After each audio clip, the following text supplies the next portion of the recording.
everyone, and welcome to the Amazon University Esports Masters 2022. We're here in Alicante, Spain to experience this entire thing with you guys from home. So get ready because the show is about to start. I'm Carmeline, your host for today. It's a pleasure to meet you and to be here. Thank you so much for watching, and thank you to Twitch Student and Intel for sponsoring this event and making it possible. Today, 4 teams have qualified to be on this stage, fighting for their lives. They're going to be experiencing 2 semi-finals, clashing in 2 best-of-3 series. And the winners, they will make it to the grand finals in a best-of-5 format. And that will determine who's the champion. And what do you get by being the champion? Well, the championship, the title, of course, the prize pool, and the trophy. And the glory, that's another perk. Now, with that being said, I want you to know which teams are going to make it. There are AGH from Poland, Esports Team 20 from the Netherlands, AIX from Germany, and Yanil Mesler from Turkey. So come on, pick your favorite now and get ready. Grab popcorn, prepare your drinks because the show is so close to starting. The games today will be amazing, so I wouldn't miss anything if I were you. Now, I'm not alone here, of course I'm not. We've got some amazing casters ready. We've got Melvin Itzel, Black Bloxer, and Tekwa there. Hello, you guys! Hello, hello. How are you doing? Woohoo, let's get this one started, eh? Ready to go. Well, I hope you are excited as I am. I want to ask you, what are your feelings from the casters room? Ecstatic, at least from me. I think that's the same thing for everyone else in the room, but we are excited to get these games going today. Oh yeah, this tournament has been going on for so long, and to finally be at the finals weekend, it's so exciting. And with such great company, I mean, I've not no complaints in the world. Okay, I'm excited to watch it as well, and I'm happy for you and for us to be sharing this experience. But now, I need to ask you the big question. Who's going to win this? What are your predictions? It's hard to say. Well, we have 4 amazing teams. The level is very high, but I think the safe bet for most people has been on Esports Team 20. Yeah, they have come in as not the favourites, that is a team that actually got knocked out before Kit Esports, but of the 4 remaining teams, they topped their group, the group that a lot of these other teams came from as well. And so you could definitely say there's a good chance that they're going to win, but Yeno Misler, upcoming from the last chance qualifier, absolutely insane playstyle, definitely a dark horse. And I think that one thing we need to keep in mind for myself, obviously, on stage, everybody is getting ready to play for potentially, for some of them, the first time. That environment is going to make a massive change for all these players. I agree with you, and if you ask me about my predictions, I will tell you that I'm not going to tell you it's a secret, just in case, you know.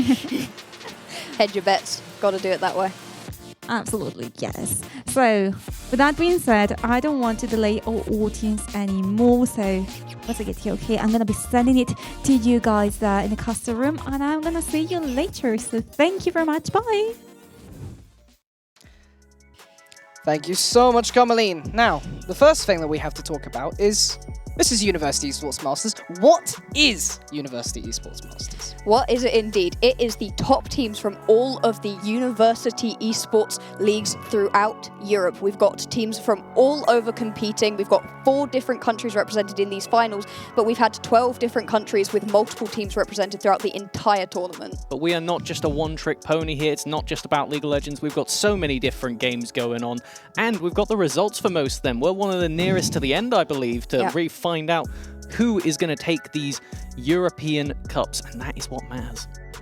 Yeah, exactly that. We have a look on the screen for you right now. We have already had Rocket League, TFT, and the rest all done. So, of course, Netherlands, Belgium, and Portugal having been the winners of those cups. And today, we'll find out who makes it to the finals tomorrow, and, of course, then find out who wins the League of Legends tournament. Yeah, we won't say it's the biggest one, but I mean, as it's got us here. For us, it is. Yeah, definitely the one that we're most excited for. Yeah, absolutely that. And I mean, still a lot to come left. I mean, there is, of course, the bracket as well for the tournament. We can take a look over what has been played and what will be played. So, of course, we already know what our semi-finalists are, but you can have a look at all the teams that have been taken down throughout the bracket. And with majority of them coming from the exact same group all the way back in that first phase that we did, this has been a several-month tournament. We have got the entirety of that German-Poland side of the bracket. And then on the other side, we've got Twente and Jenomesler ready to go. Yeah, we ended up covering different bits of groups. You two ended up coming from Group A and Group B. Unfortunately, completely unrepresented. Yeah, we don't have anything going on now. No, it is Group D that you want to be watching out for. Group D has 3 teams of the 4 represented right now, with Esports Team 20, AGH, and AIX. The only team that is not coming from that is because they weren't in the groups at all. It is Jenomesler who came through the last chance qualifier.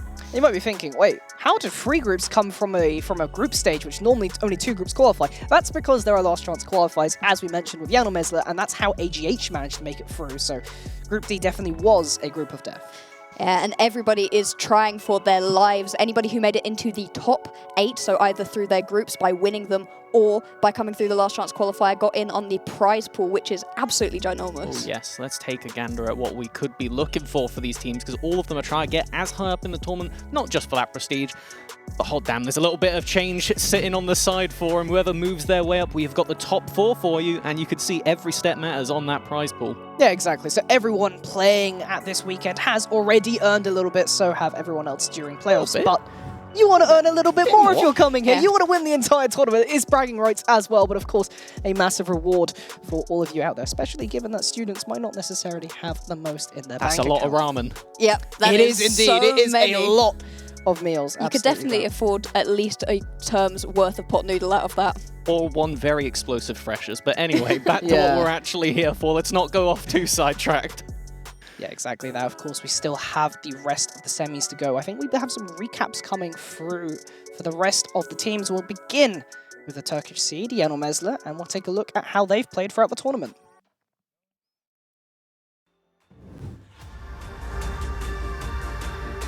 And we will have Avni, Basitoyun, there we go, Fresh Killer, P-God, and Burkus. Trying not to, well, die, to be frank. And, okay, that is a creative play, and that's still correct. First blood going the way. Kaitana is going to be the target, goes drowsy and dead. Double tempered Fatal setting up for the CC, the bullet time. You can just see that Wicker unfortunately just doesn't deal enough damage with this one. Avni is running. Alright, there goes the root, there's the Soulfly, Fresh Killer's here to collapse, but there's the handshake and the exhaust. Winnie now going into the bailout, just a little bit too much damage. P-God gonna pick that one up. Will we look for Chelly? Flash forward with the Caffeine Rain, and that secures the kill from the Plasma Peaks. Could get quite risky, it's 3,000, but the members of Jenomesler have that buff. They steal it! Fresh Killer saves the game! They get away on murder!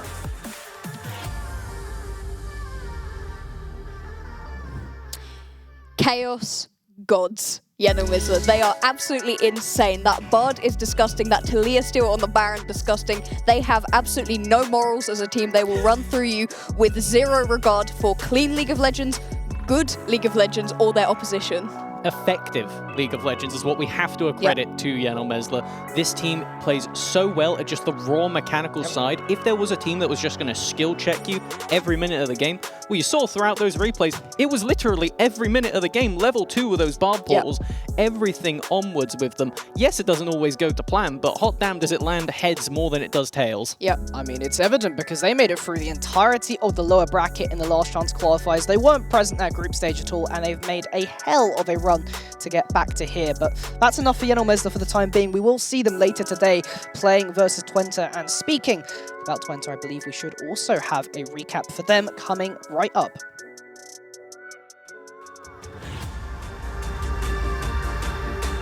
There it is, Esports Team Twente. And this is a roster that made it out of an incredibly contested group. Stopwatches get popped, the cast-in is in the back, it is a threat, trying to watch out, nobody's dropped just yet, as I say that, the Nami does, Volibear forced to flash away, Hidden, gonna get one, but then Clocky in the backside, with the Rift Root, with the damage, the presence of mind, shutting down the rest of the team. Donkey now out of mana mechanics with a Quadric, will he make it a Penta? Hidden just a stone's throw away. There's Paranoia, and there's the tidal wave. It is a 3v4, but in comes the Malphite out of nowhere. A double kill for the Rock in the top lane. The patience on this player. Clonky comes in, another kill for Twente. And this team just looks unstoppable. Oh my god, the turn the lights out combo, so good. Repulsive, no chance to get out here.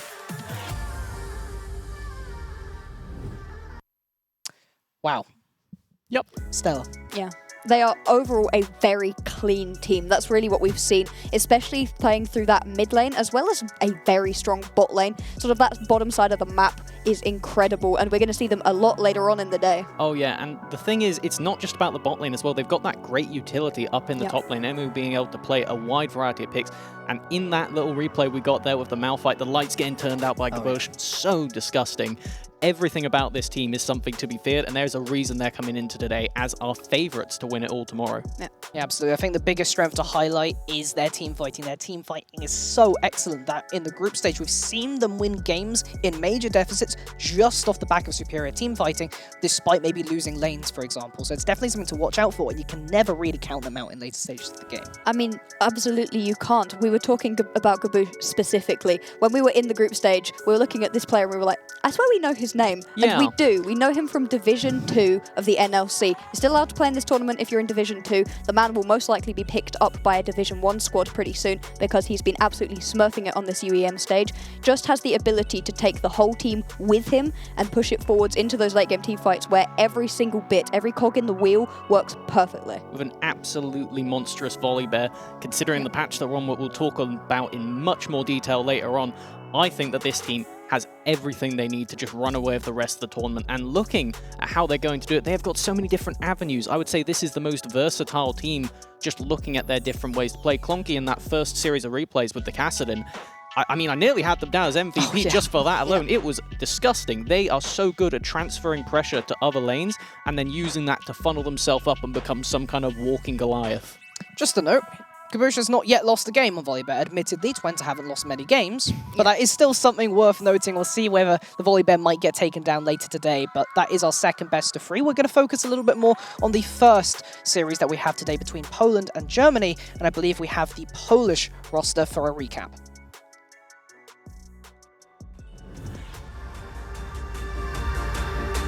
Polish roster of AGH, which is comprised of Alchemic, Crazy, Magister, Life, and Tomage. Double knock-up, that might be what you need. Who got the buff? Num got the buff. That's going to give them level 2, which means Crazy's going to go down immediately. Num will be responded to by Alchemic. Arca now on the roam, likewise with Magister. Being matched, Chengabar getting very low. This Olaf level 1 is so incredible. Magister just needs one more auto. There it is. Picks up 2 kills. On the side, Striker walking forward, buying down to 6,000. It's gonna have to be a fight, but Magister is dead already. It's a 4 versus 4, and Redeemed over to the side will be dealing down the damage. The crit picks Alchemic very low. Striker on the front side. He's still. And Matthew picks up that double kill with the Gale Force. Crazy and Live will need to get away from the Nashor. I think the start will be greedy, but no, they just do it. And Striker is going to be jumped on teleport channel by Redeem. But Crazy already killed Striker. Redeem in the middle of everyone. Can't even use the Lamp's Respite. That's a 21-minute inhibitor. AGH.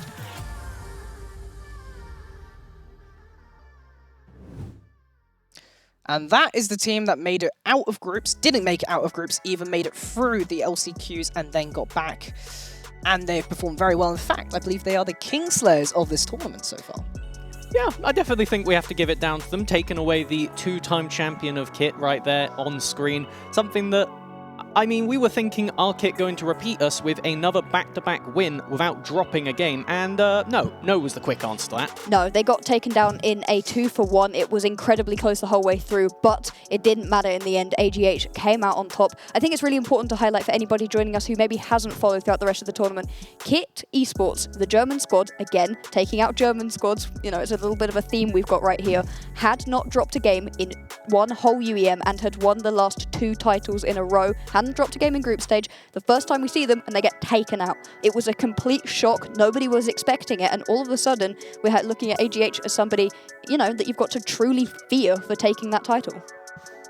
Yeah, absolutely. On the scale of things, I think that they similarly have a lot of different avenues to play through, and I think one of the things that really shows up about this team is the versatility of the individual players as opposed to almost their style that they look across the map, with Alchemic in the top lane being a particular one of note, being able to go towards these tanks that I feel like we're likely to see today, but with that extra versatility of the carries in the back pocket, things like the Camille that they're willing to pull out that can really snowball these games. Yeah, I mean, if you take a look at this top lane matchup, you've got SJ in the top for AIX and then Alchemic, who we're talking about, for AGH. AGH's top laner has a little bit more versatility in that their Olaf was disgusting, actually played it 3 times during the playoffs and popped off on it. Whereas if you take a look over at the opposition top laner, plays those same tanks, doesn't necessarily have that carry potential. It is another avenue that AGH could play through. Overall, a well-rounded team. Yeah, very well-rounded, and I mean, I wouldn't necessarily say there is like one massive weakness of them, but maybe there is some sort of consistency element occasionally that pops up here and there. We see the fact that they don't necessarily perform to the same standard as when they did beat Kit, but we'll see today whether they can take down the other German seed. Yeah, I mean, obviously beating Kit is extremely impressive, but I will say looking back at that series a couple times over, it wasn't Kit on their prime form, right? At the end of the day, AGH had to catch the throws at times, and they did extremely well. There was a reason it was a 2-1 series in their favor, but it did come down to some quite narrow margins for those plays where we quite easily could have been sat here saying, all right, so we got Germany versus Germany. Yep. Yeah, it could well have been, especially when you take a look at a player in the mid lane, Magister, who we'll highlight a bit more later, who ended up with a game on Pantheon that they lost. The whole team composition was skewed very badly towards the early game. That game. That's not a game we like. Yeah, so there are definitely issues with drafts sometimes for AGH, but overall you have to be a good team to beat Kit Esports and to be able to fight your way back from the, crushing defeat of being knocked out of playoffs and then make your way back through. I think I got it. This team is too flexible for their own good. Right. That's the thing, right? Where you can play a bit of everything and each of your lanes have that carry potential, but also have those champions, things like the Jhin in the bot lane that can play the weak side. Sometimes you can almost trick yourself into thinking, okay, if we can play everything, we don't need to practice anything as our one strategy because you have that constant versatility available. Yeah. I think that is the one weakness that I can see for AGH that might be their downfall coming into today. Well, we'll find out later whether it will be their downfall as we want to talk a little bit more about the German squad, that being AIX. We have another recap ready for you guys.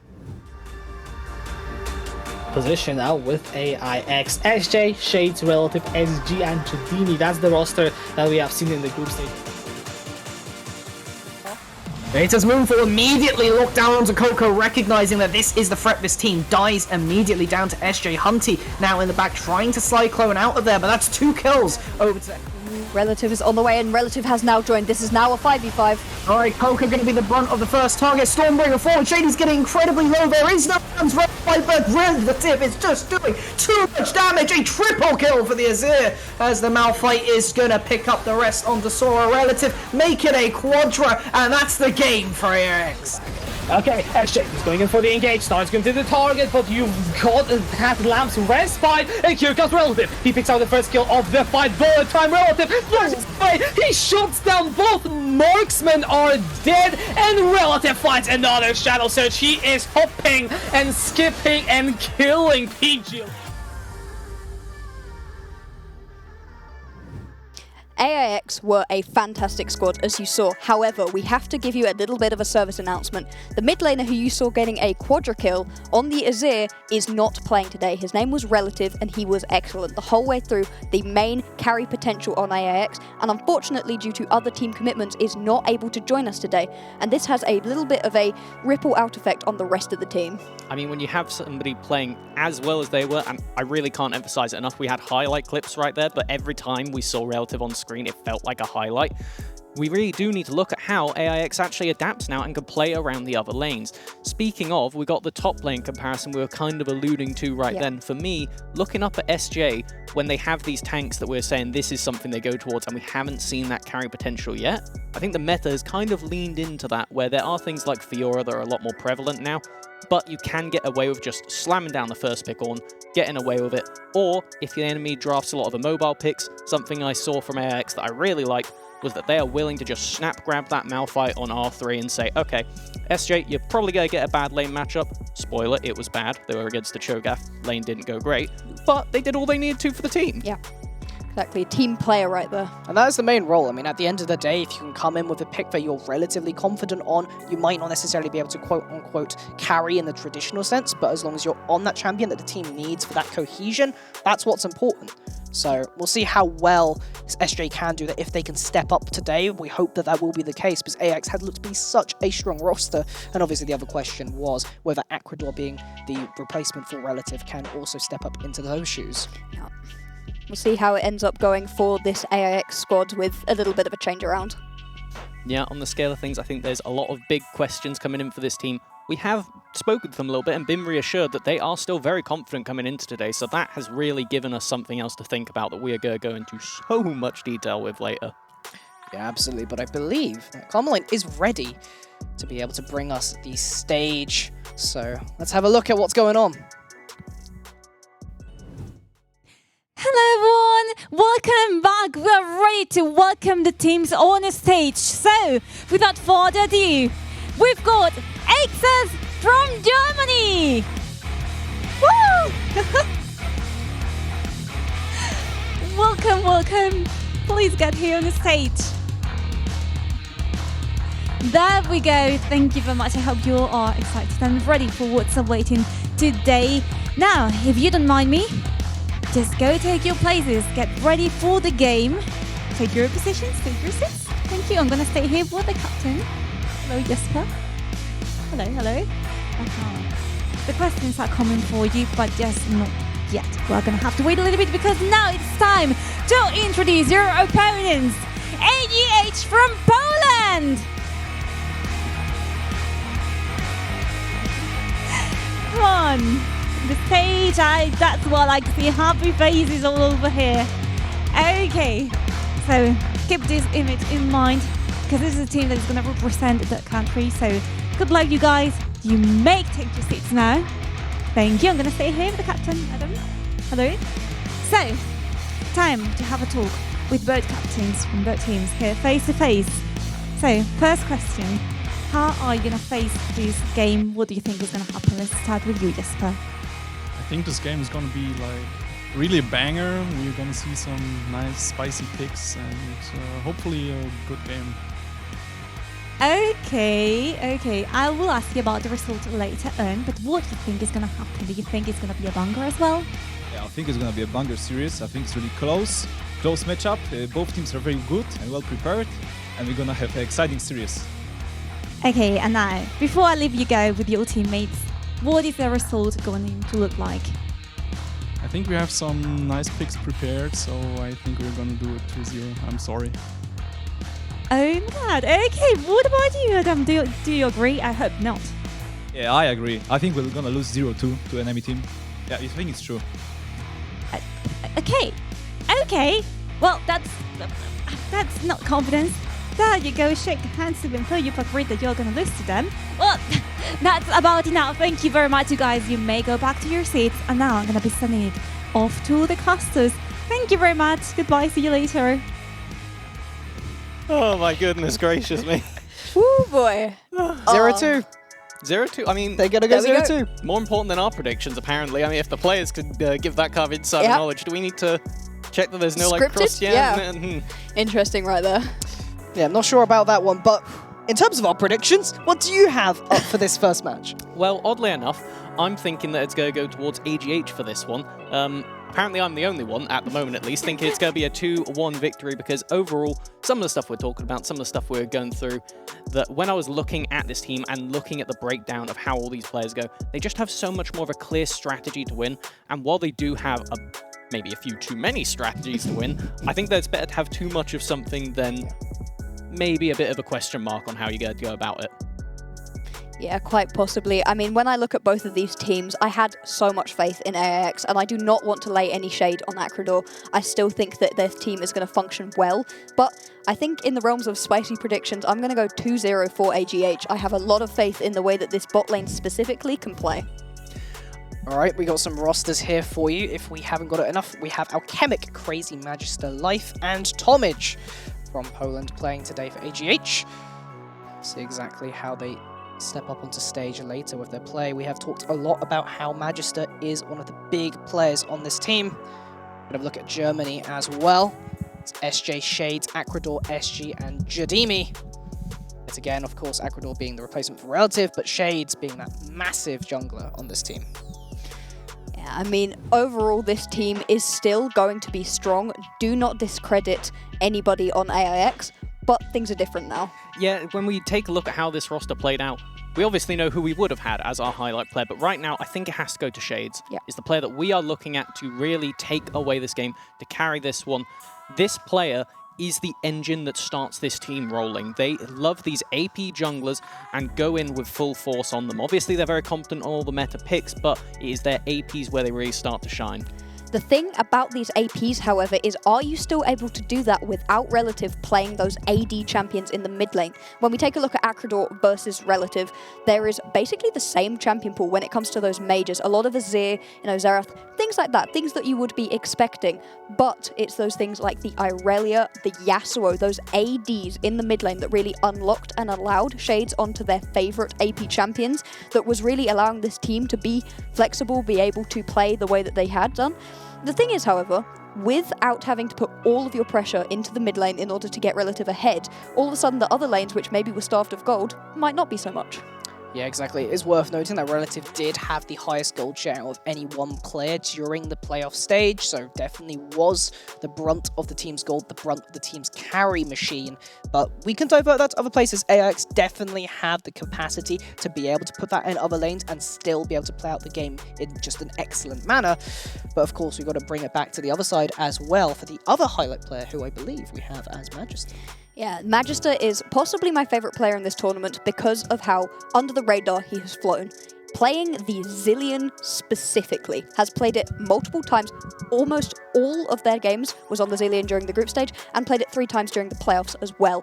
Massive pick priority on this champion, and the way that it is played is excellent. In Magister's hand, I mean, he's going to go down 2-3 waves of CS, he might even lose a solo kill in his lane. It doesn't matter, because once we get to those team fights, or when it comes to roaming around with Crazy to get the side lanes ahead, it is executed flawlessly. All across the board, pressure. It means that it doesn't matter if your mid lane is beginning to lose, you can spread the love.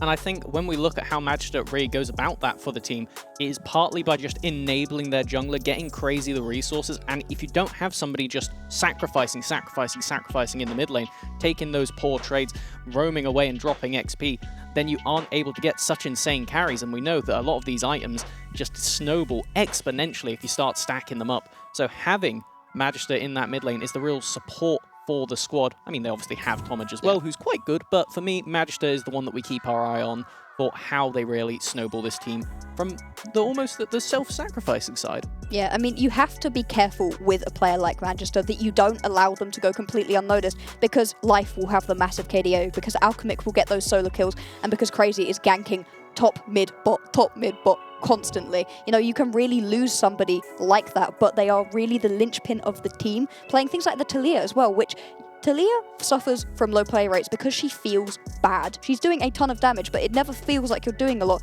You're chipping away at people's health. Same sort of supportive role. Perfect champion for Magister, so another pick to watch.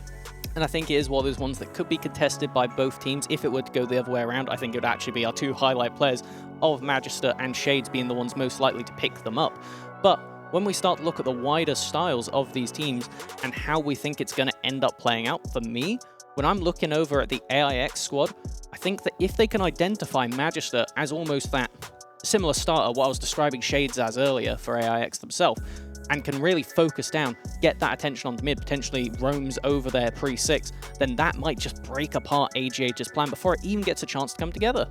Is the idea then to play a bit more reactive and sort of counter team within draft? Is that the best plan that you think that AX should be going with here? I think it could be, because when you have this new factor of Acrador coming into the squad, it's a question mark for us. It's going to be a question mark for the players. So having that as potentially almost like this just secret trap card ready to go in the draft. If you do lock in the Zilean, maybe we see something like the Silas come back out again. Maybe we see something that just runs them down in lane and doesn't give any chance. While those perma pushing mid, something wacky. I don't think we're going to get Nunu mid or anything like that, but Singed is pretty good on this patch. Yeah, and I mean, it doesn't just have to be the Zillion. Supportive mid laners have kind of been the name of the game throughout this entire tournament. Obviously, this tournament has run across the course of 4 months, and we started out on patch 11.5. On that patch, the mid lane Karma was the biggest pick, as well as Karma going in all the lanes. Somehow, Karma is still okay 6 patches later, and the hotfix still totally viable. So there's a lot of supportive mid lanes, the Galio too, things that you can play in this mid lane where, hey, if you're not so confident as AIX about Acrador being able to go toe-to-toe and be that carry, he doesn't have to be. Even if he's a bit nervous about playing on stage with this group of guys, doesn't have to be the carry, can pick up something a little bit more supportive and just be fine. I think when we're talking about the carries, obviously we are going to be taking place on patch 12.11b, so that means the B stands for no Belveth for us. We are technically avoiding that one. But the thing that I want to look at for this is there were so many changes. We've got durability, and one of the main things that actually happened here for AGH was when they came up through that last chance qualifier, they had to play so many games in a row on the most recent patch. And AIX obviously not having to do the same with that initial state just means that they didn't necessarily get that kind of warm-up time. Now, it's a clean slate, both of these teams. These are going to be the first games they're playing on this durability patch for this pro play. Yeah, and from what we're hearing, both teams are relatively happy with what the patches have brought. They haven't necessarily had any prioritized champions that have been hit really hard by the durability patch, like the Assassins in particular, for example. Although I think maybe the Diana might have slightly less priority if it isn't being paired with a Yasuo in particular. But in general, I would say that the durability patch is favoring these teams, and they are quite confident going into it with the playtime they've had in solo queue as well. Yeah, it's changed things up a lot in terms of the bot lane meta. When we joined this tournament, it was the Jinx meta. Nothing but Jinx. Jinx, Jinx, Jinx. Occasionally somebody would pick something up like the Zeri or the Aphelios or the Jhin, and they would lose to whoever had the Jinx. Now, that champion is completely gone, and we have a lot more interesting picks. The Lucian, the Callista, things like that can begin to pop up, and a lot of these supports we've got, both Jajimi and Tomage, like their Enchanters. Because of the durability patch, Enchanters are even better as well. And so it's really changed the way that this bot lane matchup could look. And I think it means that there is an opening for some of the stranger things, like Twitch is something that we have started to see globally pop up every now and again. That is something that we know Life can play. Maybe even the Cogmore, that's one we don't necessarily have the same verification on them.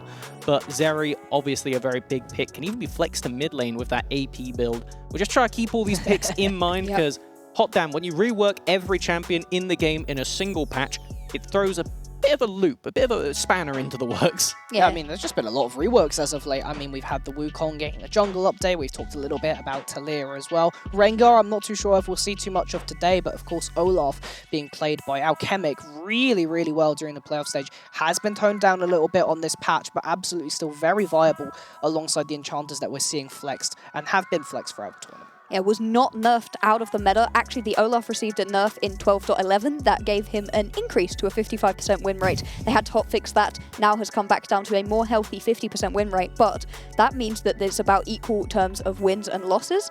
And so if you are skilled on the champion, still absolutely able to be worked, not being nerfed out of the meta. So the Olaf definitely still available. The fact that he can now keep going with his ultimate, basically indefinitely, as long as he can keep landing those attacks, means that a champion means that in the hands of a player like Alchemic could be absolutely devastating.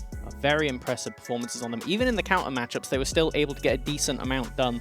And something that I want to start to look at for the rest of the team is how they can almost facilitate these, I'm not going to say wacky, top lane picks, because that is a meta pick now, as strange as it would have sounded at the start of the split. If you told me you were locking in Olaf top, there's only one name that you'd put down to that.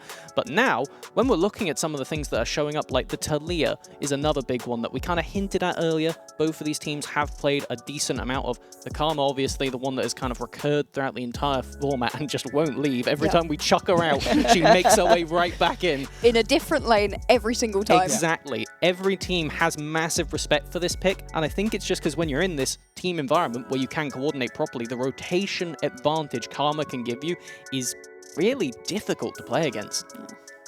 the flexibility of that pick right now. And I mean, we've talked a little bit about the general strength of Enchanters, but that is very much here on this patch in particular. I mean, of course, Jinx is another one of those picks that has been very much prioritized. In playoffs in particular, it has been Wukong and Talia. We have gone over that briefly. I do expect to see the Wukong still pop up again today alongside the Volibear as the response that we've always seen, which is interesting though, because the Volibear for some reason has a significantly favored win rate in this matchup at UEM. However, we are finally into the draft between the two teams, and the first ban will be the Zilean targeting Magister out. Yeah, the highlight pick on the highlight player. Shocking. It makes absolute sense if you're AIX. You do not want to deal with Magister on this pick. Getting it off the board obviously is very strong. Also getting rid of SJ's Ornn. Ooh, I like this so far coming out from AIX. They have a very clear plan, and it is what we were discussing in the pregame. Don't you love it when a plan comes together? Focus out that Veigar, focus out that Zilean. And to be fair, one of the things that is a big question mark is Life and Tomage in the bottom lane will play Senna and anything, so we're just going to have to put that on the sideline and see what happens there.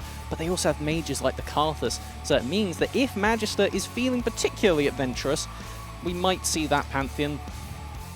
Not sure if we want to see the Pantheon today, because it didn't really look very good last time, but that is that Senna that you are talking about banned away, preventing that scaling. Senna right now being able to be played in ADC in a farming style once again with most recent patches, but of course can still be paired in a fasting style with a variety of other champions, as Kindred will be taking out one of those contested picks, but clearly they don't want AIX to have it. Yeah, there's a bit of a focus right here onto Shades, what we were expecting as well. Some comfort off of SJ and all of the best picks off of Shades. We'll see what the first pick is going to be.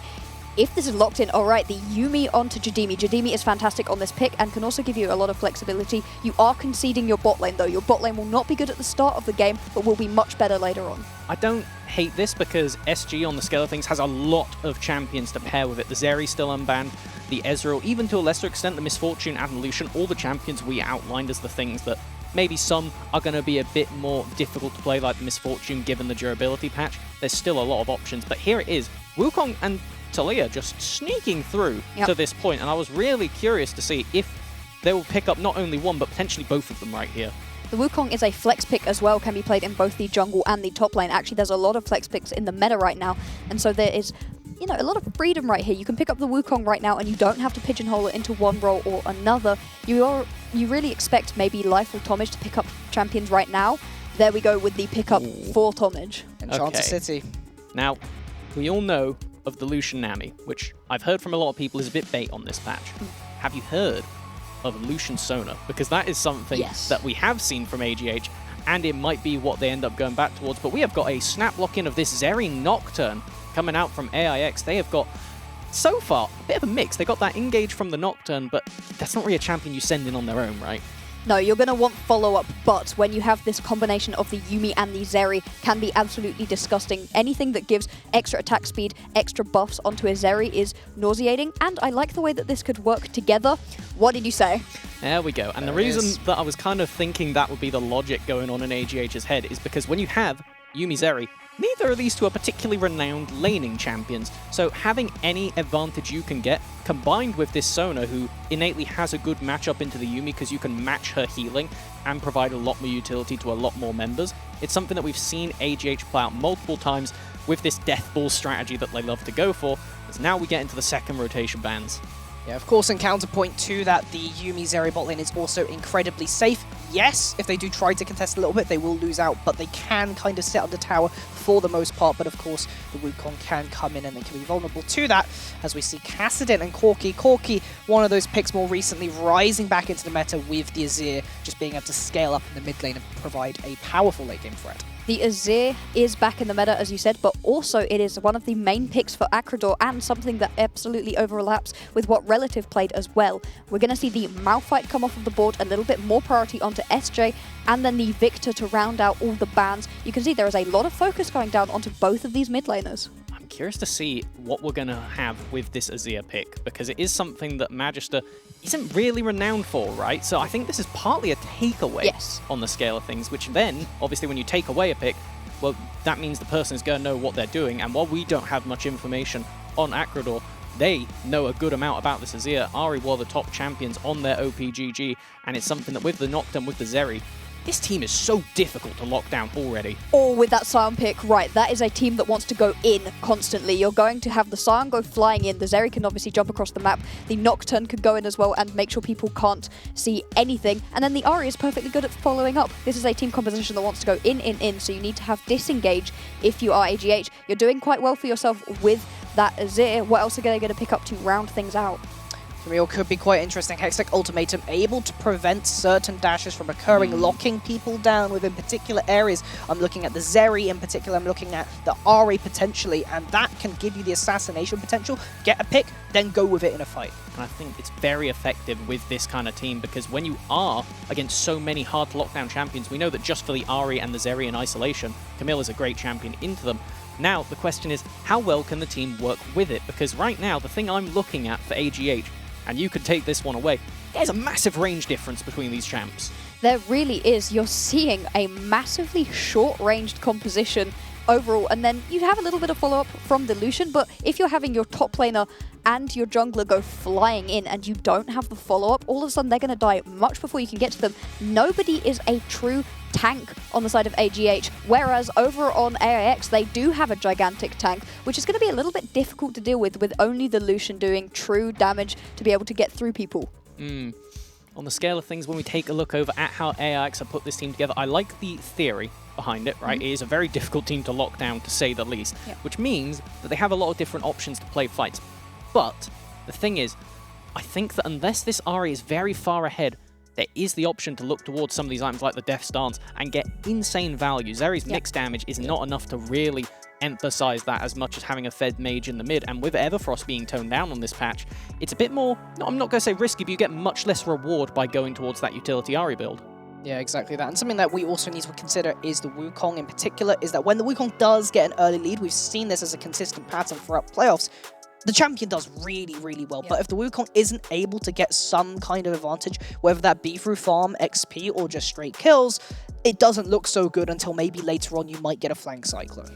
Yeah, I've not been a massive fan of the Wukong recently. For the gank setup that they give, doesn't really have enough to get the lead for themselves. You know, if you have great lanes with great gank setup, it can work. And there is enough of that in the top lane. Alchemic does have enough gank setup that it could be the place to look, but the rest of the lanes really don't. And so until level 6, all of a sudden you're caught here looking for something to do. And if you're a power farming Wukong, you're not playing Wukong. And I mean, when you're talking about power farming, you have to look across the board. There's the Nocturne, a champion that I think theoretically makes a lot of sense into the Wukong, because you hit them with that Duskbringer, and suddenly the clone is useless, because that shadow will follow you if you try and decoy away. Plus, so will the Fear Tether. So there's a lot of things that this Nocturne pick can do to really shut down the Wukong's, well, tricksiness in these fights. And as we get loaded into game, who are you favouring off the top of your head? Oh, I think AIX have the comfort advantage here. It's a very sort of standard comp for them, the same sort of style they are normally playing. So right now, I'm thinking AIX. Yeah. I think AIX have the more easy to execute composition that I understand what they're looking for. However, AGH, they still have enough places to play through. I'm watching Crazy, you know, very specifically. If Crazy manages to get ahead, I think this composition can work, but if your jungler falls behind, there is nothing happening. And that's the thing about this Wukong pick, right? You talked about how difficult it is to actually get stuff done. One of the few avenues you can look for is a very early cheese gank, and by God is it a cheese gank, because when you are against a Nocturne, not only are those little mini interactions we're talking about present, but they farm a hell of a lot quicker because they get that speed boost from the Duskbringer, and it just makes their AoE clear on those camps, especially the red side, much, much faster than Wukong can dream about. You have absolutely got to be making things happen if you're Crazy, because Shades doesn't need to find those early ganks, can power farm to level 6, then can look for those ganks instead. In terms of actual action during the early stages of this game, if there's a solo kill in the top lane, I think somebody will have had to have messed up a little bit. Down in the bottom lane, though, it should be pretty chill until we hit level 3, maybe 4, and then there is a little bit more of an option for Life and Tomish to go in. It is worth mentioning that SJ has decided to opt for the Comet as his rune choice, enabling him to trade a little bit more aggressively or just more evenly versus the Camille, who does normally have quite a free matchup into the Scion, able to scale up. We also have another of the Magister classics right here with the Ignite Azir. We've seen the Ignite Zillion in the past, and now they're pulling out on Azir.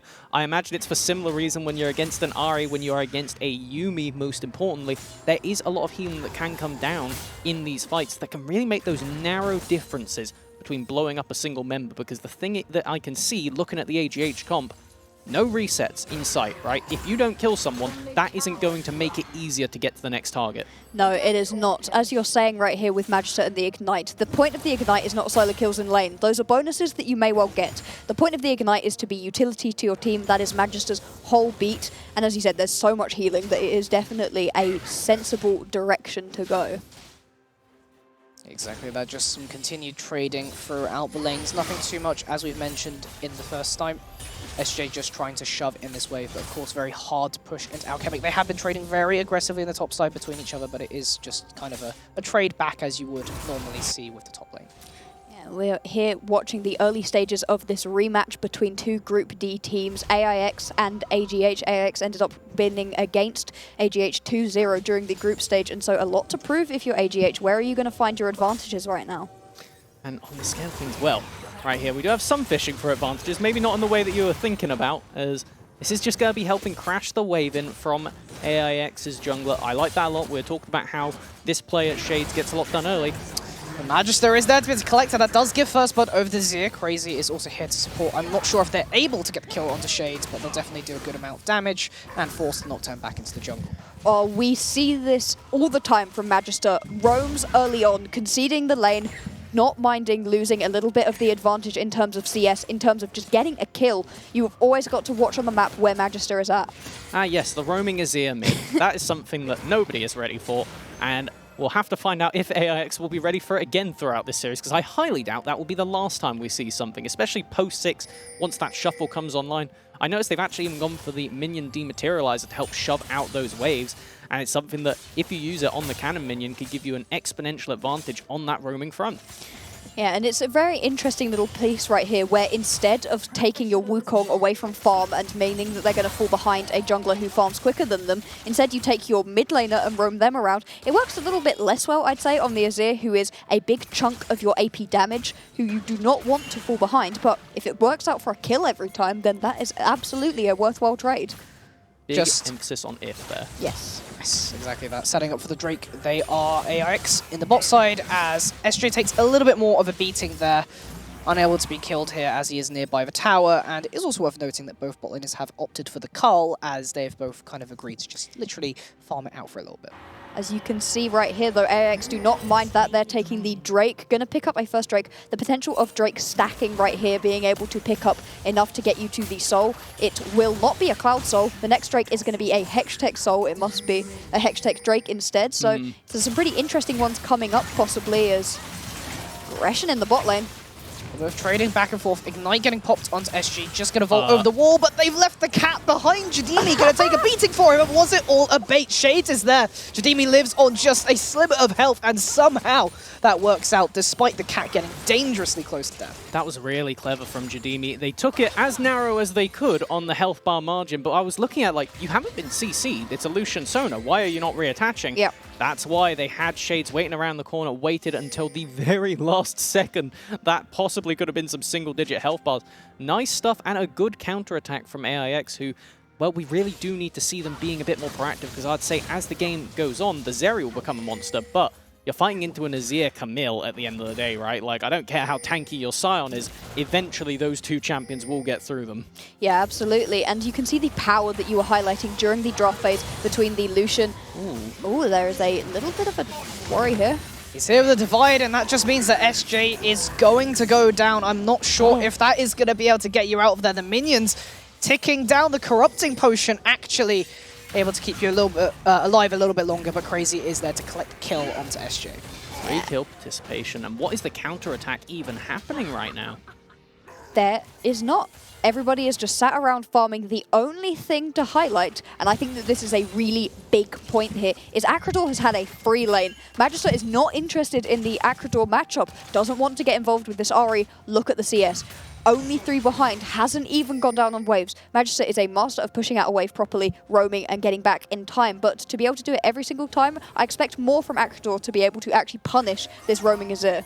with the teleport available and being level 6 on this Ahri now, there's a lot of playmaking available. That's the charm. Wukong's just going to go down, I think. Too much health, but there's the regen from the passive alongside the Soda, able to keep Crazy alive, and somehow Magister ends up getting the kill onto the Ahri instead, despite AIX initiating the play.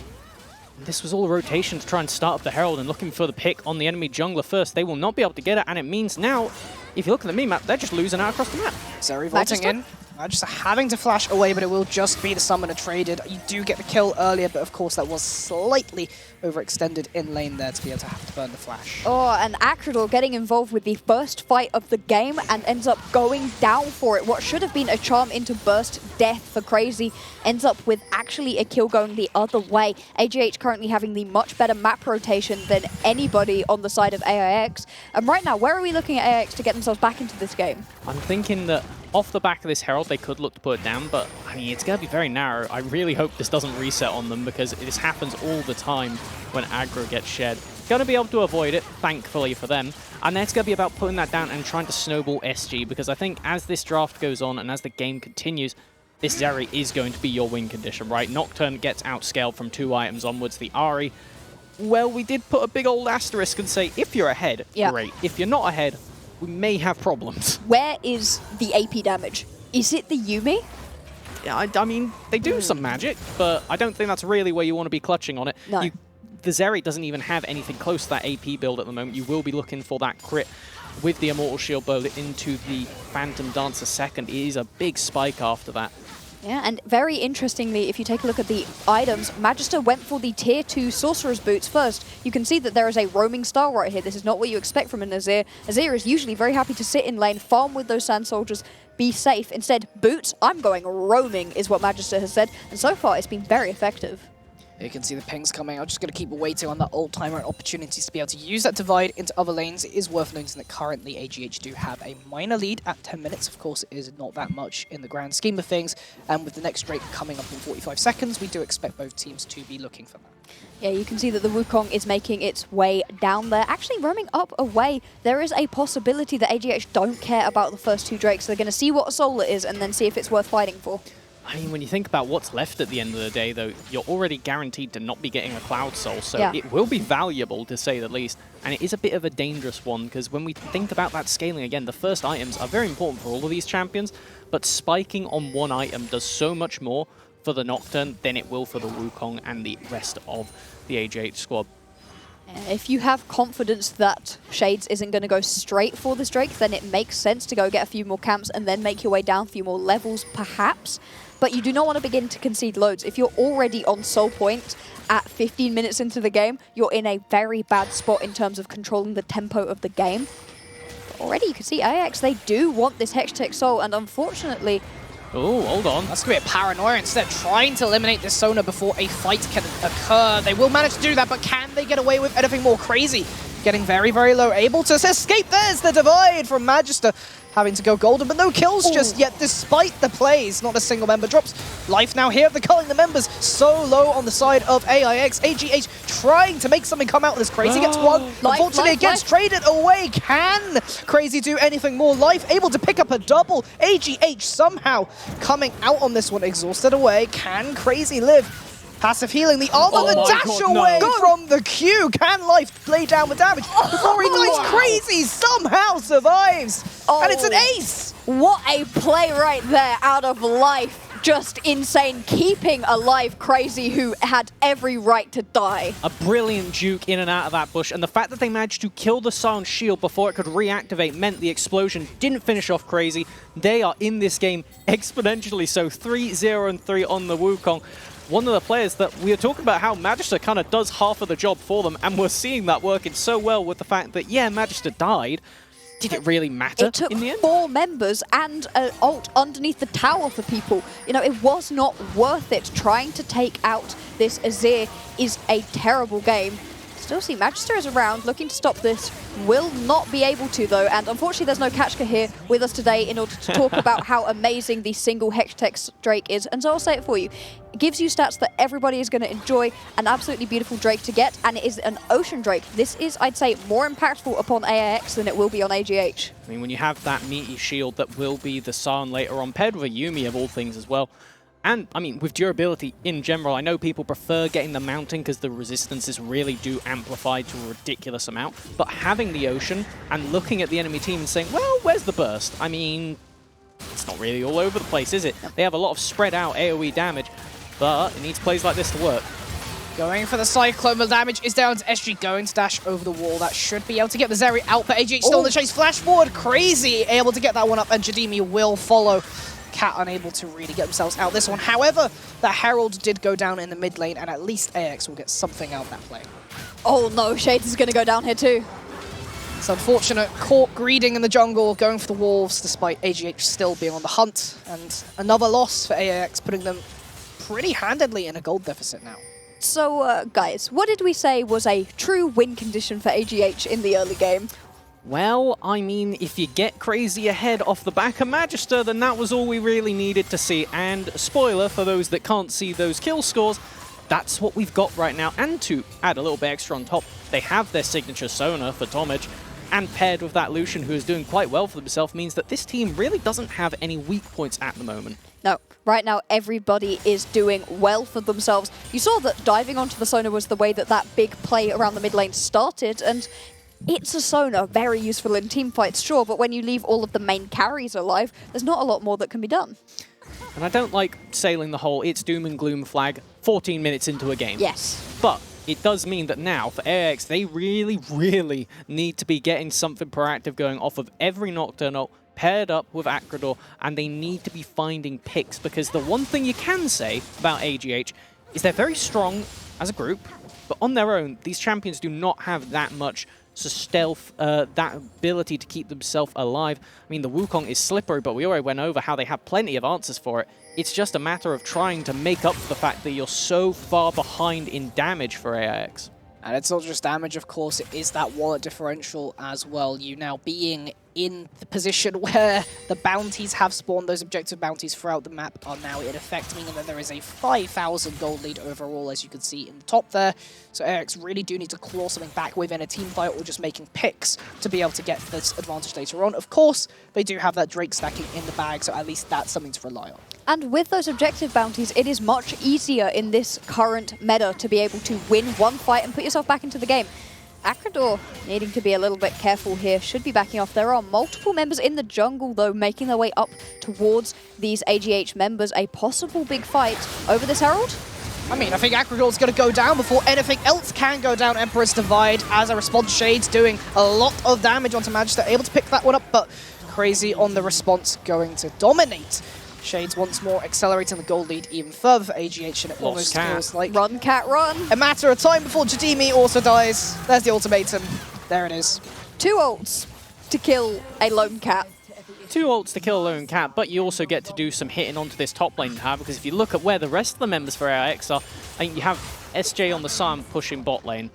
Spoiler, it's not going to get much done. You can walk over and collect that Rift Herald if you so choose, but I really wouldn't judge if it was just AGH saying, actually, we don't really care that much. Focus on picking up as much farm as possible, keep this gold lead constant, and then really look to push on those dragons, stop any risk of an early soul point. And having a split push Scion, while right now the Scion, you know, tickles the tower, as we get later and later into the game, it's going to be 1 Q to kill the tower. All of a sudden, you can't commit to big team fights if there's a Scion in your base who, even once you kill him, able to continue dealing damage to towers, possibly to other things as well, maybe even your Nexus. And so this is still a reasonable position to take. The Zeri, the Yuumi will scale. The Nocturne and the Ahri, however, don't scale so good. No, we do see it is going to be raising the flag and going the Everfrost route. Question is, will we see the... Oh, hold on a minute, where is that? Paranoia and a charge coming hot in the bot lane. Magister having to flee and will get slain by the Scion. A very nice pickup, 17 seconds before that Drake. Almost feels as if AX can just get that one for free and secure a soul point. Would be massive, but you have to remember there are still 4 very fed members and a Rift Herald on the table. I think this is just going to be Alchemic putting that down in the top lane. And I don't think it's going to force anything particular out of AIX, but on the scale of things, there's not much you can really do when you lose your Azir, who, as we were saying in the pregame, is your biggest range carry, is the only person that can actually land some poke, look for that contest against things like this Zeri, like this Ahri, who have a lot more effective threat range. Yeah, you've got to be very careful here, though, if you are AGH. Losing this many Drakes is very risky, especially because your team does benefit massively from this Ocean Drake. The thing we always say about Ocean Drake is you like it on tanks because if the squishy has bursted down, well, who cares that they're going to regen a lot of health. But on big tanks such as a Scion, all of a sudden you keep this up. But Herald going down into this top lane, possibly already cracking the base. Counter-attack onto Magister on the bot side right here. It looks like there will be a dive, but you are going to lose a lot, AIX. That's potentially an inhibitor as well. I mean, in fact, it will just be an inhibitor. That Rift Herald charge won't even damage. There's three potentially even get one Nexus turret right here.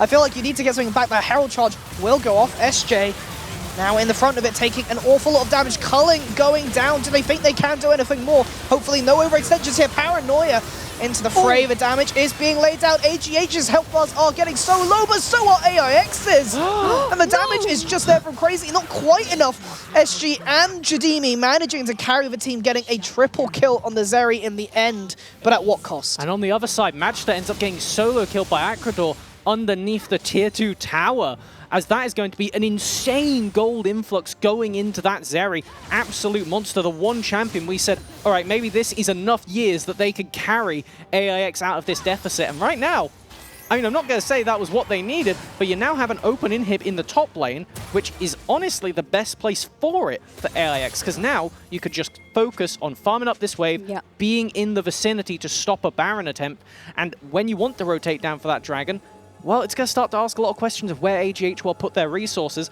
They only have one TP, so you have a lot more narrow windows to play around. And especially because you have this inhibitor down in the top lane, like you said, and because of those 3 Drakes picked up early, you don't care about getting this next Drake. You technically don't even care about getting these next 3 Drakes. You've bought yourself 15 minutes, potentially, in which you can just sit back, farm, and begin to scale up. It was a lovely play, but also saying that feels a little bit wrong because they lost an inhibitor tower, an inhibitor, and a Nexus tower. It was the best case scenario with where they had positioned themselves, because the counter-attack plan, by the looks of it from AIX, was, okay, we have 3 people bot, we're just going to dive onto this bot lane and kill Magister. Yep. Okay, I like the concept, however, the issue was they waited way too long to actually pull the trigger, and it just resulted in, as you said, a massive amount of resources from the top side just bleeding away.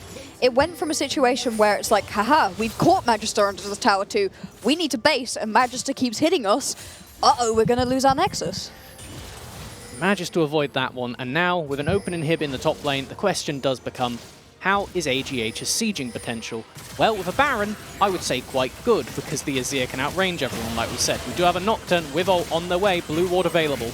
Remember, there is a goal differential in favor of AGH, but AIX have the Drake's Baron down to 6,000 Shades, looking for the engage. There goes the Paranoia straight onto the top side, going to go golden for the time being. Here comes the damage. Magister, the first one to die, instead will be responded by Shades, also going down Crazy, able to back away. Clone taking the brunt of that. Top laners are on their way. Still a 3v3.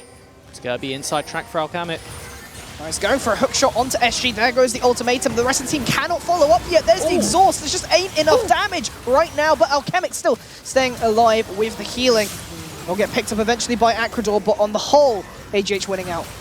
They'll be able to take that one, at least in the numbers advantage, just going to be a 3-for-2 in the favor of AGH. They are looking to walk back to that Baron. Crazy still alive on the jungle. Shades will be up very shortly. Acrador does have the teleport. Will they be able to get over here, and if they even want to? Because the thing is, if you get something go wrong here, well, your top lane inhib is open and the enemy team will have Baron. Very risky. You will lose if you contest on this. The first contest went about as well as they could have hoped for, but they are now going to lose the Baron right here. It was a matter of how many members managed to get away. Acrador chasing in. Acrador maybe being a bit overzealous on that one, but here comes Shades of the cat on top. Fortunately, Crazy is just a little bit too strong. Combination of life, 7, 2, and 7 here on the Lucian. Still 2 members with that Baron buff, able to back away and eventually siege down lanes. Oh, managed to actually respawn in time to get it as well.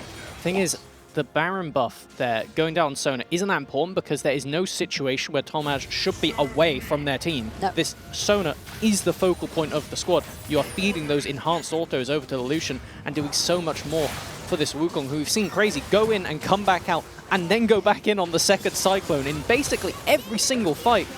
This is quite aggressive onto Magister. Will chunk him out, but I don't think much will result. Dragon up in 7. Yeah, raising of the Sandisk is going to make this play fizzle out. As you said, Drake spawning right now, and AGH are on it already. They're going to hope to prevent the Soul burst down incredibly quickly.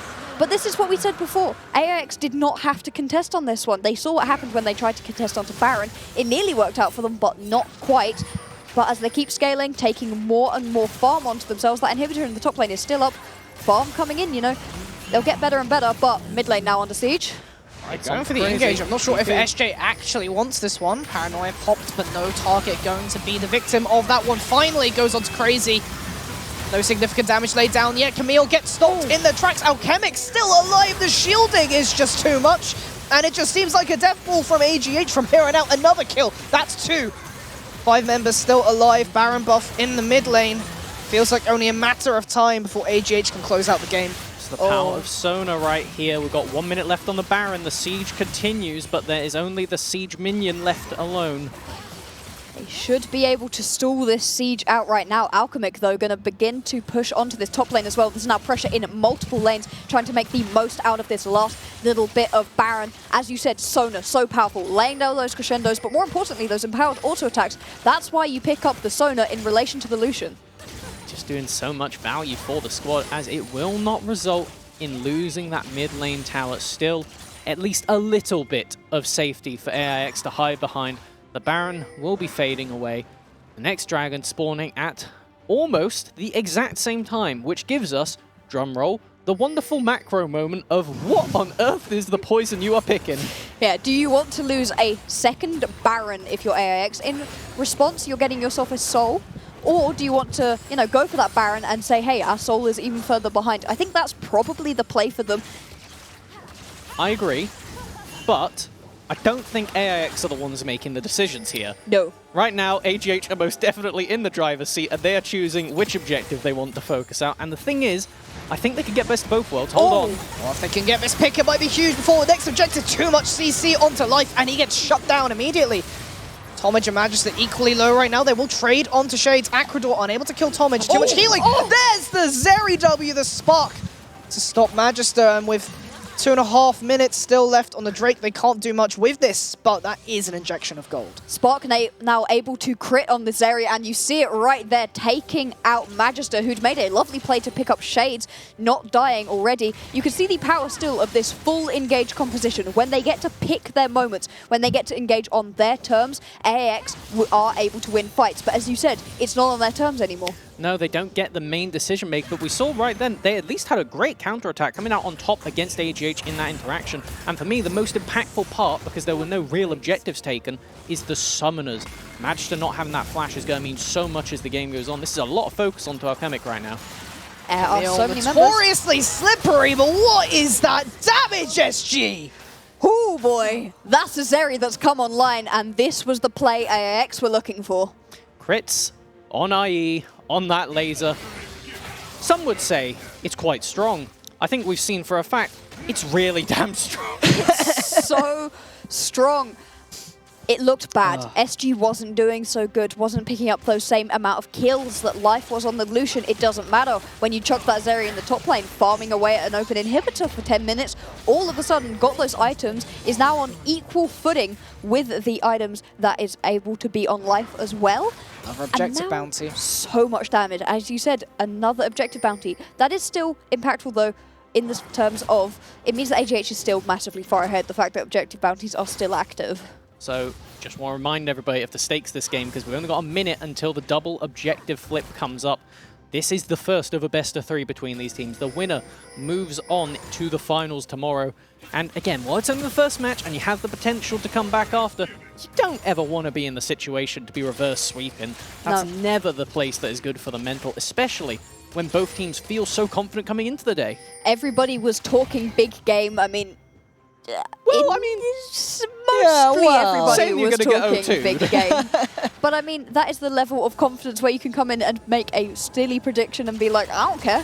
I will let my gameplay prove it rather than my predictions. And whoo, boy, that damage. It's mixed damage too. That counts as magic. Yeah. Zeri very much online at this point in the game. AGH really need to look for a way to shut the Zeri down. Potentially an Emperor's Divide, potentially a Cyclone, potentially a Hextech Ultimatum on the way. But with 12 seconds left on this Drake and the Baron shortly to spawn, let's see what AGH's response will be. No book here for Acrador, and if we see where SJ is, they're running into the mid lane now, we'll be able to look for that charge, but they won't have a good angle on the river. The Dragon is now being started up by Alchemic. Right now it looks like Alchemic is just going to pick this one up before any fighting actually starts. I think it's a freebie. Yeah. It's just all of the force of AGH standing in the mid lane with this Sona. And the fact that you see the jungler, that always just puts in the mind of the player, well, this can't actually be an objective attempt. I think that was just a fake out, maybe. Yeah. See if you can blow a flash, see what is going to happen. But it does now mean that that is a big team fight.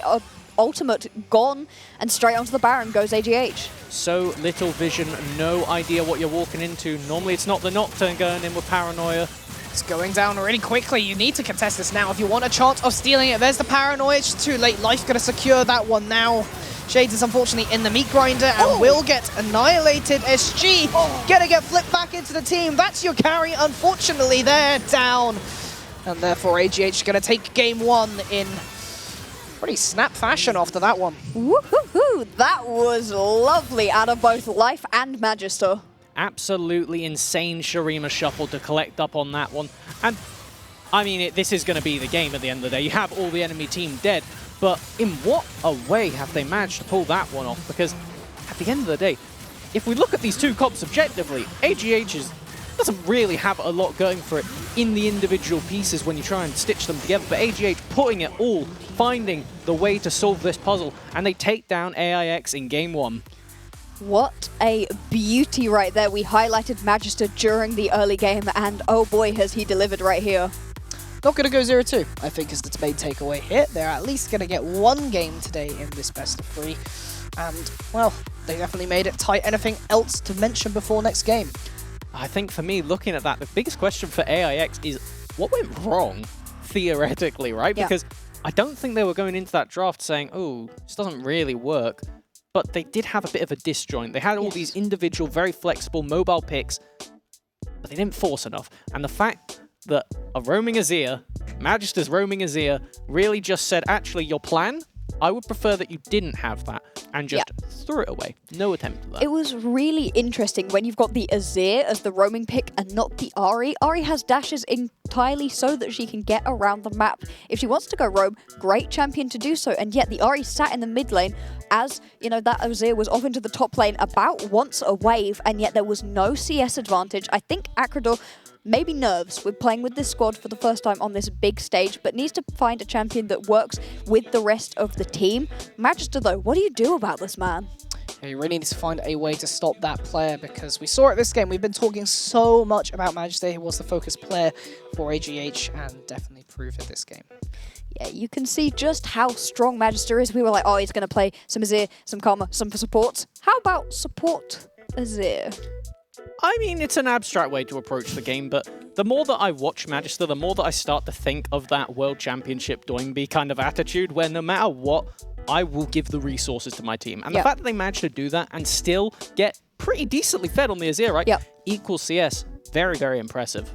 All right, well, we'll be back for game 2 in a moment. In the meantime, go check out our sponsors, of course, Twitch Student and Intel, for those amazing generation CPUs. We'll be back shortly. And welcome back to UEM 2022, of course, joined by the three of us once more, Takua, Blackbox, and Melvin, as we just had game 1 of our first best of 3 series today between Poland and Germany, and Poland managed to take game 1. Yeah, it was off the back of Magister, like we expected, but also not like we expected. The man carried, but from an actual carry, yet still played like a support. All right, so those who didn't get the full shtick of the early game, the big thing we were talking about for Magister is they really do just funnel their resources into the rest of the team, very proactive on the map. they just did it on Azir, right? So they went roaming. I believe it was level 3 was the first time we saw them making their way to a side lane. And they really just never stopped, even itemizing with that early stopwatch, making such a big impact in some of these team fights. Very, very good play from them. Yeah, it was overall impressive. And I mean, if we take a look over at the other side at the German squad who have now gone down in this battle between Poland and Germany, I want more from Acrador. I know we hyped up the replacement, the person that Acrador came in and replaced Relative, but we're going to ignore Relative now. This is not Relative's team anymore. Acrador needs to step up and be interested in the game himself, because if you take a look at a lot of these highlights we're going to show you, he's probably not a part of them, instead farming in the mid lane. I mean, when you get your first game playing with the team properly on stage, first of all, against, well, Magister, who we've already said time and time again is absolutely wacky, then, I mean, if we start glancing at these plays right here, you'll just get to see every attempt went poorly. This was the first time post-6 that we thought there was going to be some proactive play, and it was proactive.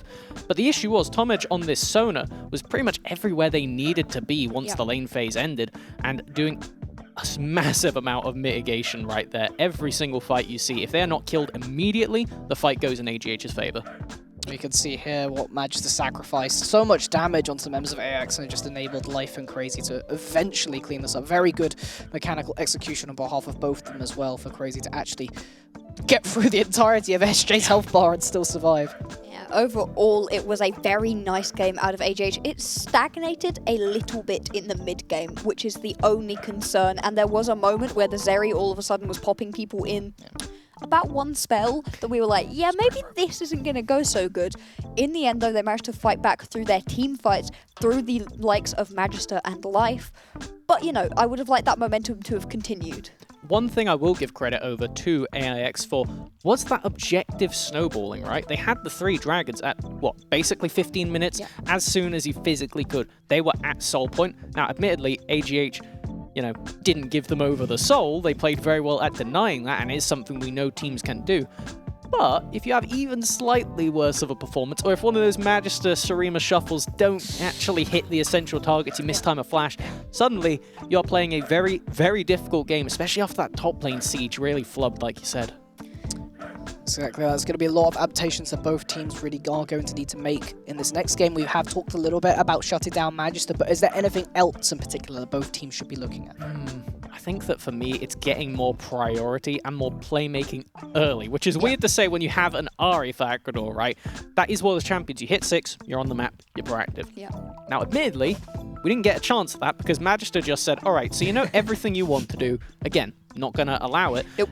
Which brings us back to our highlight player for AIX, Shades. That person who was meant to be super proactive in the early game, they were on the Nocturne. Same case, both of them had a hard timer of until level 6, we cannot do things. And somehow, AGH saw that window and went, well, we could just punish that window. Yes. And it snowballed from that point.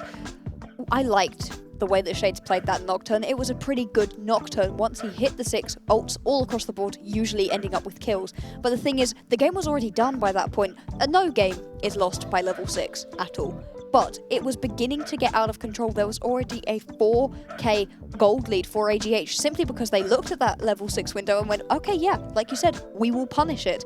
And so maybe something that you can get involved in a little bit earlier. The Volibear perhaps went through the picks and bans, not something we expected. A Shades special might be able to pull this one out and actually get on the map early. Gank everybody, especially Acrador, make them get involved, because once you get a couple kills on your champion, you suddenly feel a lot more confident in yourself to actually go around the map, try to get things done. Yeah, exactly. We saw a lot of just these sort of more passive picks in one sense or another. I mean, when you have Zeri Yuumi as a lane, you're very good at, you're a very tenacious lane, but you're never going to beat the Lucian Sona in this case. And the same goes with top lane. Camille has a winning matchup in Sion, but eventually maybe your Sion will get more value. So perhaps instead of just having these pure sort of more passive lanings, let's put something more proactive in there so they can actually contest the early game a little, because that was the main weakness. Yeah. And on the scale of things, I don't want to see Tomage getting this Sona again. We've seen this team play with the Sona, and every single time they have been a massive nuisance. Even when Tomage just had a bad game and whiffed a couple flash crescendos, they were still basically MVP for just how much the numbers they were inflating for this team. Particularly the Lucian Sona, something that we really didn't expect to see coming into the tournament, but the fact that they have pulled it out consistently and this bot lane makes it work every single time, I think that it is going to be the area that you have so many enchanters in the game, you kind of either have to get rid of the Lucian if you want to remove that pressure in the early levels, or I think that the Sona is the main comfort pick, so that's the main one that I would personally be looking to ban out going into the second game. I agree with you there, but I do also worry about trying to take away the Nami specifically. I think the Lucian may be the true issue right here. Obviously, the Sona was fantastic across the board, but you take away the Sona, all of a sudden the Nami comes out. You take away the Nami, there are still more and more Enchanted champions that could possibly be pulled out, and so it definitely, the Nami, the Sona, those sorts of enchanters are a problem, but I don't know if you can ban out all of them when the whole class is good in the meta right now. Yeah, it really does beg the question of what sort of champions you're looking to target, whether you could target everything as a whole, because the other thing that we haven't even touched upon is the fact that we do have those comfort picks, as in particular we saw Magda getting banned out the first game with Azilian right off the bat. Won't let him have that at all, because that will just support the entire team far too much. But you have to consider, you have to get rid of these. Do you though? Because I agree, conceptually, we're coming into the day like, can you let them play the Zillion? Can you let them play the Veigar? Are you more afraid of those picks roaming around the map early, or more afraid of a champion that actually is useful as well? Yeah. Right? Like the Zillion, for all it is Magister's best champion and strangest champion by a country mile.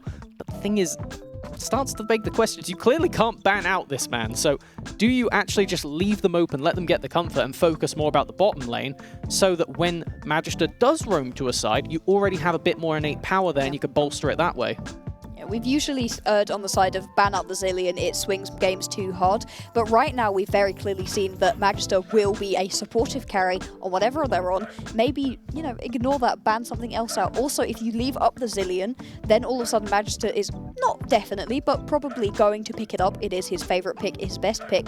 Then he doesn't pick up the Azir, and that is what we were talking about as a pick for Acrodor. I think the reason that the Zillion ended up in Magister's hands was because it was a take away from Acrodor, and so if you give Magister what he wants, then you can pick up that Zillion, some comfort, something that can be aggressive in the early game as we saw. It might be what Acrodor needs. And I think on top of that, it starts to open up potentially a bit more of what made AIX special was that AP jungle in the AD mid.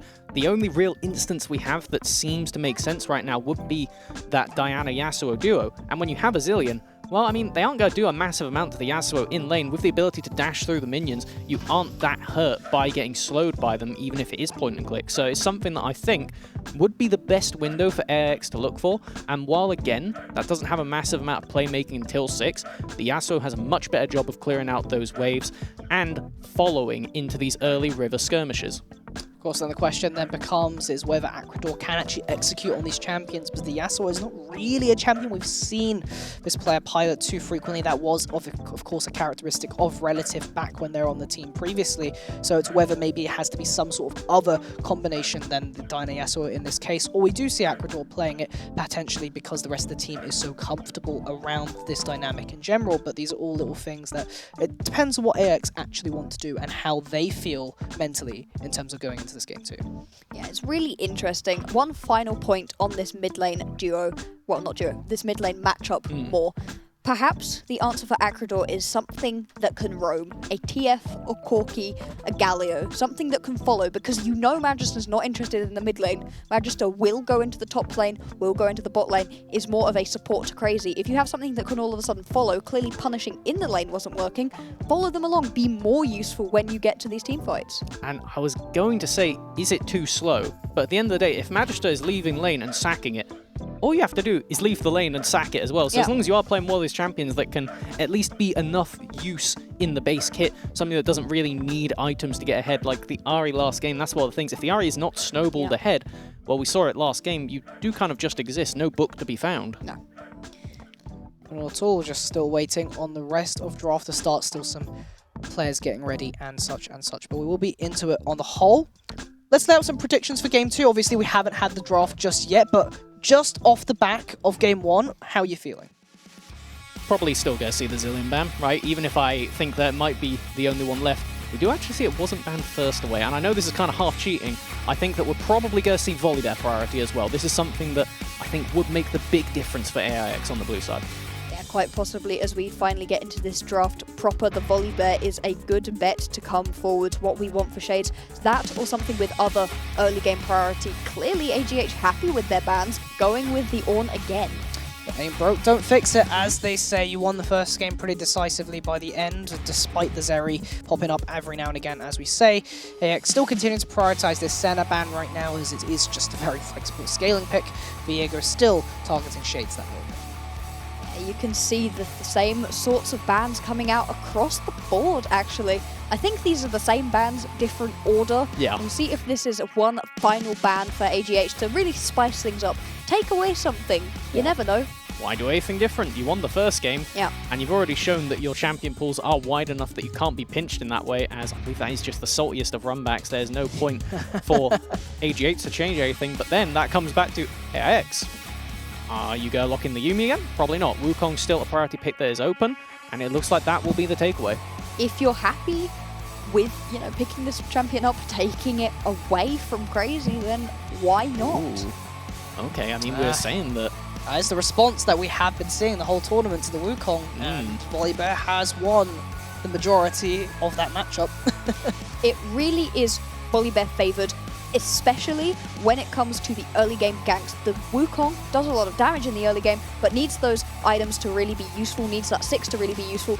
The Volibear does not. The pickup of the Lucian as well. Clearly, AGH are happy with the style of composition they played last time, even if they're going to change around the champions. So we're hoping this isn't a Zeri Yuumi. Just checking, everybody.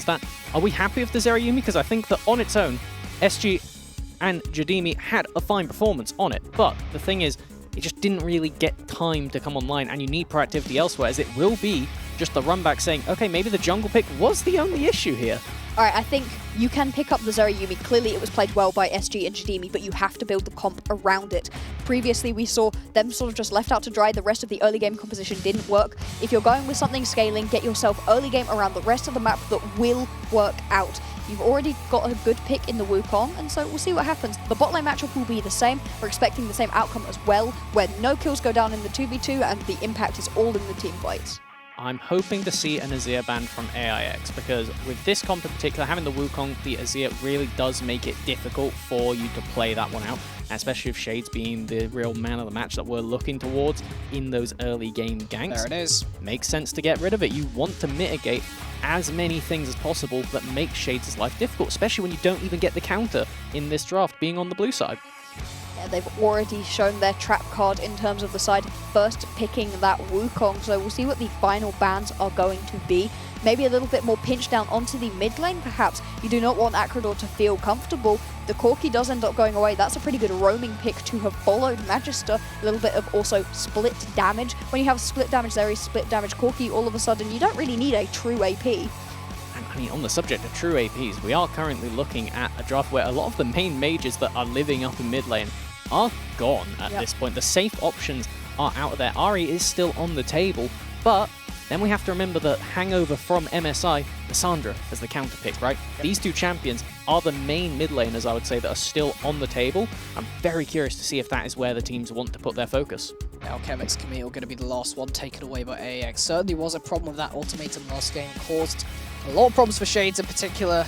Was that pick potential? Life will choose the Gnar as the blind pick of choice into the tanks that SJ even typically plays. We'll see exactly which of those choices that SJ will play, although it is possible they may opt for something else.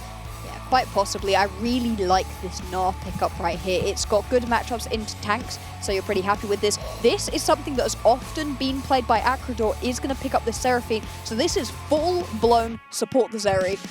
You know, the Protect the Poppy comp with the Cogmore, it's a Zeri this time. Still a little bit green, I guess. That's a very hyperactive dog in that case, because the Zeri is quite quick, and now with this last pick all up in the air, the Scion is going to be taken from AIX, and it makes sense when you have this double Enchanter team, because all you need is the tools to go forward and be the big health bars to sustain. And now, suddenly, looking at this game, there is going to need to be something just unheard of from AGH to be able to out-sustain and out-scale what is left on the AIX squad. And right now, I'm asking questions.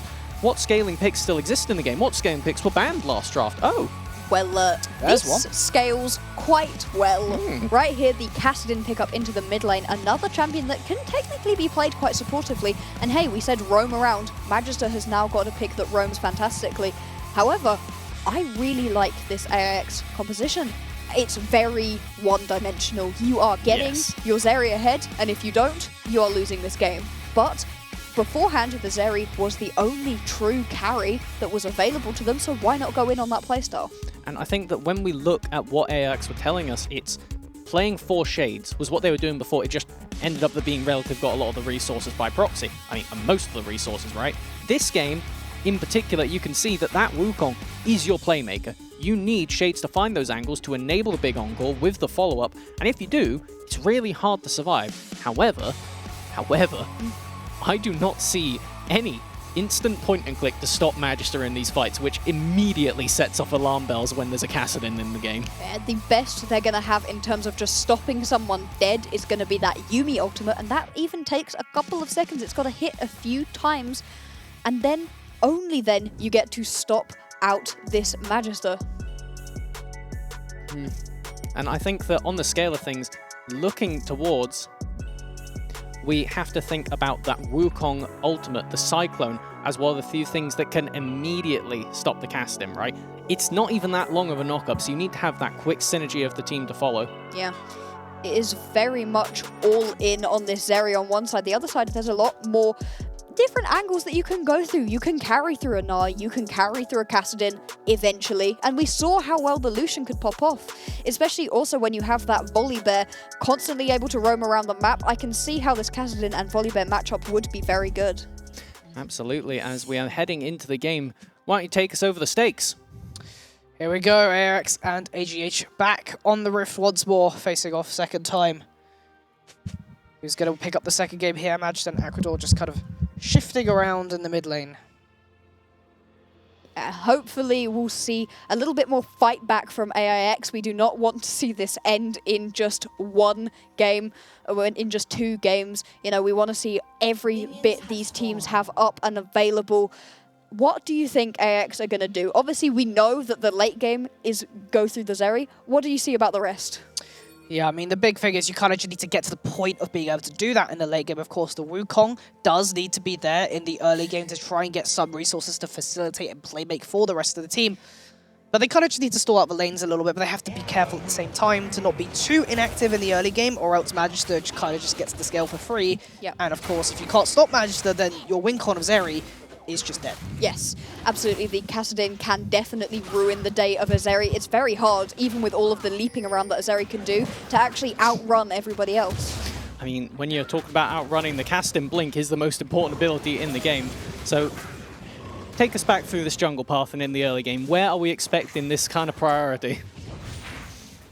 In the early game, with this, you know, with this Volibear, with this Wukong, I think they're both going to have to look a little bit towards the top lane. You can certainly gank onto a Scion, onto a Gnar, and get yourself some kills. I do like the fact that the Wukong is surrounded by people who have pretty good support in terms of actually CCing and stopping issues from arising where, you know, the Wukong goes flying in, bonks somebody on the head, and yeah, that's the end of the gank. Well, that's the thing, right? You don't have that kind of lockup, and I know we were talking about from the aspect of how to shut down a Kassadin, but it's the same thing for gank setup. You don't have a lot of it until 6, and spoiler, we kind of said a similar thing last game, and we saw how that went. Question is Magister somehow going to roam on Kassadin? I will say, for the first time, I hope not. Yes, it would be not troll. We've seen Magister make it work. You would have thought it's a little bit troll to roam around on a Nazir, but I think with the Kassadin specifically, you want to be sitting in this lane at least until 6. At that point, you can be unleashed onto the map. Now, for anybody who doesn't know the Kassadin particularly well, we're looking for level 11 and then specifically for level 16, at which point this champion is disgusting. It can jump around the map constantly, and as you said, Dan, you're really worried if you are this Zeri.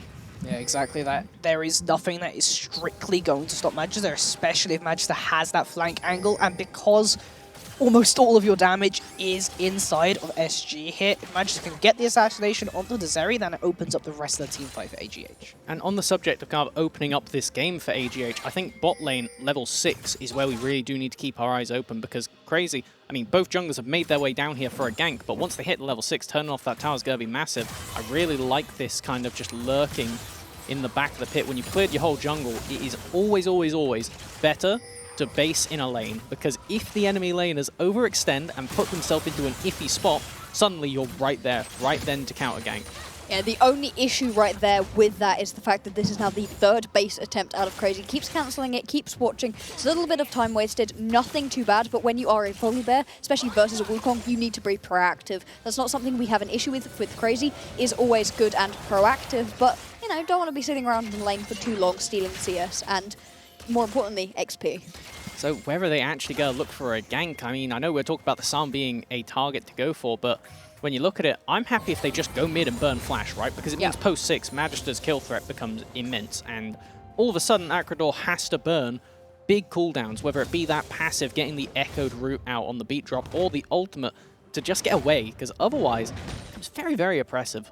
Really can be, but again, I really do like this sort of safety net for Acrador. We were talking about it at the end of the last game and also a little bit in the pre-game where we were like, you know what, if Acrador isn't feeling so confident, can just go onto something a little bit more supportive in the mid lane. What is more supportive than a support?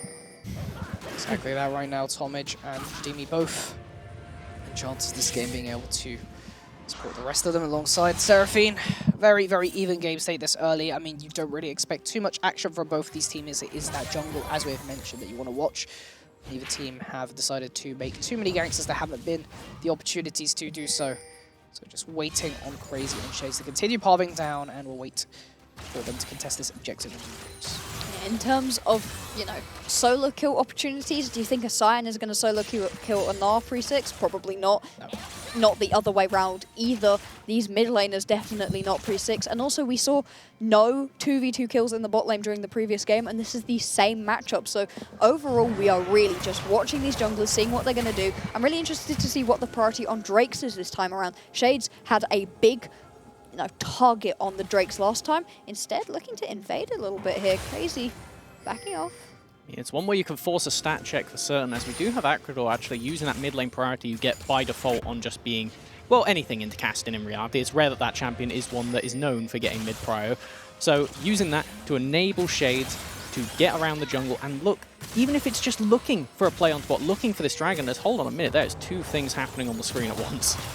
There's a little bit of a gank in the bot lane, but more importantly, the Kassadin goes down already. Well, it is traded back. I would say overall, Magister's fairly happy of getting a gold injection hit, even if it's given over to Shades. Shades, however, going to be blown straight into the side of Crazy in Life. Just a little bit of damage trading, and they're going to back off. We did not see that first blood, which is unfortunate, but still, it's a nice little pickup for Magister. If you're looking at who gets a kill, I mean, it's nice to get a kill onto your Wukong, but getting an early kill onto your Kassadin, I think that's where it's at. Double duty. Not only did you get the early kill onto the Kassadin, yes, they traded flashes, so Volibear still has flash, and as soon as Crazy hits 6, well, I feel like we're going to have a crazy concert going down in the mid lane. But Acrador on this Seraphine, no ultimate, no flash, they are a sitting duck in the mid lane. Anytime Crazy makes their way there, this should be a free kill, and that is how I want to see AGH capitalize on it, because you can use that pressure to pretty much enable Magister to get around the map in the same way they would normally. Yeah, it is a fantastic little advantage right here, and as you said, there's a good push advantage that you're going to get into a Magister, a Kassadin. That's the way that it goes, other than, I guess, a Kayle, who is basically a glorified caster minion during the early levels. The Kassadin is going to lose. If we also take a look at that early Drake, AGH had no interest in Drakes in the previous game, and yet now has picked themselves up one basically as soon as it spawned. I think it's a bit more of a requirement for this team now, because you don't have that backup of the Azir. Kassadin is a very good scaler, right? One of the best in the game.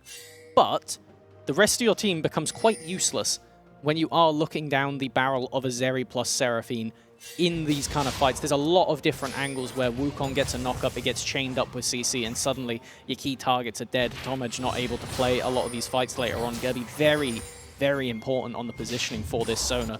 So it means that having those early dragons, having that fallback strategy so that you aren't just putting all your eggs in the Magister basket is going to be important for AGH. See this Rift Tower being started up as well here. You can see priority as such on both of these teams now. With this, going to be able to pick it up, place it down either mid lane or top lane, you'd have to imagine. Although, if you just want to begin the scaling of the Zeri, you could chuck it down in the bottom lane. Would have to take a little bit of a reset to get it down there, however. That's the thing, right? You don't have the volley bear, so it's a lot more difficult to try and enable these early plays. You do have SJ with that Ignite. I wouldn't be against seeing potentially just a group up all onto one lane, because we do have this half lane swap now that enabled the Herald in the first place. So the question is this going to be the permanent lane assignment, or are they going to swap it back? I think we should play a little game here. It's called, how many items does the Zeri have? Currently, the answer is 0, which is what you expect at 9 minutes into the game, unless things have gone horribly wrong. But you can see already got the Vampiric Scepter going towards a little bit of a lifesteal build. You know, it makes sense with that Immortal Shield Bow, the usual pickup for a Zeri who wants to survive versus a Kassadin. But we should keep an eye on this, because as this Zeri's items tick up, it's going to be harder and harder if you are the side of AGH to actually win any fights when one laid down W out of the Zeri chunks half your health. Couldn't agree more on that one, as now we do end up getting to that 10-minute mark. Remember, everybody, this is the first of our semi-finals for the day. AGH picking up that first game lead off the back of Magister's roaming Azir. Now on the Kassadin, we have a very different looking kind of game. It is worth noting, however, that AGH does currently have a minor gold lead just off the back of lane advantages in that farm. Going to pick up another turret plate in the bot side even to accelerate that slightly more, but it is that farm advantage given from their stronger lanes, notably the Gnar and the Lucian, being able to provide that early game gold and potentially help them secure Drakes to come. I'm slightly worried right here for AIX in terms of that map rotation that just didn't work. They rotated their bot lane up into the top lane. SJ ends up losing out on CS. SG also ends up losing out on CS. And the side of AGH just didn't care. They just sat in that bottom lane, kept farming, and nothing happened. There was no ability for the Zeri and the Yuumi to be able to take out the Gnar, so kind of just lost them tempo. If your name starts with S and it has 2 letters in it, you were not pleased with the rotation. And now, one of the things I thought could have happened off of the back of that would have been, well, having SJ use the ultimate to engage onto that Sona, right? You still have the flash, but at the end of the day, with a Zeri Yuumi, you should be able to chase it down. Instead, going for the safer option is what happened here. Using it to get back to lane while they have that Ignite instead of the teleport. You obviously can't use it to get back yourself. The spellbook, you know, it giveth and it taketh. It's a little bit worrying right here if you are AIX. It's not indicative of the end of the world, but in terms of finding little advantages, if you want to go all the way in this tournament, win tomorrow, you have to win today first of all, and just losing out on little things right here. That's the sort of thing that can be punished once you get to these quarterfinals, semi-finals, and then the finals. Already have multiple members bottom. This is great. As the encore doesn't land, however, Tomic able to get away with a slur of health shades, able to pick that up with the flash, now in danger himself. Will pick up a double kill before he eventually goes down to crazy. 1 for 2 currently in favor of AIX. Alchemic is here, but I think the chase is unable to happen. That's a Gnar without any Gnar bar, and unfortunate little play right here. It does end up being a 2 for 1 in favor of AIX, so a little bit of an advantage. More fighting going on in the mid lane. Magister. You say fighting. Really wanted that plate. I mean, fighting the plate, perhaps. That was like chasing something around with a broom, trying to shoo them out of your kitchen right there. It was, get off of my tower, Magister. You shouldn't be around here. Bad Kassadin, as now they've gone up to the top lane to collect more farm. Will they be farming champions? That is a Scion. Try and collect a kill Ignite down from SJ, but the side is out of mana. Yeah. Simply does the damage. Riftwalk might be able to allow Magister to catch up, but it's just too expensive right now. Doesn't have the mana to be able to cast the ability. That's some bodies in the bot lane. That is a lot of bodies in the bot lane and a lot of health chunked out of Alchemic. Again, AGH are looking for another Drake. Shades is here. I mean, they could definitely go for the steal. It is the Wukong. Smite is up in a half second's time. They don't know the HP. It's on the back. Last cone over the side. Shame they will not get that steal. Instead, AGH will secure 2 Drakes. And putting themselves up in a Drake stacking position instead, the opposite of what we saw last time, and the Mountain Drake. I think this is a pretty interesting Drake in this game. You've got multiple members who will be tanky enough to make use of some extra shields. And also, if you are AIX able to pick this up, I think the same thing for AGH. If either of your carries in the mid lane or in the bot lane are able to pick up that Mountain Soul, all of a sudden you won't get bursted out quite so badly. I'm going to put an asterisk on that, because we do actually have one of the few champions who has that interaction with shields. And it's not often we get to talk about that with Zeri. But when they do hit you, she steals your shields before even dealing the damage. And it was a minor feature when we just had the Sona in the game, so it was something that didn't really push too hard. Now you have the Sona, You have to cast into a lesser extent. You also have a volley bear with a shield. Yes, big shield on the volley there. And suddenly, if you tack on a Mountain Soul at the end of that, then SG is going to be very difficult to break through. With 2 supports on their back healing them as well, you're going to need a pretty clean execution, a one-shot from Magister if you want any chance of killing SG once we get to that 2-3 item point. And it all of a sudden becomes that interesting question of, is it worth taking that soul? We've seen souls definitely win games, but also fighting around souls that you don't need can put you in a bad position to lose them. It's fantastic for AGH that they picked up that first 2 because it now means that they're not worried about the opposition getting the soul unless they're willing to let this game go to 30 minutes. Okay, this is a chase onto the flashless Scion. Can they get around the corner to ult? Great spellbook to exhaust. SJ gonna go down here. Just too much damage with the 3 members of AGH. Another kill for Poland. Unfortunately, onto Tomic, not entirely the member that you wanted. There are other people there who would have liked it a little bit more, but I won't accept that. No, hold on a minute. Okay. I love giving the supports gold in the early game because the faster you get them to mythics, the easier these early game objective fights become. This is true. And I think that it's something that is extremely underrated. Shades is just vibing around in the enemy jungle. I mean, bit of a scrap happening. Just gonna go over the wall, Get get himself out there. Careful. We can see everything begins to fizzle out, but lots of damage being laid down. Shades definitely needed to be careful. Right. SG is basing. Has just picked up a lot of waves of farm. Is this going to be the mythic on base? Should be. Should be indeed. Okay, Oh, no. very barely not. Yeah, not quite able to have enough gold. Now, this is important because we can see fights happening right here. Now, both your Zeri is not around for the fights and also doesn't have the item. Oh my minute, this is all Sure, over this was the a very place. early engage from Crazy, gonna be returned by Shade. Cyclone gonna go down. Shade's now doing a lot of damage to Crazy, being a bit overzealous. Stormbringer keeping him alive for a second, but instead, that just donates the kill over to SG. Lightning Crash onto Tomic, damage getting laid down by AIX, and eventually SG just seemed to manage to cash these in. That's another kill over to Zeri, of course, so if they can get Alchemic, it's a lot of bonus gold onto the carries of this team. They're out. Barely out. Alchemic's gonna sneak away. Please don't die to the Zeri laser. It looks like won't see another attempt from SG. Very well could have had it at the end of that one. But at the end of the day, the reason that fight went so poorly is because AGH went in without Tomic, right? Yeah. This Sona hasn't had time to base for that mythic item yet. That's so important for these fights. The reason that Tomic has picked up this Sona, I think something like 5 times now for this team throughout the tournament, is because it just enables this Death Ball comp. And your champions necessitate the Death Ball. If you are not rolling over the members of AIX one by one, well, we see exactly what happens. The sustain just becomes a bit too much, even when you're down in items. Yeah, we saw how much damage Life did, but without Tomic there to back them up, they were only able to hit onto SG. He was kind of, SJ, sorry, he was caught a little bit out of position and so not able to get involved in this fight fully. Again, losing out a little bit in early fights is not the end of the world for either of these teams, to be honest. There's a lot of scaling. AGH really looking to get Magister online later on into the game. Has a little bit of a bounty on him, clearly farming up as well as getting involved with kills quite well. I think having that Crown of the Shad Queen will make a lot of difference because it just buys that extra buffer time when you go in. There's not that much poke on the side of AIX that is reliable to land. Seraphine abilities very, very slow. It's quite difficult to hit them. And then on the scale of things, I mean, the Prowling projectile from Jadimi isn't exactly that quick, not that instant. So this should be a very safe game where you can pick your moment and have Magister go in to really finish off the fight. But funnily enough, to get there, you have to start it. Rush forward, nice buffer from SG. Just gonna dip straight out there over the wall.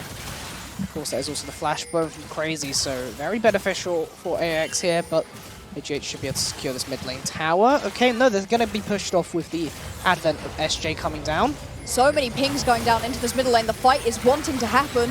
TP through, Shades already at half health. There's the lightning crash and the rest of the damage from AGH Acronor. Gonna be the first to fall. There's the death ball we're talking about. A double kill for Evolution. Let's make that an ace for AGH. Sorry, Seraphine, the concert is on and it starts with a crescendo. AGH sweep the floor with AIX. We'll be able to walk away, secure the dragon, and take 2 mid lane towers and exert pressure onto both side lanes as bad as it gets. You're going to get top lane tower damage. You're going to get 2 mid lane towers. You're going to get yourself another Drake, your third of the game. Put yourself on soul point. All of that off of the back of Tomic. You highlighted this man constantly, and oh my god, what a play. That was insane. I mean, the fight had already kicked off, and we have to give credit to Alchemic, right? With that flash Gnar, to get 3 members stunned up, it just enables the team to collapse. And this was the biggest issue when we were looking at the AGH comp. If you aren't together, A, the death ball fails, because then you're kind of like death strands all over the place, and that just doesn't work. So what you need to have is everybody going in off of one single piece of CC. They find it with one of the very narrow windows possible. Credit completely to Alchemic and Homage there, managing to secure the members and set up for their central 3 players. The Encore is a fantastic ability, but if you pop it once half of your members are dead, it doesn't matter. It came down way too late out of Acrador. Once, you know, we always talk about the way that Seraphine is basically Sona 2.0. Well, the original is back, and it's back and biting. I think that the way that I'm thinking of Tomich right now is almost just like how in The Dark Knight Bane is talking to Batman of, you were born in the Enchanters, but no, I was raised by them. Yeah, exactly. Fantastic little play right there from Tomich, and everybody got involved perfectly. Alchemic, huge ultimate, as well as Tomich. And then on top of that, when you have enough damage from everybody else, it was a snowball, big death ball composition. So lovely to see. Right. Got 20 minutes. Yep. Baron's about to spawn. When there is this many enchanters in the game, regardless of how good your team is at taking Baron, you can eventually take Baron. Yep. Just by proxy of being tanky and eventually sustaining up throughout it.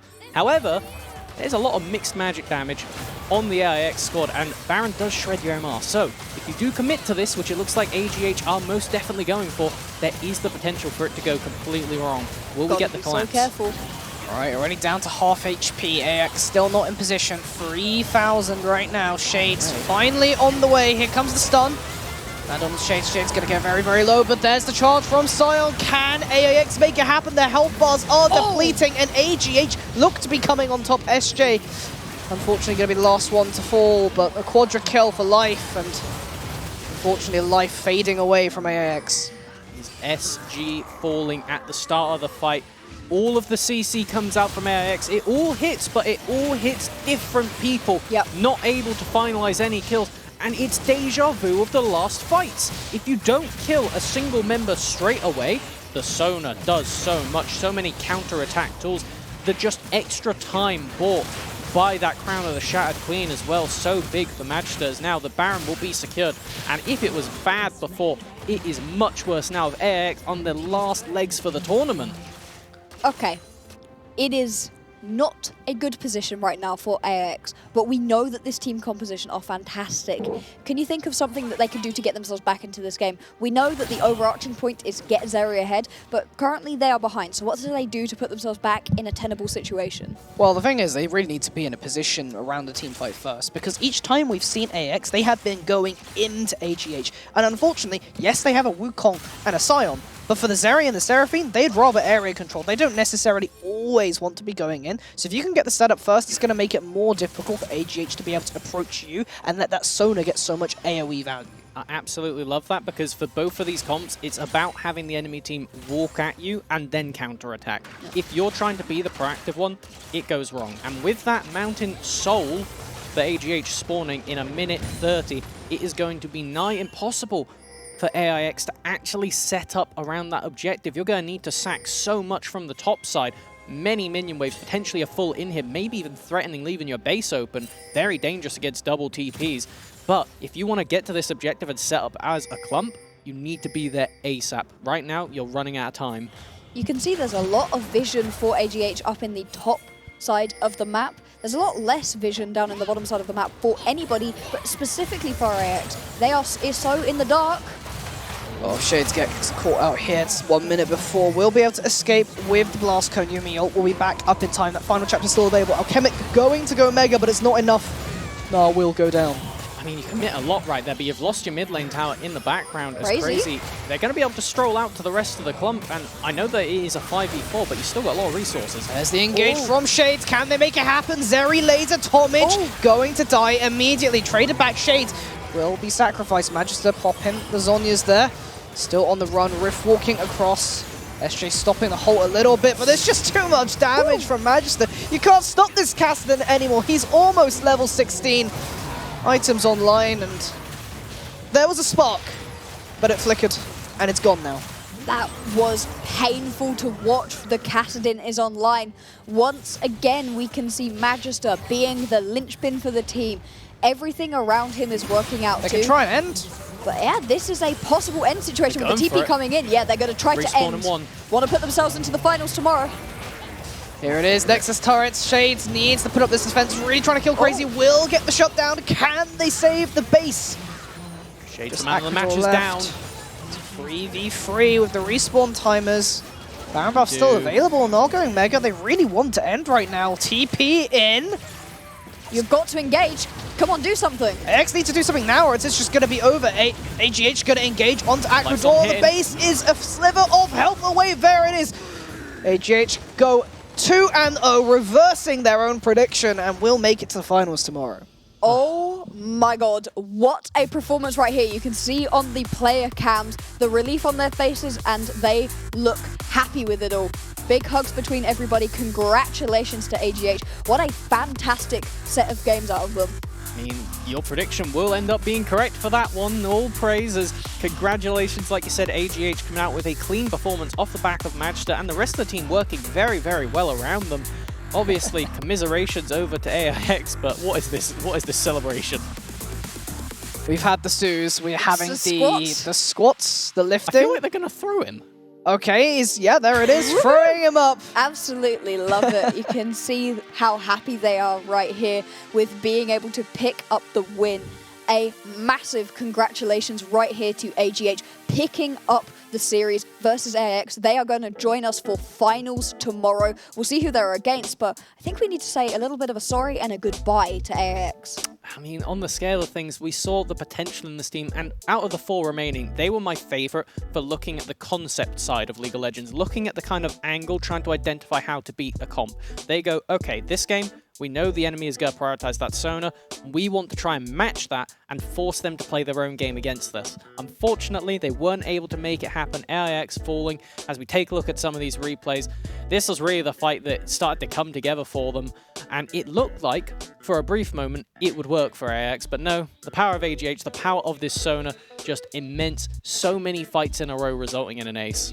SG just got shut down too early. The problem is when you put all of your eggs into one basket, if the basket shatters, that one was too close. Doesn't look very good. If the encore had followed up there, then suddenly that's 2 kills that you can turn on the volley bear. But just those narrow margins, those stage nerves that can be hitting these players. Commiserations again over to AIX. You played your hearts out, but at the end of the day, AGH came for blood and they got it. Oh yeah, they have played a fantastic game. We will see them tomorrow. We'll see who they're against. We have Yenil Misler versus Esports Team 20. It's going to be a ridiculous matchup next. We're super excited for that one, but oh boy, what about this one? That was, I'd say, really fun League of Legends too, and we expected something maybe slower out of this AGH composition. I think that if there's one thing that whichever team does face them tomorrow, it's got to be acknowledging this Sona Lucian bot lane. Yeah. Because at least the way that AGH are pulling it off, it gets the best of both worlds. You have the insane scaling of the Sona as the game goes on. It enables their comp of this clump of just grouping together and deathballing over the enemy. I know I said it so many times throughout that game. There's a reason. Because it's all they're doing, right? They're just grouping up and rolling over. All right, and I believe we have Carmeline now on standby to provide an interview with the winners here. And we're going to throw it to her.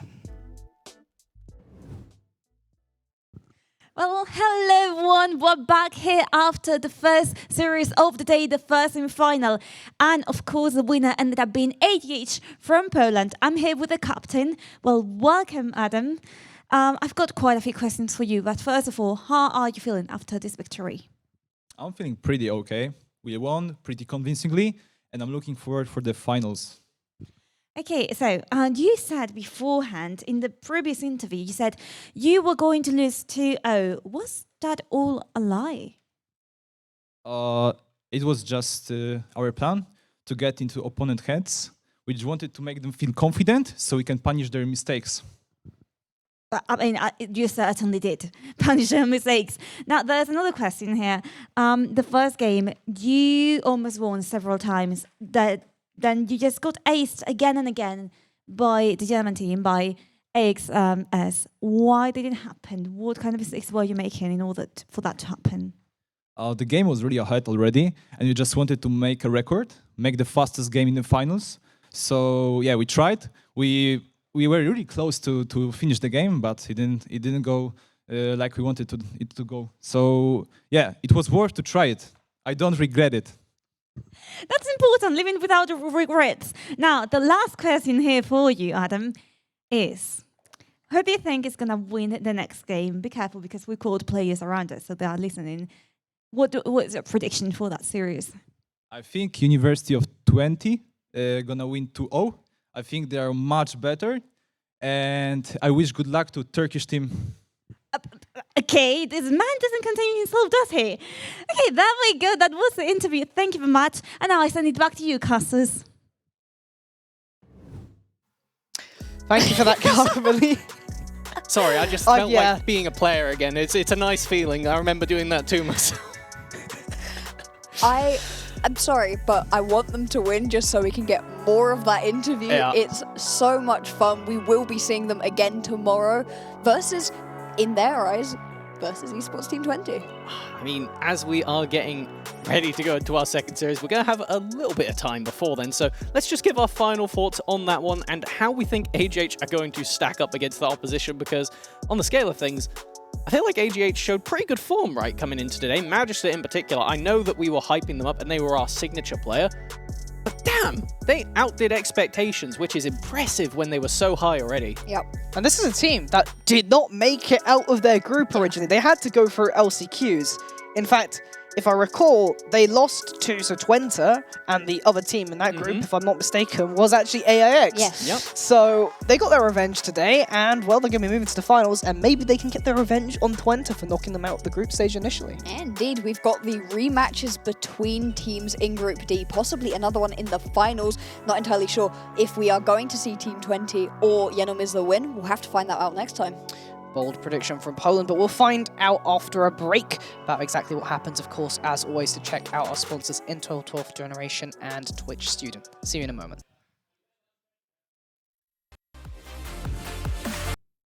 Hello everyone, and welcome back to the 22 Amazon University Esports Masters. Of course, joining myself, Takura, Blackboxer, and Melvin Izzle once again. We're back with the second best of three coming in later today with Esports Team Twente versus Yenomizla.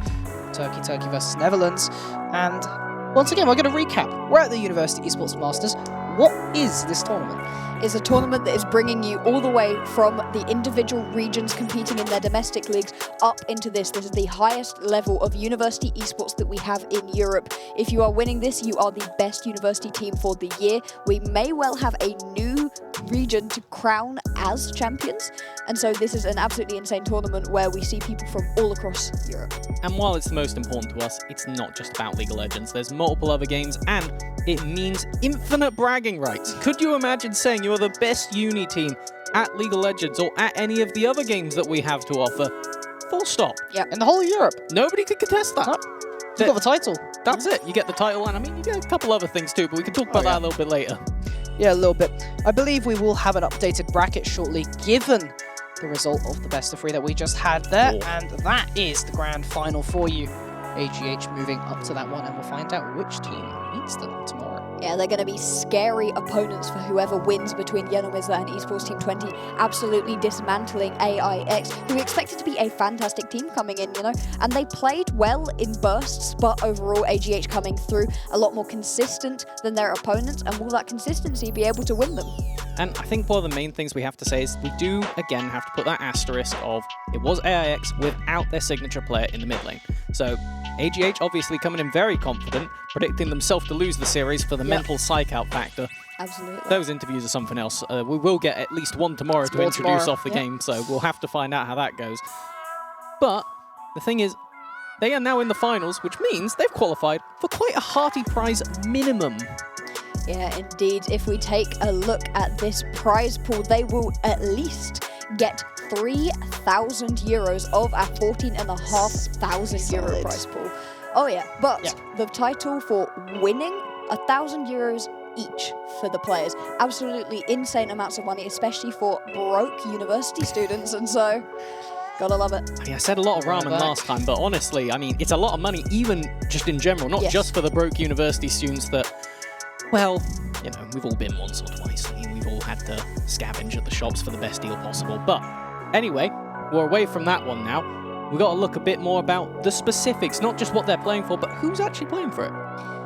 Indeed, if we take a look at these two teams, we've got Turkey versus Netherlands, Esports Team 20 versus Yeno Misler. Should be a fantastic matchup. If we take a look at the Netherlands. All right, we have the roster right here. Muke, Bush, Klonky Mechanics, and QTKT. This is the tournament favorite right now going into this. And well, they've only dropped 2 games the entire tournament, and they look very strong. Rightfully so, because when we look at this squad, they came out of groups with roster issues and still topped their group, which turned out to retroactively be the group of death. 3 out of our 4 quarterfinalists, being that semifinalists even, being from that one group alone. And the fact that they managed to do it without the complete roster looked amazing in the one series we have got to see from them since then. It's a very scary team on a patch that I think leans into them quite well.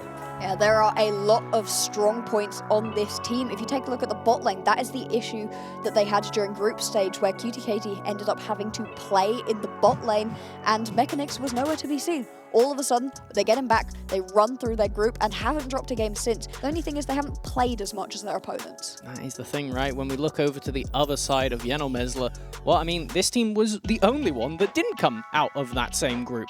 And part of the reason is because they did that last chance qualifier, sprinting their way through it. And the team that made it is comprised of Avni, Bastards Odin, Freshkiller, P-God, and Burkus. And it wasn't just a sprint, I would say it was more of a marathon, given that they had to make it through the entire lower bracket during LCQs. Yeah, they had an absolute time of it going through the lower bracket as well, not just through last chance qualifier like AGH, but having to go through the lower bracket as well, having lost their first. This is an interesting point right here. Both of the teams that would be in the finals, if Yeno Misler win, would be last chance qualifier teams. Clearly getting a little bit more practice as a 5-man is useful, and of course it is. This is high-level League of Legends. It doesn't matter if you pop off if your team doesn't work around you. I think that's kind of what we got to see, just doing a brief throwback to the previous series. You have to pop off and then bring that lead to the rest of your team. If we could get more Magister-esque performances from players, then suddenly, well, I mean, we have very, very competitive games in to go. And looking at both of these teams, there are plenty of players that can do it on each squad. Yeah, absolutely. I mean, it's a high level of play. We have some highlight players for you coming later up, but we'll wait until we see the full rosters on stage in a moment before we hand it off to that. But in general, we'll recap once more. So Twente are the favorites coming into this, but I think Yeno Misler have a few tools in their arsenal. I think it's the lane phase mostly. Yeah. I think that's fair, because when we look at Yeno Misler, they're all about early snowballing and skirmishing. This team skill checks you. If you are not this good, they will blow you apart, and it doesn't matter. They will have couple ints, they will throw fights. Again, they win more than they lose. They are a very biased coin because they just love to go for this raw outplay value, which is something that when you are on a patch like we are now, we're on patch 12.11b, you know, B minus the Belveth, etc. We have the durability all in. If you do get a lead here, it's quite difficult to throw it away because you last for so much longer in these fights. Yeah, absolutely. And you said they like to flip it. They really do. We have nicknamed this team the Chaos Gods. Absolutely love to just take everything you thought you knew about League of Legends, scratch it up in a little ball and toss it right out the window. Kind of the opposite of the way that Esports Team 20 play. I mean, if you want a little bit of a comparison, this is an LPL style play style. We are just going to fight constantly versus what you see out of Esports Team 20, where it's a little bit more of an LCK, slow, consistent, you know, we're going to find the right objectives with the right vision at the right time, rather than these guys who are going to 3-man dive you at level 1. And in spite of recent international events where those styles headed up directly in quite high-level points, I don't want to undersell Twente from the sounds of that, because they are all individually very, very skilled, and they have got a lot of picks that we need to keep our eyes open for as we get rolling through. They even have, well, basically the highest ranked player here, or at very least the highest ranked up in divisions on the scale of things. Yeah, indeed. The man is called Gabush, and oh my god, we were prepping for the teams before we saw anything of them, and we were looking down and we were like, Gabush. It's a name. I know that name. Yeah, I've heard of them. Where have I heard of this before? NLC Div 2, probably going to end up in NLC Div 1 at some point. A fantastic player and terrifying to face. Absolutely, and I mean, it's not just Gabush, to be honest, because one thing is that we haven't necessarily brought on too much, I think we touched on it briefly a while back, is that Twente have lost games. They've lost 2 games in particular. But both of those games were not with their full roster, and once you got Mechanics and Clonky back where they were meant to be, this team really came alive.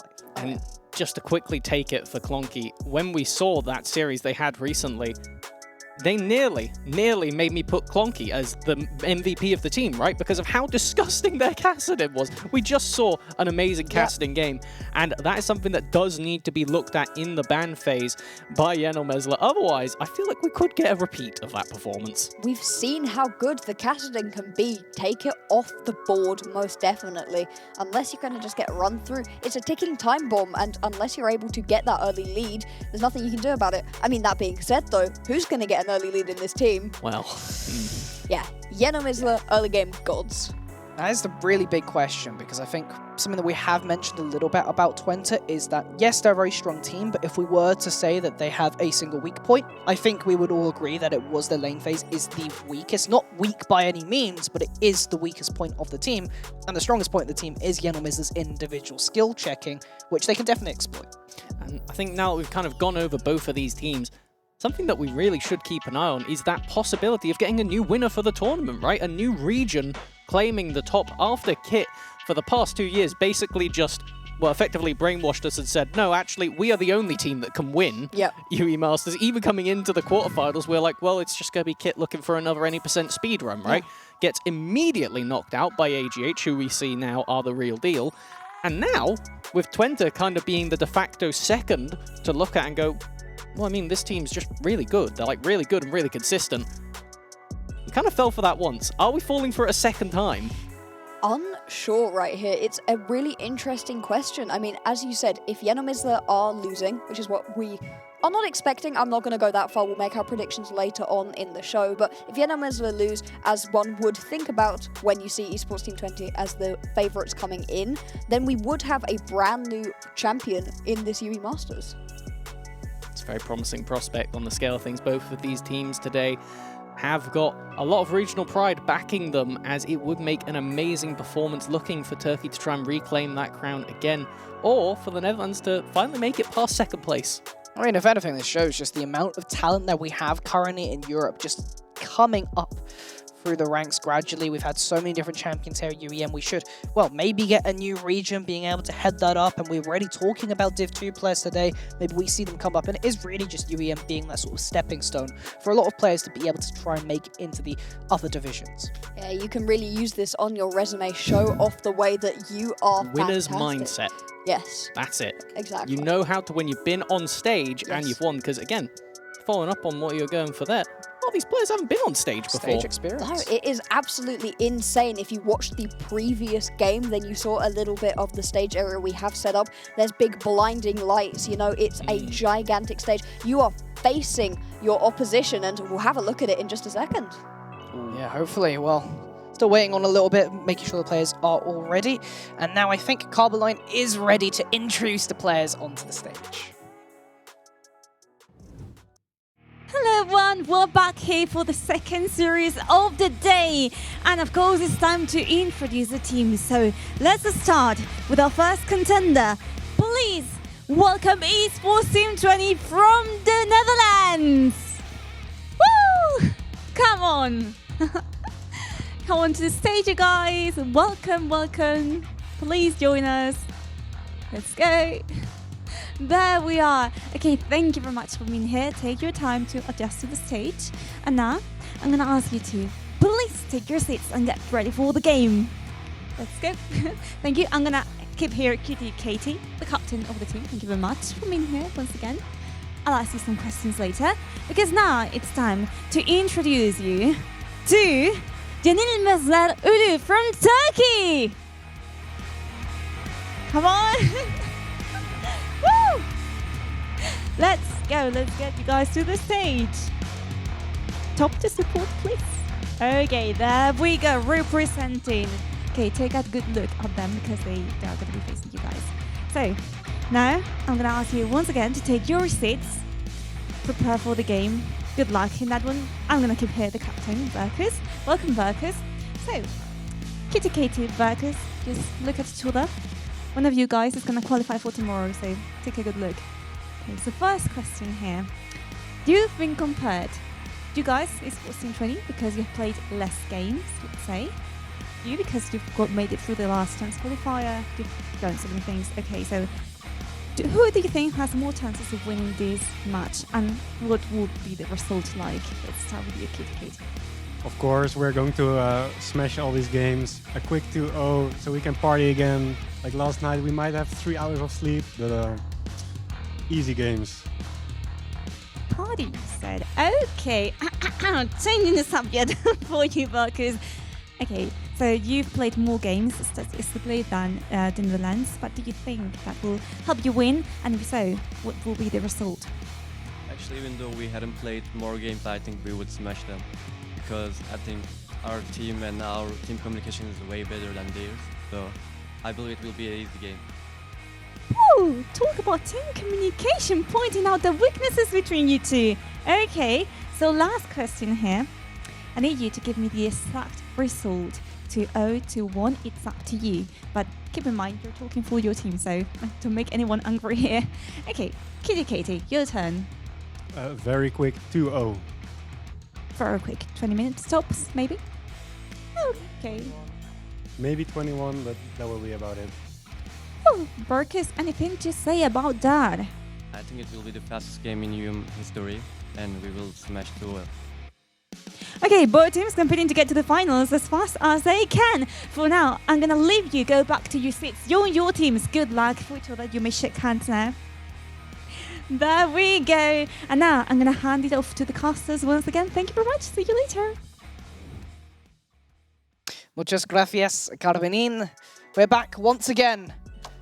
We have the players introduced. Now we can talk about them a little bit more. We've seen the trash talk coming through. Twente thinks they can win the game in 20, 2-0. I mean, it makes sense. Or 21. Go on, give me a bit of okay. credit.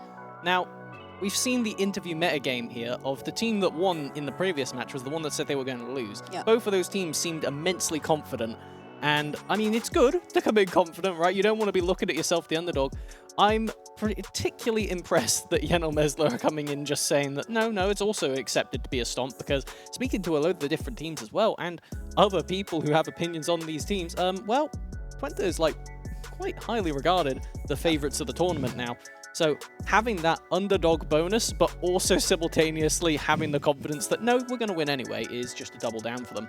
Yeah, it's absolutely brilliant to see these interviews with these players. They love, trolling each other a little bit, and it's a fantastic time to see. These two clearly very confident in their teams, though. You have to be. You cannot come into this going, well, we might lose, because then you will lose. You have got to have that mindset to go for those plays that you have to do and be confident. That's the only way you can win. That's the plan. Confidence is key. Mental as well, as we've talked about a little bit. This is on stage. And for many people, it will be their first time performing on stage, playing on stage. That mental, those nerves will be in effect. And combating them is important to be able to keep your team communications up. As Burka says, they apparently have the better communications. I mean, the thing I appreciate about both of these teams is both of their captains are the support, which means that you can see, for better or for worse, depending on which roster you're talking about, it means that there is always something happening in the comms, because that is the main benefit of the support role. You're not spending your time last in, you're not spending your time pathing and tracking the enemy jungler, so you do have that extra bonus to be focusing extra on the lane and getting those advantages and then being across the map, which means, I mean, it kind of travels quite nicely into the fact that I would say these are two of our most proactive players in the tournament, let alone in the support role. Yeah, it really is a lot, coming down to this support role. Something we didn't really say before. Obviously, we had a lot of highlight on the Sona performance down in the bottom lane, but, that was less so, whereas all of a sudden, it may not just be the enchanters down in the bot lane. We may end up seeing some slightly spicy picks. We'll go into the spiciest of the picks in just a minute, but across the whole board, these are very good teams. We've said that I'd say there's a lot of team synergy between both of them.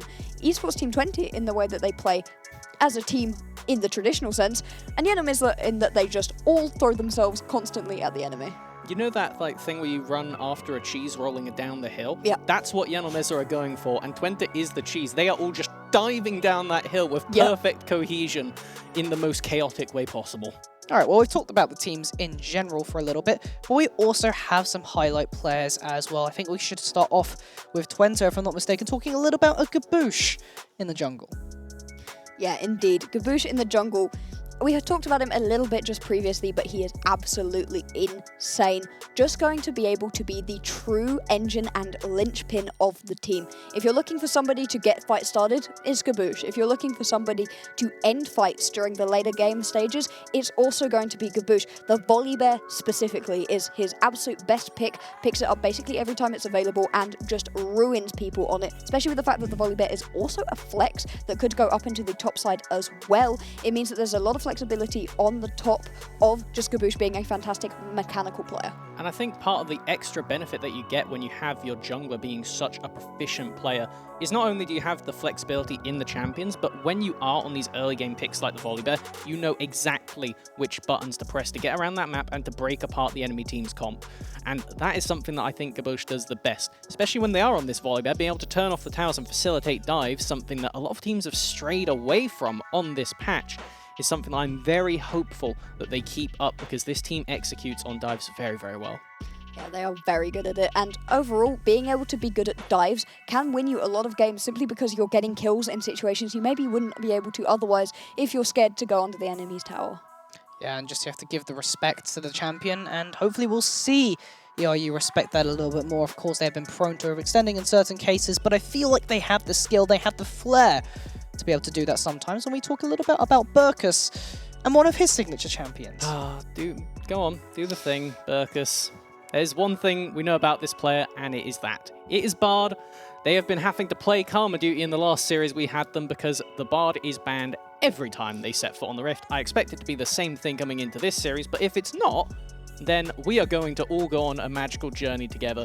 This player somehow managed to play the Karma, which they got stuck on 3 games in a row, like it was a Bard, getting around the map, being proactive, impacting the side lanes. Bard has roaming inbuilt through trying to collect meeps throughout the map. That's why Bard roams. The kit works around that. Karma does not need to find meeps around the map, and yet was going on journeys throughout the map, constantly getting in people's faces. You will be sat watching top laners farm, thinking everything is calm and chill, because the Karma has gone back to base, and all of a sudden they're in top lane, and there's a kill that's gone down instantaneously. This man is absolutely insane, will start fights anywhere and everywhere that he has any presence. And I want to differentiate them a little bit from what we're saying, because this is very similar to how we're talking about Magister in the mid lane, is Burkus and P-God in particular in the bottom lane for Yenomesler.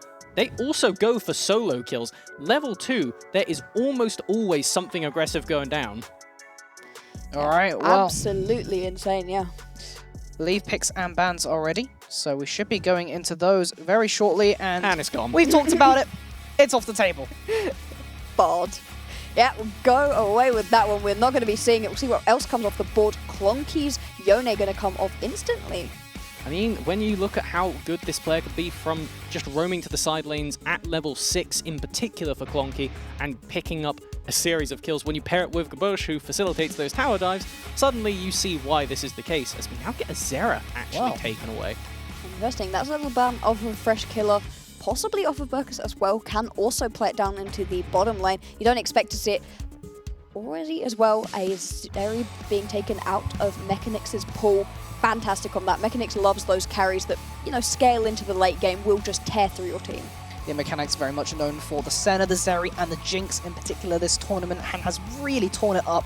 However, during playoffs specifically, has only played Lucian thus far, paired with that Nami to give that early game lane, that to basically support the fact that Twente have slightly weaker lanes. I seem to notice that both of those picks are currently still open, and the champion that snuck through all of our drafts last game, Bard is banned, Karma is here. If there is one team in the tournament who understands why Karma is one of the highest, if not the highest presence champion we have got, it is esports Team Twente. And you now get to take it away from Burkus, who is going to respond instantaneously with the Rakan. Been playing a lot of it on solo queue recently. It's a little bit of a step away from the usual, but the Rakan can absolutely roam around, get into other places on the map, you know, can work in this playstyle. We'll see if it's going to be a jungler picked up. That's usually what we see, the bot lane and the jungle picked up during the first 3 picks of the draft. Will that trend continue?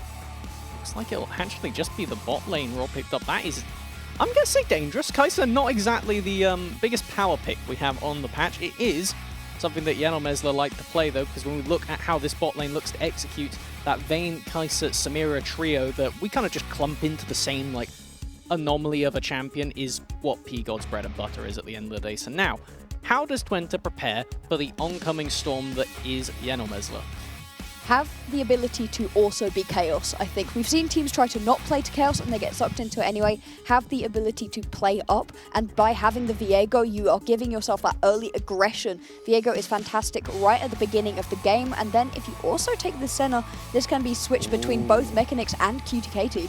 That's very dangerous because now you're in a super awkward spot for Yenomesla coming into this second rotation bans, with Viego being pretty much guaranteed in the jungle. That Senna, like you said, flex between Mechanics and QTKT, leaves the Karma as just this giant question mark. This is the reason this pick has been so prevalent throughout our entire tournament. It's because she's just so annoying as a B1 pick. You don't know where they're going, and you always manage to find value out of it. Well, Freshkiller has, however, locked in the Zoe, which has been frequently banned away from this player for a particular reason, in that Freshkiller is so good at using those Sleepy Trouble bubbles and allowing the team to pick up picks, but it is whether they can get ahead enough, because right now Twente have a lot of tools to be able to either capitalize on the chaos that Yenomesla want to create, or just be able to scale it up between the center and the Karma. You have to be so careful when you have a Zoe in the game. Any wall you pass could well end up spelling out your doom, and it can be fantastic. And we just want to make sure that you know, for the purposes of this one, Yenomesla have got to forfeit their second rotation bans due to a misunderstanding earlier in the tournament. It's just a little bit unfortunate. It means that you're not able to pinch the pool of anybody else, especially the fact that you see no top laners, probably. The Karma could well go top, but you're not entirely sure of that right now. We'll see what the response bans are going to be out of Esports Team 20. They seem to take the Fiora off the board first of all, and we can play a carry style. Need to be careful. Mainly likes to play those sort of bruiser-esque types, and so need to be careful of that. I find it interesting that we actually do see EMU take away the Fiora, as it's something they are renowned for themselves. Does make me think that they expect Yenomesla to, I would say rightfully, save their top lane for last pick. You already have the jungler visible on the enemy team, so I won't give anything away. Now let's find out where Twente puts that last bit of priority. Will it be a double down on the top, potentially taking away another one of those still prevalent carry picks up there? Yeah, Avni has been known to actually have really good performances. We have talked about mostly the bot side and the mid when it comes to Yenomesla, but Avni has really shown up to be able to get solo kills by himself in the top side when he's on a champion, particularly the Volley Bear and the Camille, as we have seen beforehand. The final pick gonna be the Aatrox, and so we'll see what these actual, final lock-ins are gonna be. See where this counter pick is gonna go. You'd have to imagine, like you said, into the top lane, but doesn't have to be necessarily. Alright, the Ornn locked in. You certainly have enough damage with the Zoe and with the Kai'Sa that you don't need more. Having some more support, a little bit tank, it's a good pick. I like what Yenomesla have currently, because it's almost like a Seek and Destroy comp, right? If somebody gets hit with anything, whether it be tagged by the Ornn ultimate or a Zoe bubble, you have got the ability to follow up from so many screens away. My only issue for them so far is they may be lacking a bit in DPS, which does leave me starting to question what on earth are they going to go towards in the jungle.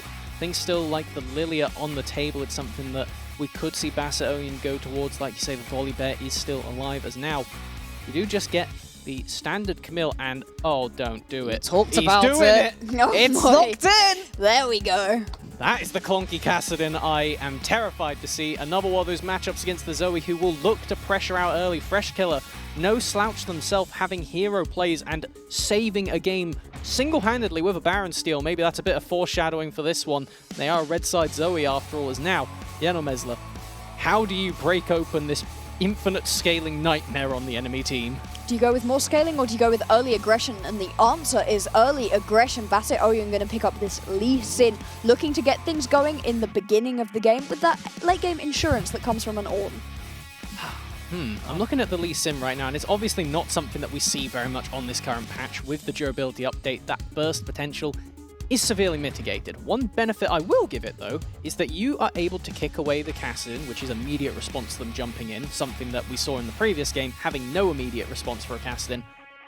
Well, it's doomed. You don't have anything. Yep. And it has the secondary bonus of being able to boot the Camille out of their own ult, so you can provide a bit of peel for your team.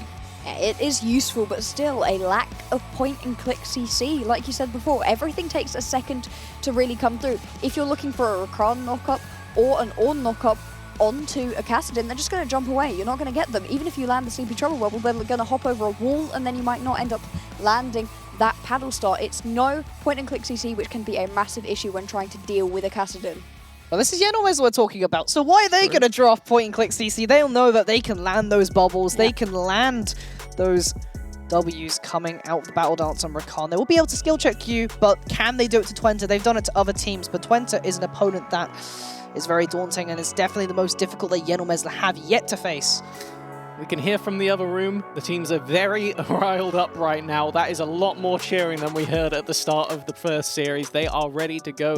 And you kind of need to be, right? Because at least for Yenomez, that you are looking down a Goliath. You may have an Ornn, but something we've come to see is that Ornn scaling doesn't really matter when there's champions that can circumvent them. The Kassadin, like we just said, could get around. The Camille as well in a side lane can eventually match them. And regardless of how tanky the Ornn is, they're just going to be Camille with that Cho'Gath ultimate on the queue. Yep. And of course, there is the other problem is, yes, you have the Ornn, but you also have champions like Lee Sin that don't necessarily do so well, especially in later stages of the game. So we will see. I think the key here for Yenomez is to try and get an early game lead of some variety, and then to push that as they have constantly been doing. And obviously for Twente is to stall it out slightly, win the team fights, and go from there. As we jump on into game for the second best of 3 to see who will be joining in the finals, you have got the Netherlands versus Turkey, Esports Team 20 versus Yenomizler. That is a Ghost Senna for Mechanics in the bottom lane, and they are doing the fasting strategy of QTKT collecting up the farm. I'm going to say that's unique. Yes. I personally do rate having Ghost on ADCs. It's just not something you see very often, so every time you have to do that double take. No, but with the Senna, you can absolutely see why this would be the pickup. The Senna is fantastic at chasing people out, and all of a sudden, if you can do that even better, that continues to be a useful summon spell into the late game as well. If you're chasing someone down and auto-attacking them for about a quarter of their health each time, plus you're also 20 movement speeds faster than them, well, there's nothing they can do. There's something else about Senna's kit is that you have the passive move speed. If you manage to get your passive procced and you rip a soul out, you get a little bit of extra move speed. Fleet as well, giving you another percentage of move speed. And commonly, what is wrong with the Senna is something like the approach velocity or even the commencing boots to give you even more chaseability. So Mechanics really should be quite mobile on this champion. You're going to have to be very careful if you are up against the Senna, but the Senna will not come through until later on in the game. Mainly if you're looking at this Esports Team 20 composition, you're looking in the top and the jungle for actual involvement in fights early game. The Kassadin is basically useless in early game lanes, as is the Senna.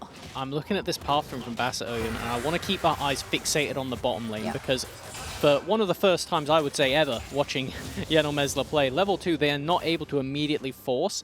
And with this 3-camp clear that we have from Basset-Oyen, they are ready to go red buff in hand. If they find this knock-up, that could be a dead target. Lands Ignite immediately going on to QTKT, but the root from Senna followed up by the Resonating Strike. Move speed still available. Basset-Oyen really wants it. You have a flash from P-God. Just not enough damage, though. This is going to be a really weird position after the fact. Gabosh actually debated coming over, decided they'd stick to farming their own camps right now. It's an amazing lane state. Yeah, on the scale of things, there's nothing for them to really rush to. They weren't going to swing that play quick enough.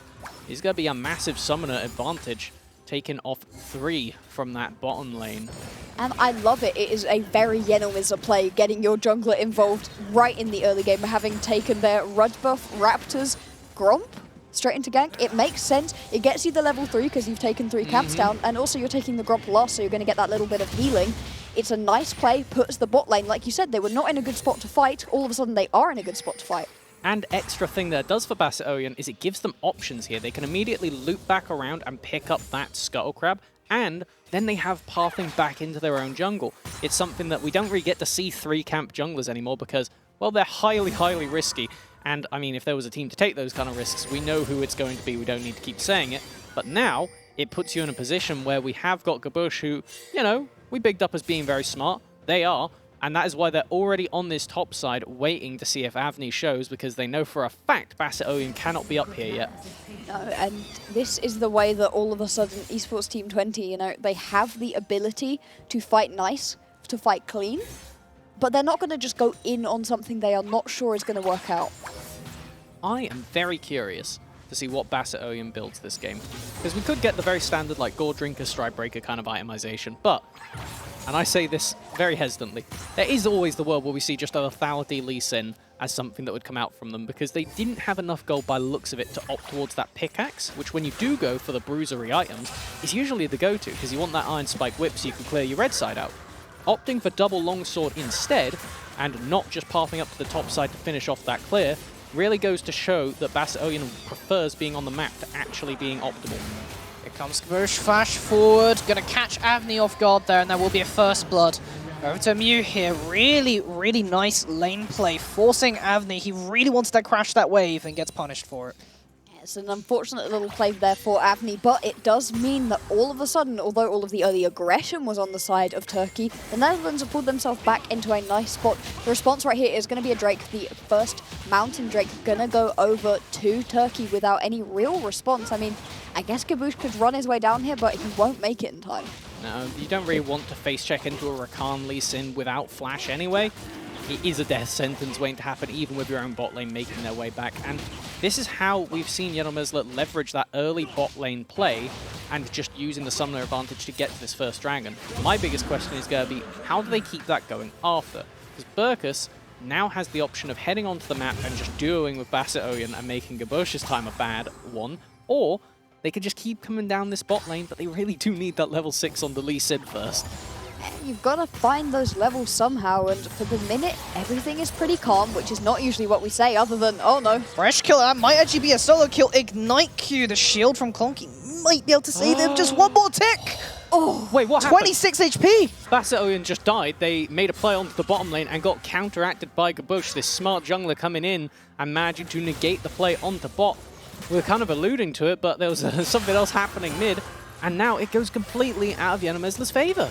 You can see right here, Yenomysla, we expect them to get themselves early leads, but Gabush is a fantastic jungler, so good at tracking the enemy through the jungle, through knowing where they start, the little scraps of information they pick up off of vision, they can track exactly where Bassioyan is, and once you know that, on the Lee Sin, you know, you're not actually as good skirmishing as is Gabush on this Viego. All of a sudden, if there is also the Viego there, you're going to lose this.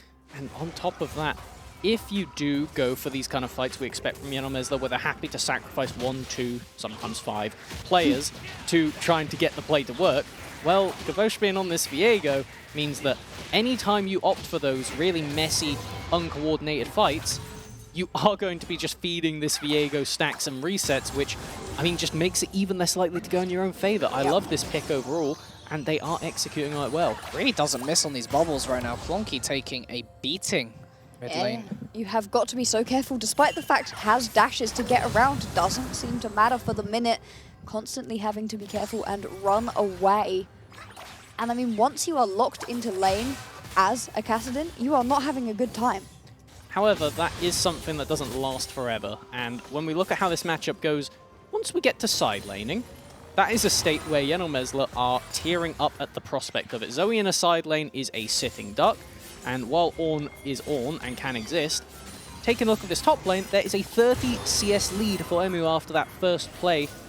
Hold on a minute, this is looking like a scrap. Right, collapse coming, Bassioyan trying to get the kick. Silence will delay it slightly. He's going to go down. Kabush going to get the reset off the back of it. Clonky still alive. Burkus, of course, battled on its way. P-God will collect 1 in response, but that's a double for Kabush. Looking like potentially a triple, but P-God under tower now a little bit too safe. Twente winning out in the play. I love the way that Twente is playing versus this. Turkey are absolutely going for the chaos style, but every single play that they go for, all of a sudden, Esports Team Twente are just there. They're ready to respond, and the champions that they have allow them to do so. Part of the thing that makes Yenomysla special is their ability to force so often with such aggression. The second part is the fact that they usually have a numbers advantage. So because of what you said there, and Twente always rotating ahead of schedule, it really is negating half of what makes Yenomysla win. Yeah, you've got to be so careful right now. The scaling is absolutely in favor of Esports Team Twente, so you really need to find something going for you right now. Unfortunately, Gabush needs to be a little careful here. Another one, going to be a bit late battle dance there. Fresh Killer using the Stride Breaker to shut down for the superstar mid laner. And that might be what ERU needed. Quite possibly an absolutely disgusting amount of damage, considering that this Zoe has no items. I mean, it is Zoe at the end of the day. They have opted for the Ignite, and the electrocute on the scale of things. They haven't got that versatility of a spellbook or the teleport. So if they aren't getting these plays, similarly to how we expect Yannomezla to go, if it isn't going well, it goes very, very badly, very, very quickly. So what we need to be looking for is how can Yannomezla keep looking for plays to try and salvage these pretty dire lane states. You've got to be quite careful right now for this Turkish squad. We're expecting them to be further ahead. They've drafted themselves a pretty good early composition. You know, the Lee Sin has got to do good things in the early game. Freshkiller is absolutely a bright spot right now, is going to be able to be fine. And also, if you look down in the bottom lane, there's a lot of farm right now on P-God, going to be good as well. Once we get into these big team fights, maybe okay, but for the minute, when it's skirmishes and map rotation is the name of the game, esports Team 20 are doing it much better. And when we do look at how this game is going to play out, it's going to also have to be mechanics. With this Dawning Shadow making a big impact, because when those bubbles would normally connect to just result in a kill, well, suddenly the global impact from that with a Karma rotating around the map, it will start to choke them out, like you're saying, with Yannomezla just running out of options. And we're 10 minutes in to our second semi-final. Obviously, no games yet between these teams. Is a complete series of question marks when we're leading into the day. We weren't even sure where our predictions were going. Obviously, the betting man's money goes on to Twente, but Yannomezla, well, I mean, they have the potential to look for an upset here, but it's currently looking like it will be an upset. Alright, Twente currently have chokehold held. Go to flash straight onto Freshkiller. Here comes the response from Yannomezla. Can they make anything happen? No damage. Bassett Owen going in early. Freshkiller just going to go down on the side as the rest of the team was not there to support it. Avni does have the Core of the Forge God available, and if Yannomezla do want to contest, they are at a disadvantage. Once again, you see Yannomezla go in and nothing comes of it. Hey, ultimatum. Here comes the damage. Avni's down. Bassett Oyen, the next one to try and go in. P-God gets the assassination in the back line, but is that enough? Still, currently, Twente very much in the lead. Hook shot, wall shot.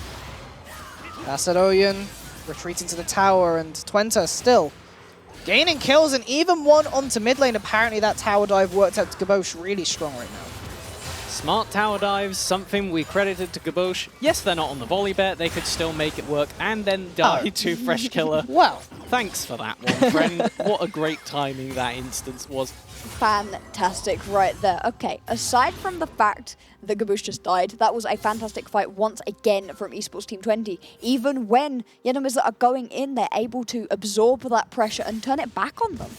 And it's something that I feel like they have really intentionally gone for this drafting strategy, and it's something that we need to highlight, because if we look at the different benefits of some of the teams, different strengths, some of them we look at and go, okay, AIX, they were all about the theoretical draft. AGH, they have got that kind of versatility as well. Right now, Twente looking like they got a bit of everything. Yeah, very impressive out of them right now. Yeah, having matched the aggression of Yannomezla very well with those rotations. Of course, one thing that has been punished slightly is the fact that with the Karma constantly rotating, has not been able to farm nearly as much as P-God. So P-God there with that gold advantage as far as CS goes, but obviously the kills giving Netherlands that extra gold lead. Yannomezla will pick up one Drake, however, this will be matched, of course, by the Herald in the top lane. There is a couple of Drakes. Oh, catch that. He's going to be forced to try and make a stand versus free Bassett Owen. Going for the dive, going to tank up one tower shot too many. It's going to be traded. Gabosh, though, might be able to get something back. There's the shielding from the Karma. It's why this champion is so powerful. Freshkiller really looking for it, but just cannot get the damage down onto Gabosh. And in the end, Twente still winning out on the whole map. Fighting a bit too aggressively at a numbers disadvantage. They managed to get the one play onto bot side trend, 1-for-1, but not able to get it done. Just really behind at this point in the game is Yannomezla. It's only 2k gold, and they have a dragon lead, so it's not often that you look at that game state and go, oh, this is not looking good. But when you consider that this Kassadin is about to hit level 11, already has the Everfrost notably, not going for the Crown of the Shattered Queen means that plays can happen onto them like we just saw. And then, across the rest of the map, well, I mean, you've already got double, now triple mythics on the rest of the team. So Twente looking in a very, very comfortable position. You've got to acknowledge, though, that Yannomezla have managed to pick themselves up 2 Drakes. It is going to be the Hextech Soul, which is a very good soul, especially on this kind of composition that you are seeing out of Yannomezla. So, you know, this is a good start for them in terms of Drakes, just not in terms of actually finding the fights that they need. And I suppose when you do have Hex Gates in the game, it adds a lot more quick rotations and a lot more question marks about the plays. Now, strictly speaking, I don't know if that necessarily benefits one team more than the other, because if Yanomezla are proactively rotating multiple people to one lane, then that will benefit them. But the thing is, the way this game has been playing out so far, Twente have always had their number in these fights. So I think that if we continue to see good vision control from Twente setting down in front of these objectives, then there's the Sonic Wave. Burkus might be able to follow up with the engage, but you're 2 to 3. You don't have the numbers to make this play, but they're still going to make it work. The Gordrinker at the Triumph, keeping this Lee Sin alive. A double kill. The jungler of Yanomezla are going to make it a triple in a moment with the kill onto Kabush. P-God going to get that one up. And I might have just cursed it somehow. I love doing a bit of caster cursing, but keep your eye on Clonky. That is a flash Kassadin with stacked up ultimates. They will back away. They were on a ward. Oh my god, that was a beautiful fight. This is exactly what we were hoping for out of Yanomezla. They are fantastic once they get going. Find those little fights. Those fights that you think they should not be winning, and yet somehow they are. Just like that. That's the way you want to get yourself back into this game. They've closed up the gold gap. It was about 4K. Now it's back to about 2, you know, putting themselves in a position where they can keep fighting, but they're on a little bit of a ticking timer. You do not want to let Clonky's Kassadin get to level 16. Well, we've seen it firsthand, and they are already 11 now, and we've got to keep an eye on it every time that Kassadin checkup coming through. Take a look around the rest of the team, though. I mean, as far as these big scaling options go, if we look at the single one that exists for Yanomezla, this Ornn is so far behind. Avni is just a walking ultimate, and as far as it goes, they are still in level 10, not even going to be close to those ornaments at this moment. No way to exist as side lane, as Yanomezla going for it again. Still see these pings coming down. There's that Trouble Bubble Fresh Killer really on target with these today. Gabosh still taking so much damage. Burkus back to OEM with the chase. They just don't stop. They can't stop, in fact, because they're going to go for another one in the mid lane. Cutie Katie going down. Nah. And then there's another. Make it a triple mechanics. What is this team? They are a walking highlight reel. I love Yanomezla to bits, because you could look at such a dire game, and in the way that we would go, you can't count Kit out of the game, their Kit. With Yanomezla, you do count them out of the game, and then they remind you firsthand why you shouldn't. Oh boy, Burkus, we highlighted him as the key player for Yanomezla, and he is paying that off right now. Sure, Fresh Killer is getting those flashy, big damage trouble bubbles, and sure, Basset Oyun is also flying in and dealing a lot of damage, but Burkus is landing W after W after W. That grand entrance onto everybody. Nobody is safe. Nobody can be within about a 100-meter radius of this man, otherwise they're going to get knocked up and jumped on by everybody else. And as this game continues to go forward, I'm very curious to see. We've got the Shirelias now. That is the important one, because this team makes the most use out of that item that I have ever seen. Actually having a champion that is meant to have the Shirelias, I mean, I feel like that's probably just an exponential, not putting two negatives next to each other. With this dragon spawning in 10 seconds, though, what will Yanomezla do to get into this fight? Clonky is in the top lane, has TP, but Avni needs to stop it. And has the ability to do so, you know? It's not like both of these top laners are immobile. Facing. Hextech Soul Point. There's the Shirelias. There's the Charm coming through. Burkus gonna lock down Emu already down. P-God doing so much damage in the backline. Will go down as a sacrifice, but still currently 4 to 3. Can they make it happen? A double kill, just 2 to 4 now. Clonky with walking away from that battle dance. Very nice right there. Lovely fight right there out of Turkey, but it could have been way better. I'm sorry, this is such a tiny little thing. But Avni missed the wall with a knock-up that would have landed onto 4 members. Ended up eing just a hair away from the wall. That would have been a 4-man knock-up. Probably would have been a clean ace. Either way, it's a massively good fight for Turkey. If you want to understand Yanomezla, you have to be watching on half speed, because there was one small moment I caught there from P-God where they flashed to try and get on the side of the blast cone to escape the Kassadin and out-count them in the dashes. Very narrowly doesn't get away with it. At the end of the day, it didn't mean anything towards the actual fight in the Dragon, but it's just that kind of instinct from this team that I think is so, so impressive. They see the angle, whether it exists or not, and when it doesn't, they force the angle. But they see it, I think, is the main point. Emil teleports in, midway through the fight doesn't really get much done, you know? Avni teleports in the back line and ends up with a massive amount of damage. If that knock-up had landed, would have been fantastic. That is a lot of what we say about this team, though. If. But they pull off enough of the flips that they make that it's fantastic. It doesn't feel like a flip when they do it right. They just have such good proficiency on these champions and their ability to be there. We were saying how well that Twente was doing of being ahead of the game and rotating in front of them. But the thing is, in the few seconds that Clonky was top lane and basing before TPing in, that was when they said, okay, Avni, get down here, we are fighting now. We have 4 seconds to execute, and they found their window. They continue to look for these windows, as now, the Baron will be spawning in 10 seconds. The Dragon Soul point for Yenomesla up in 3 minutes. I don't think, on the scale of things, starting Baron is exactly a Yenomesla move, but question is, how nervous can they make Twente here? Gate crashing a Baron party is far more their style. They want it to have been started already, and then they get to come in, steal it, and just move on. I think a really interesting point right here is the fact that usually we expect to see esports Team 20 having the bad early game when compared to Yenomesla and their fantastic early game. The other way round, as we're coming into this mid game now, though, Turkey have put themselves back in the lead despite being 6 down. Speaking of the fact that they cannot stop Clonky, going to take a very low Burkus, will take a lot of damage in response. No kill just yet. There comes the Camille.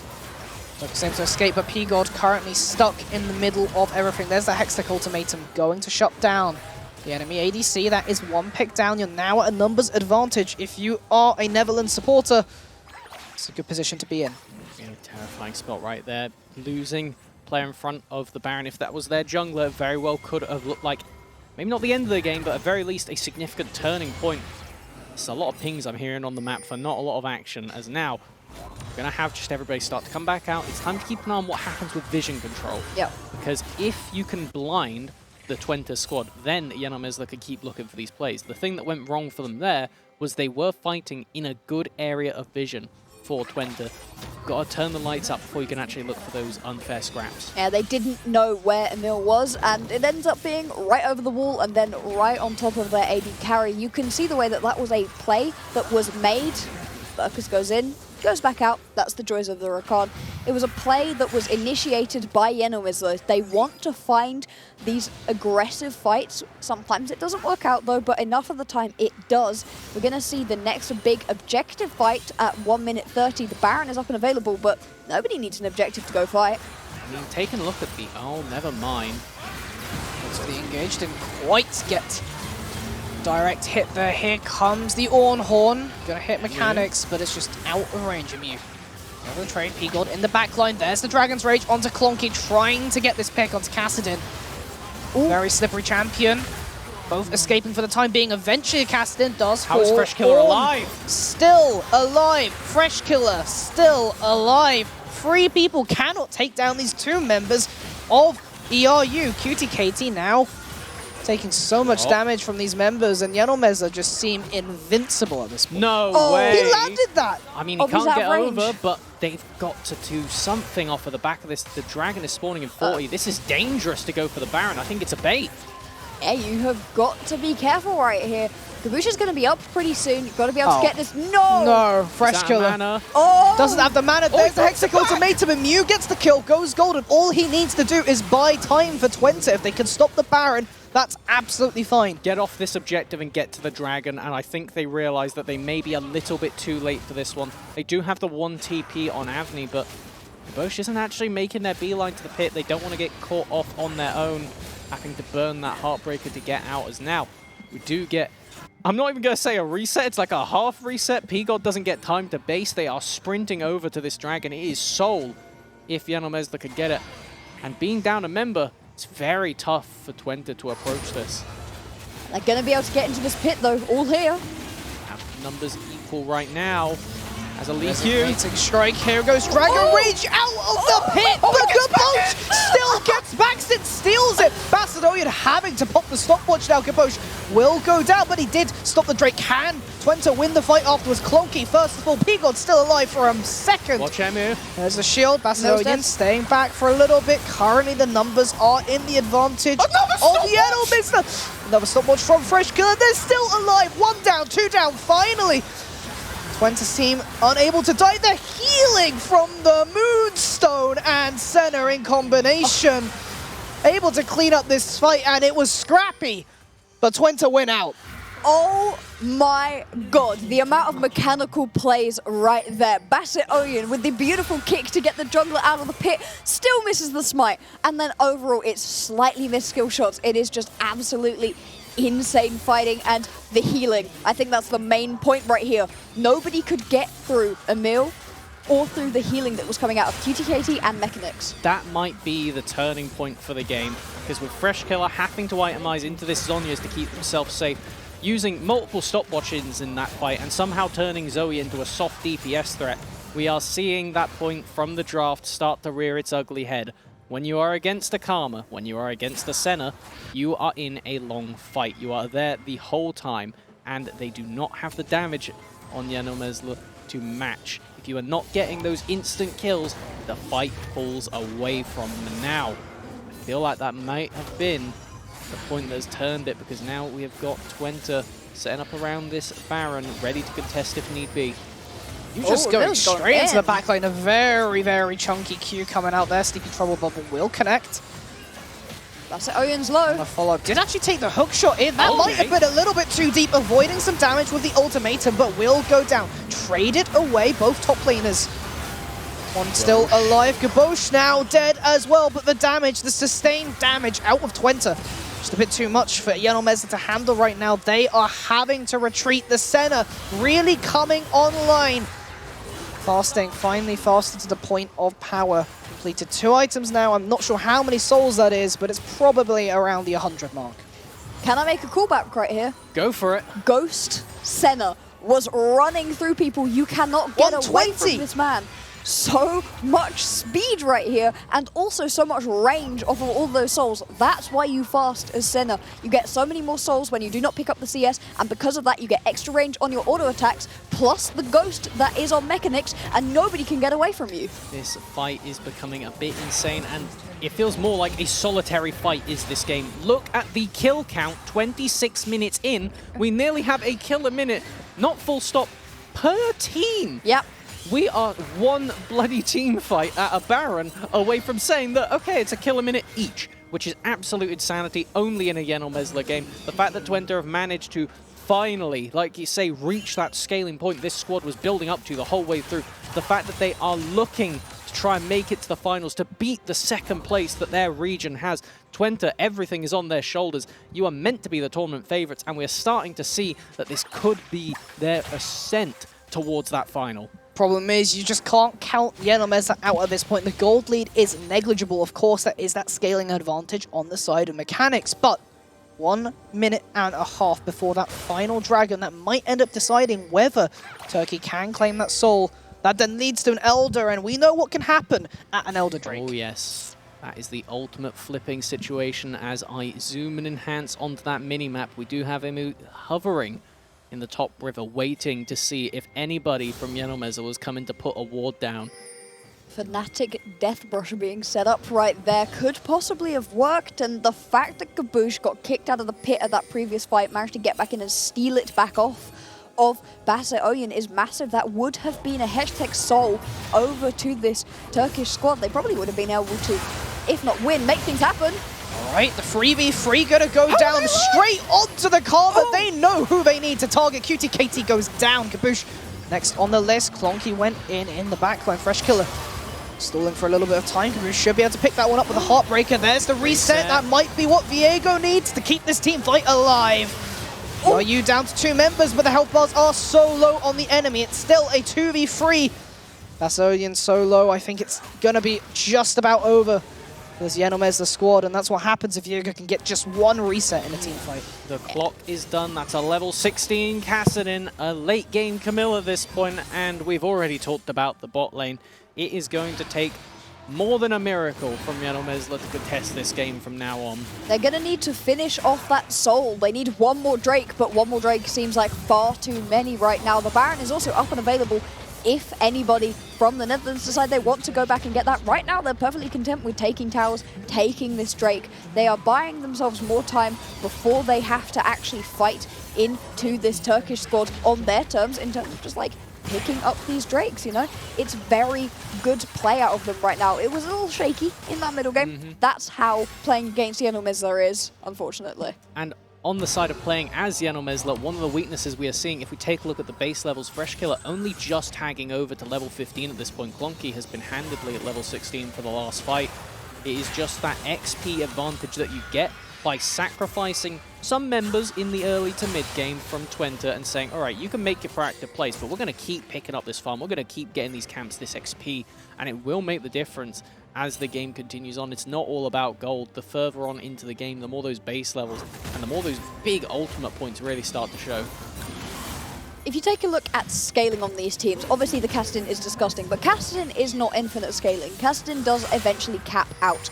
It caps out at a horrific level, but still. However, if you take a look at that Senna, will keep getting stronger and stronger.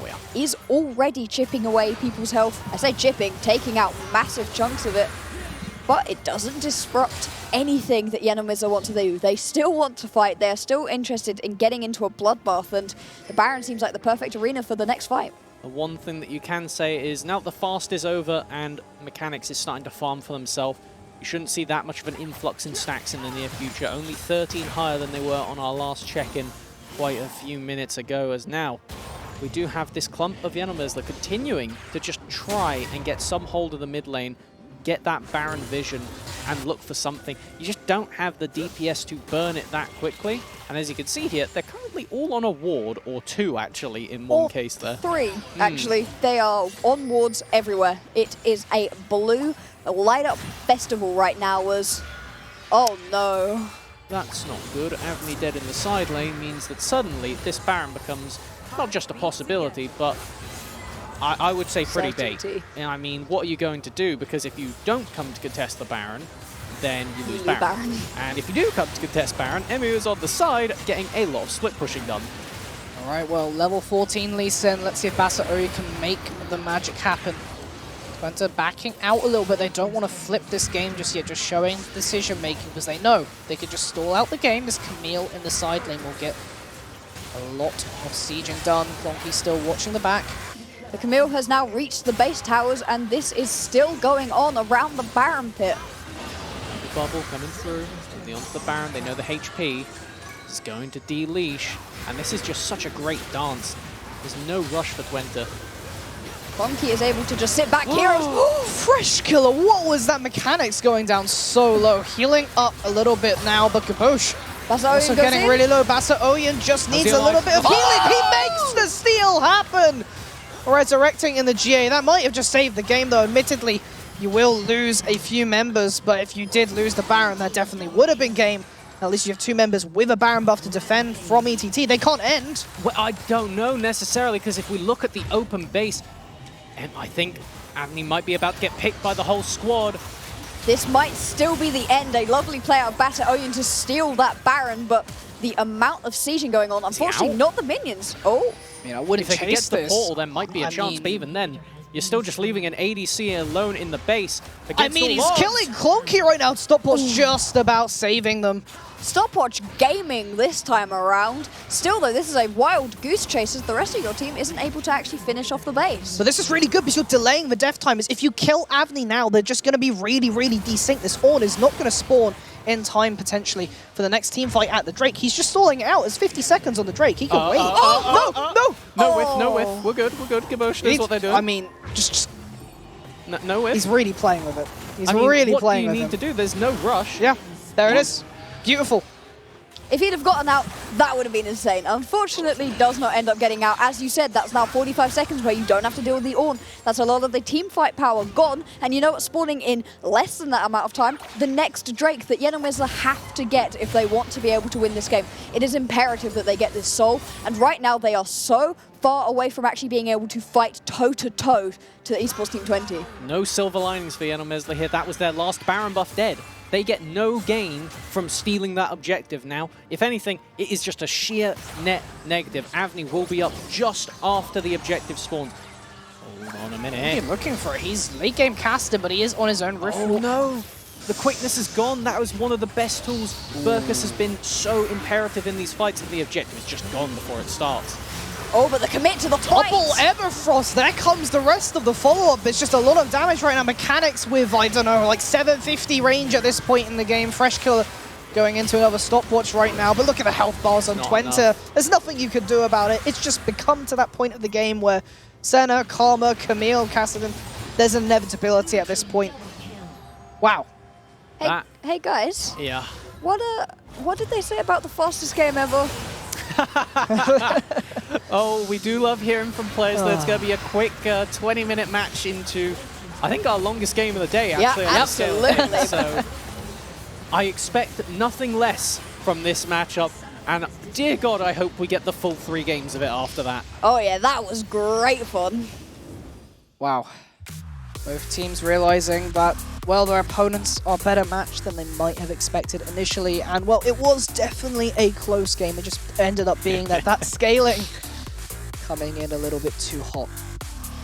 A big congratulations right here to Esports Team 20 for winning the first game, but it's no longer best of 1s, this is a best of 3. We can possibly get 2 more games of this action, and my God, do I want it, even though my throat not happy from that game.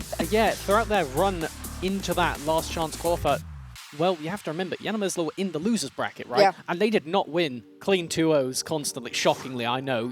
You may not believe me that the Yanamizla you just saw on their screen was not cleanly executing immediate 2-0s against every squad.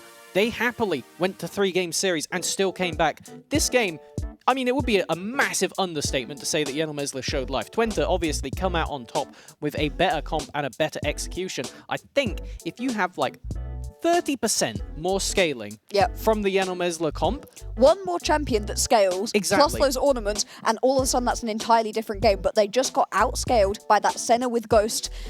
Eventually, you just can't do anything about it. And then also, I mean, the Kassadin. What else was going to say? I mean, yeah, we saw it. We know Clonky, all right. We've got it. I mean, you can't leave it up, can you? No, I think maybe the response is to just ban away some of these threats. That Senna in particular, you drafted a relatively aggressive lane. You had the Lee Sin come very early down to the bot side. You made a play that forced them back. Had an early lane advantage, but Senna eventually gets to the point of getting a certain amount of souls and a certain amount of range where you can deal with it. So technically, did that game go to script? Because Kabosh early proactivity, countering out the aggression. Yanamizla couldn't get to start, but then as soon as they did, it became explosive and looked like it was in their favor. And then shortly after that, the scaling came online. So yeah, pretty much exactly to plan. I hope you're ready for potentially 2 more of those. Yeah. Well, you have a breakup, so you can get your water, get rested, get your popcorn, whatever you need, the snacks you need to be in for another cinematic experience. Take a look at our sponsors. In the meantime, of course, Intel and Twitch Student. We're back for Game 2.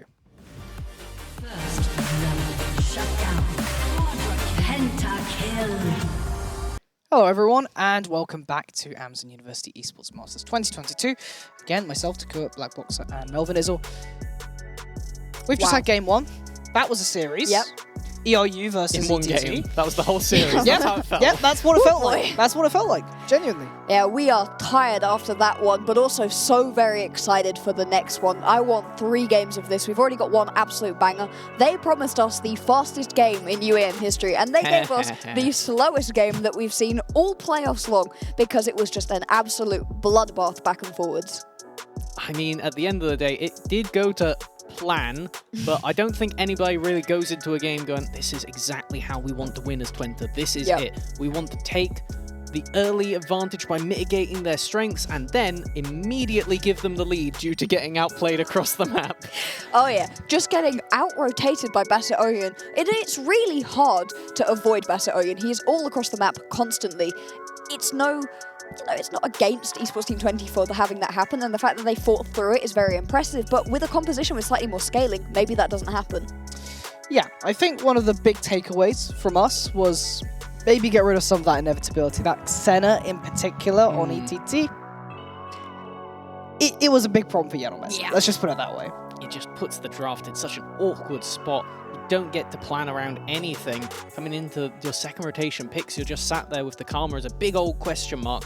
And I think that might be one that we might also see removed. But like you said, the Senna is a much bigger problem because of what it does. I mean, at the end of the day, both of those picks just completely warp it and you can't secure them for yourself.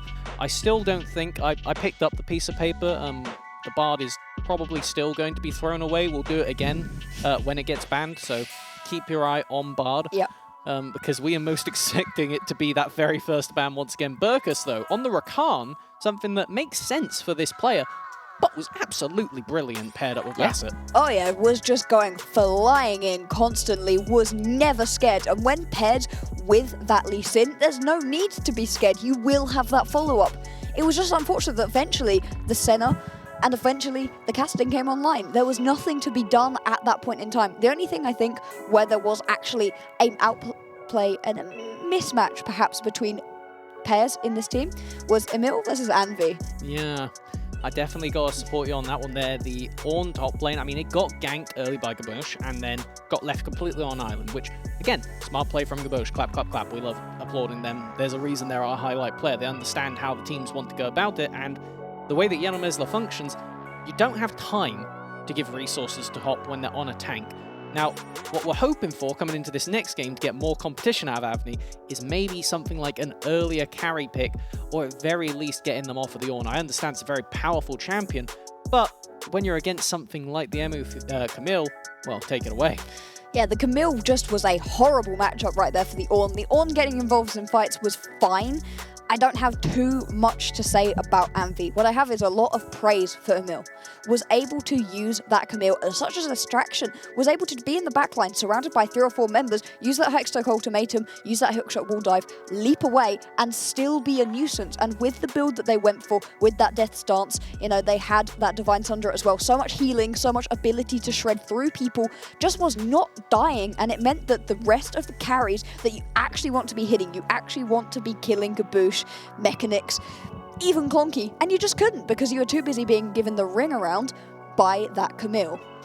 Does make me start to question, can we find a Moonstone mechanism on Yanomezla? Because the way that they play these fights, obviously Shirelia's makes perfect sense. Yes. It enables them to get in, get the individual pick, and then win off the rest with numbers advantage and individual outplays. Some of those Lee Sin Qs last game were just beautiful. Absolutely disgusting in both ways, actually. Both of those two things could go together completely.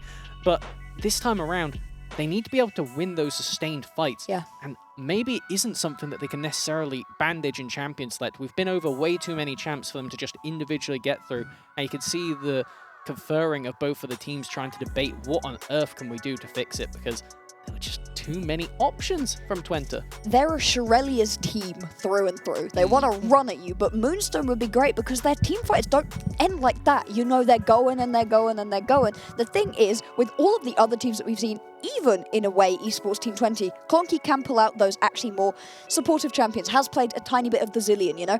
Fresh Killer does not play anything like that. Fresh Killer is going to kill you with something very aggressive, probably a control mage, such as the Zoe, I guess technically control/burst mage, but nothing with Moonstone.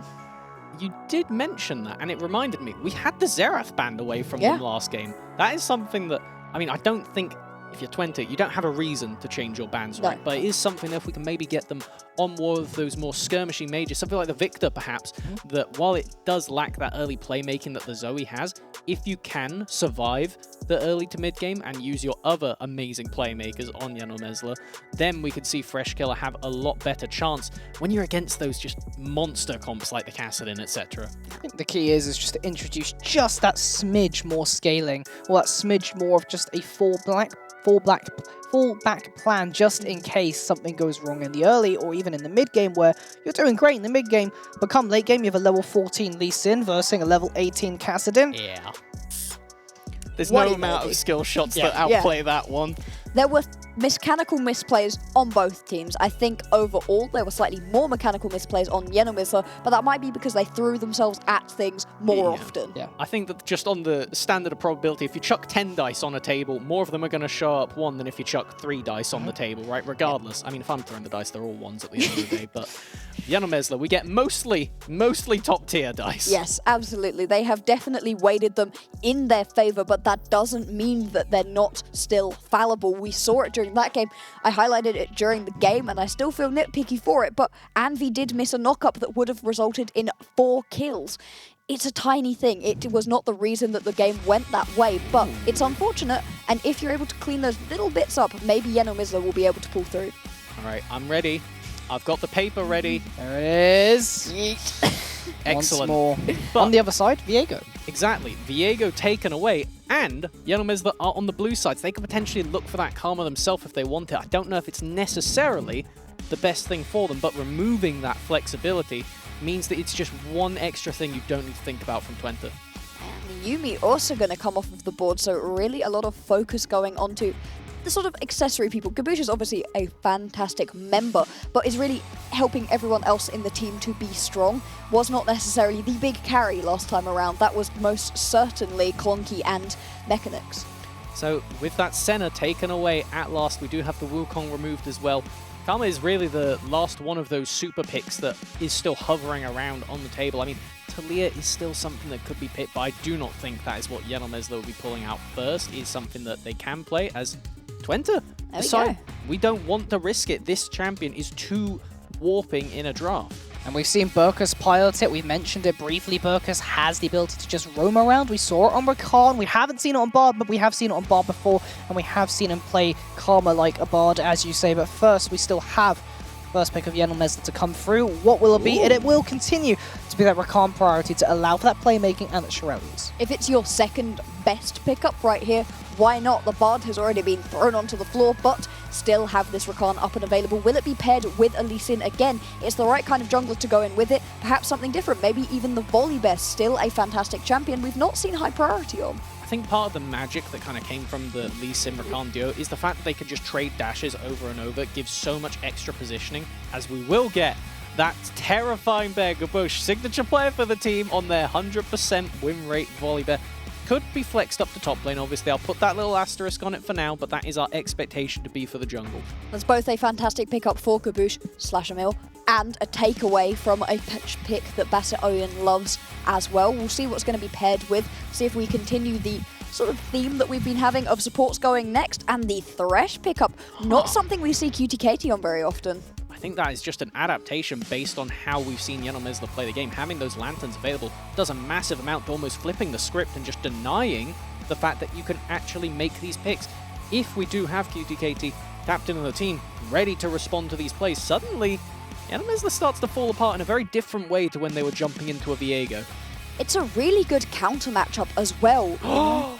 Wow. Oh, it's been done. We talked about it behind the scenes, but we did not talk about it fully on camera. Here we have an Udyr. My jaw is dropped. We were thinking about all the prevalent picks coming into this patch, and I have put one little Udyr on the side in a square. It's something that we know is amazing right now. The ability to clear through the jungle at rapid speed is insane. He benefits massively from the durability. Wait, they didn't ban this! And they didn't ban the Xerath we were alluding to as well. You have got the point-and-click CC with those skill shots, and I'm going to be honest, guys, Fresh Killer doesn't need the CC to hit those. No, Fresh Killer is fantastic on this Xerath, one of their best. We saw all of the bubbles landing. Well, imagine if it's not a bubble, and instead it is 4 Xerath ultis. You are going to have an absolutely awful time of it, and this is a throwback to the beginning of the competition. I don't know how well that is going to fare into the Xerath itself. Obviously, you could deny the Udyr ganking. Not having any innate mobility itself makes a lot of sense and will help you out there.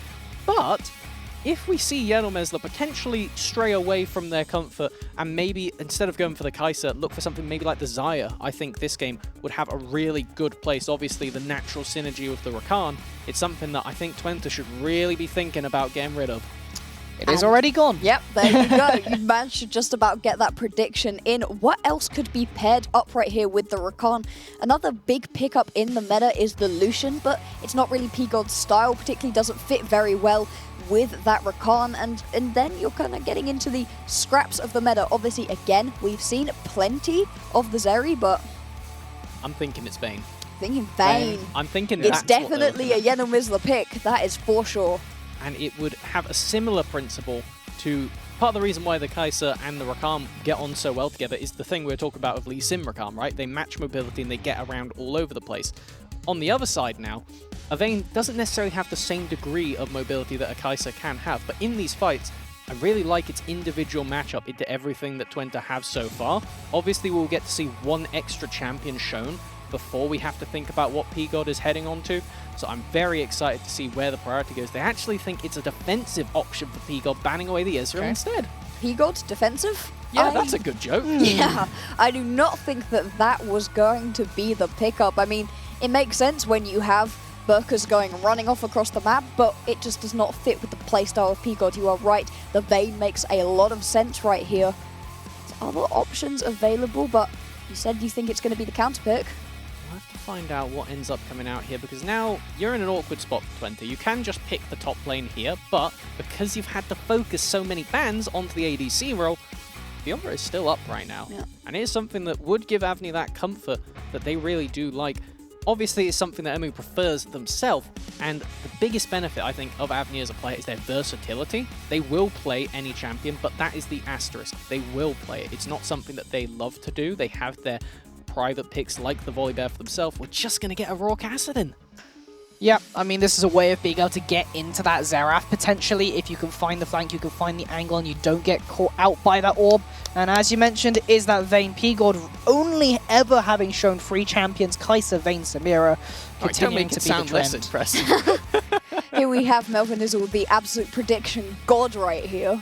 Well, thank you. We'll take that one. However, if you lock in that pick, I feel like it doesn't take a prediction god to smell a Fiora on the horizon. That should most definitely be the pickup. Then you can put the Volibear onto Caboose, which is his absolute favorite pickup, and that's a really fun skill matchup. It is definitely Fiora favored, but we also know that Avni can play a very good Aatrox game. It would be a fun top lane to be able to see.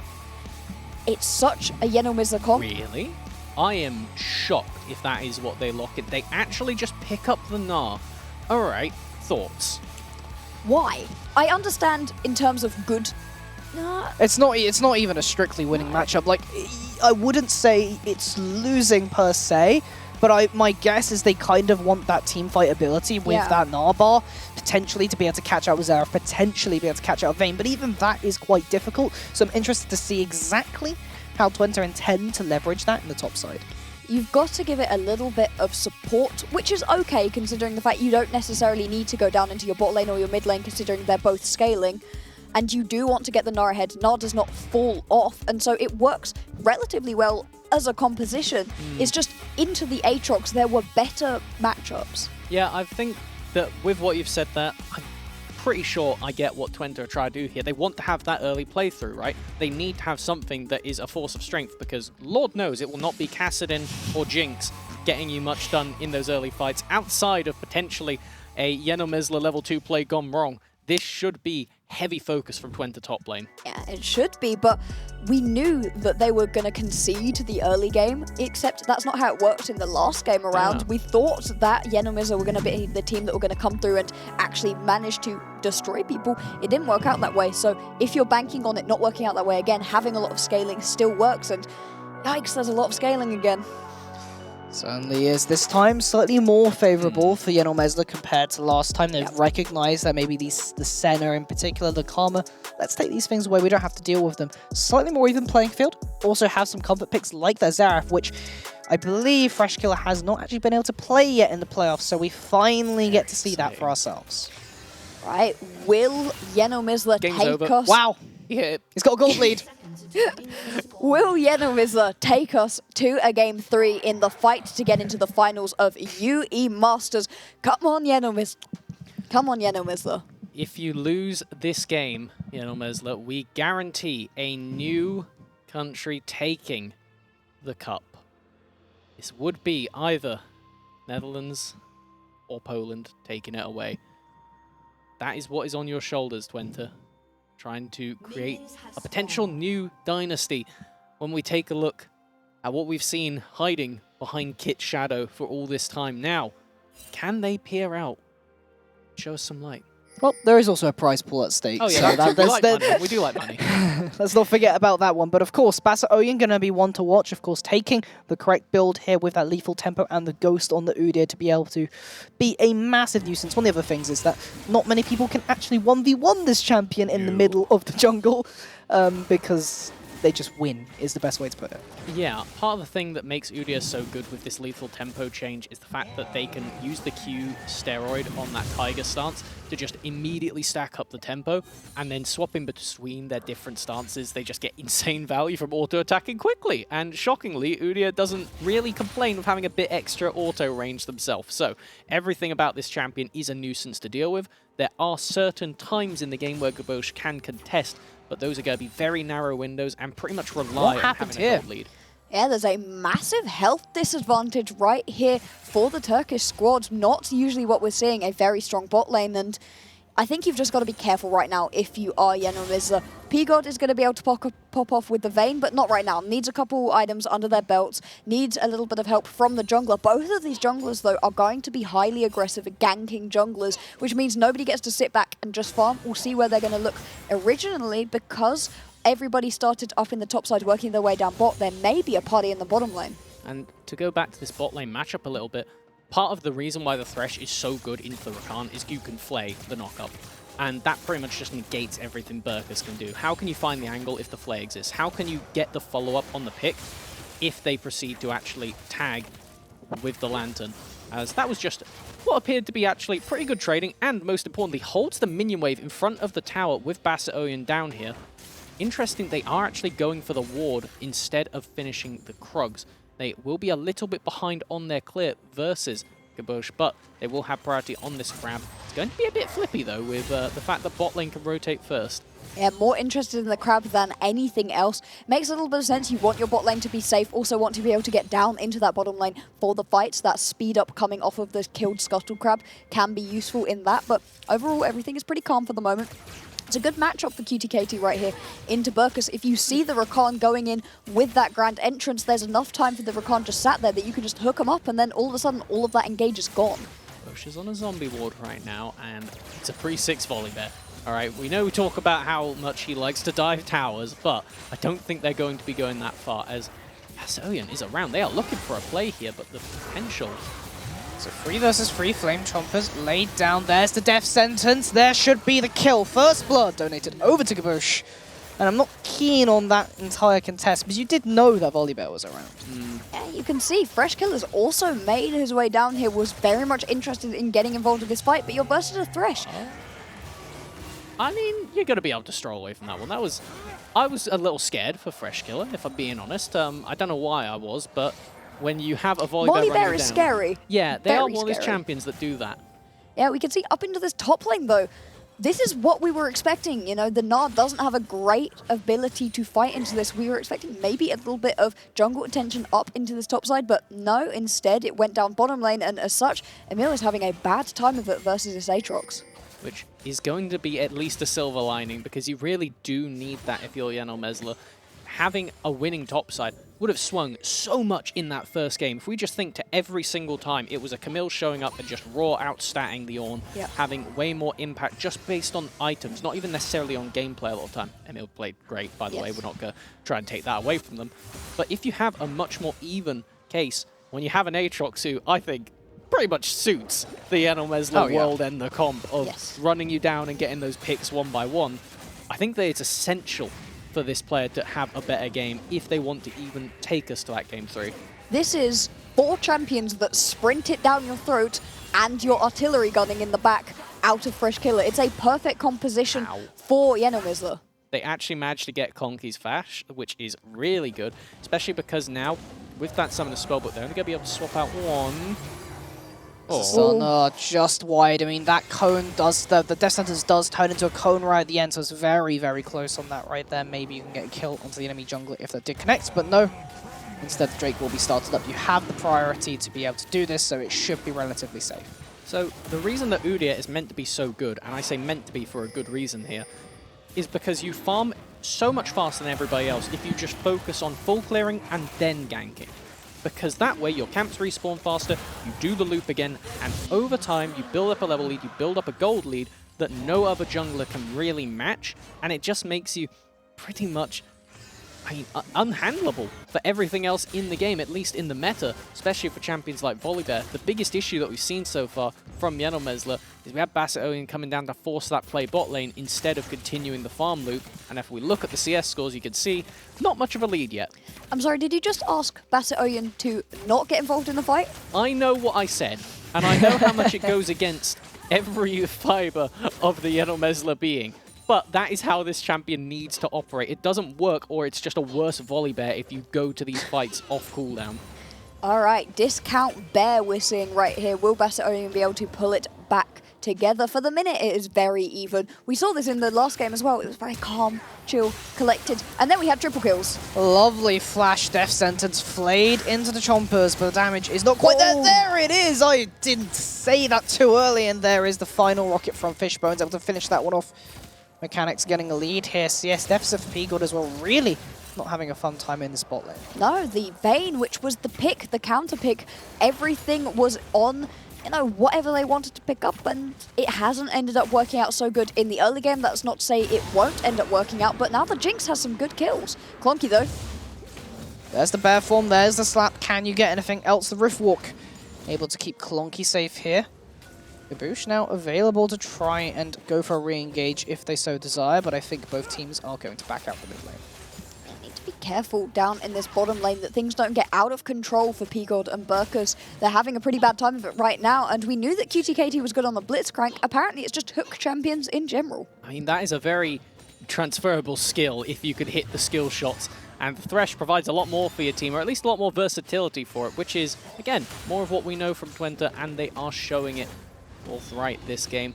That level 1 play that P-God and Burkus went for has not paid off at all and has made this lane so difficult. You'll see that P-God was actually level 4 at one point while Burkus was 6. That is how far in XP they need to catch up being in this lane, which, in fairness, when you have Burkus as your support, is doable, considering they usually like to go for, you know, walkabouts, as we see right now. The issue is, leaving them in the bottom lane makes you susceptible to Gabosh on the volley there.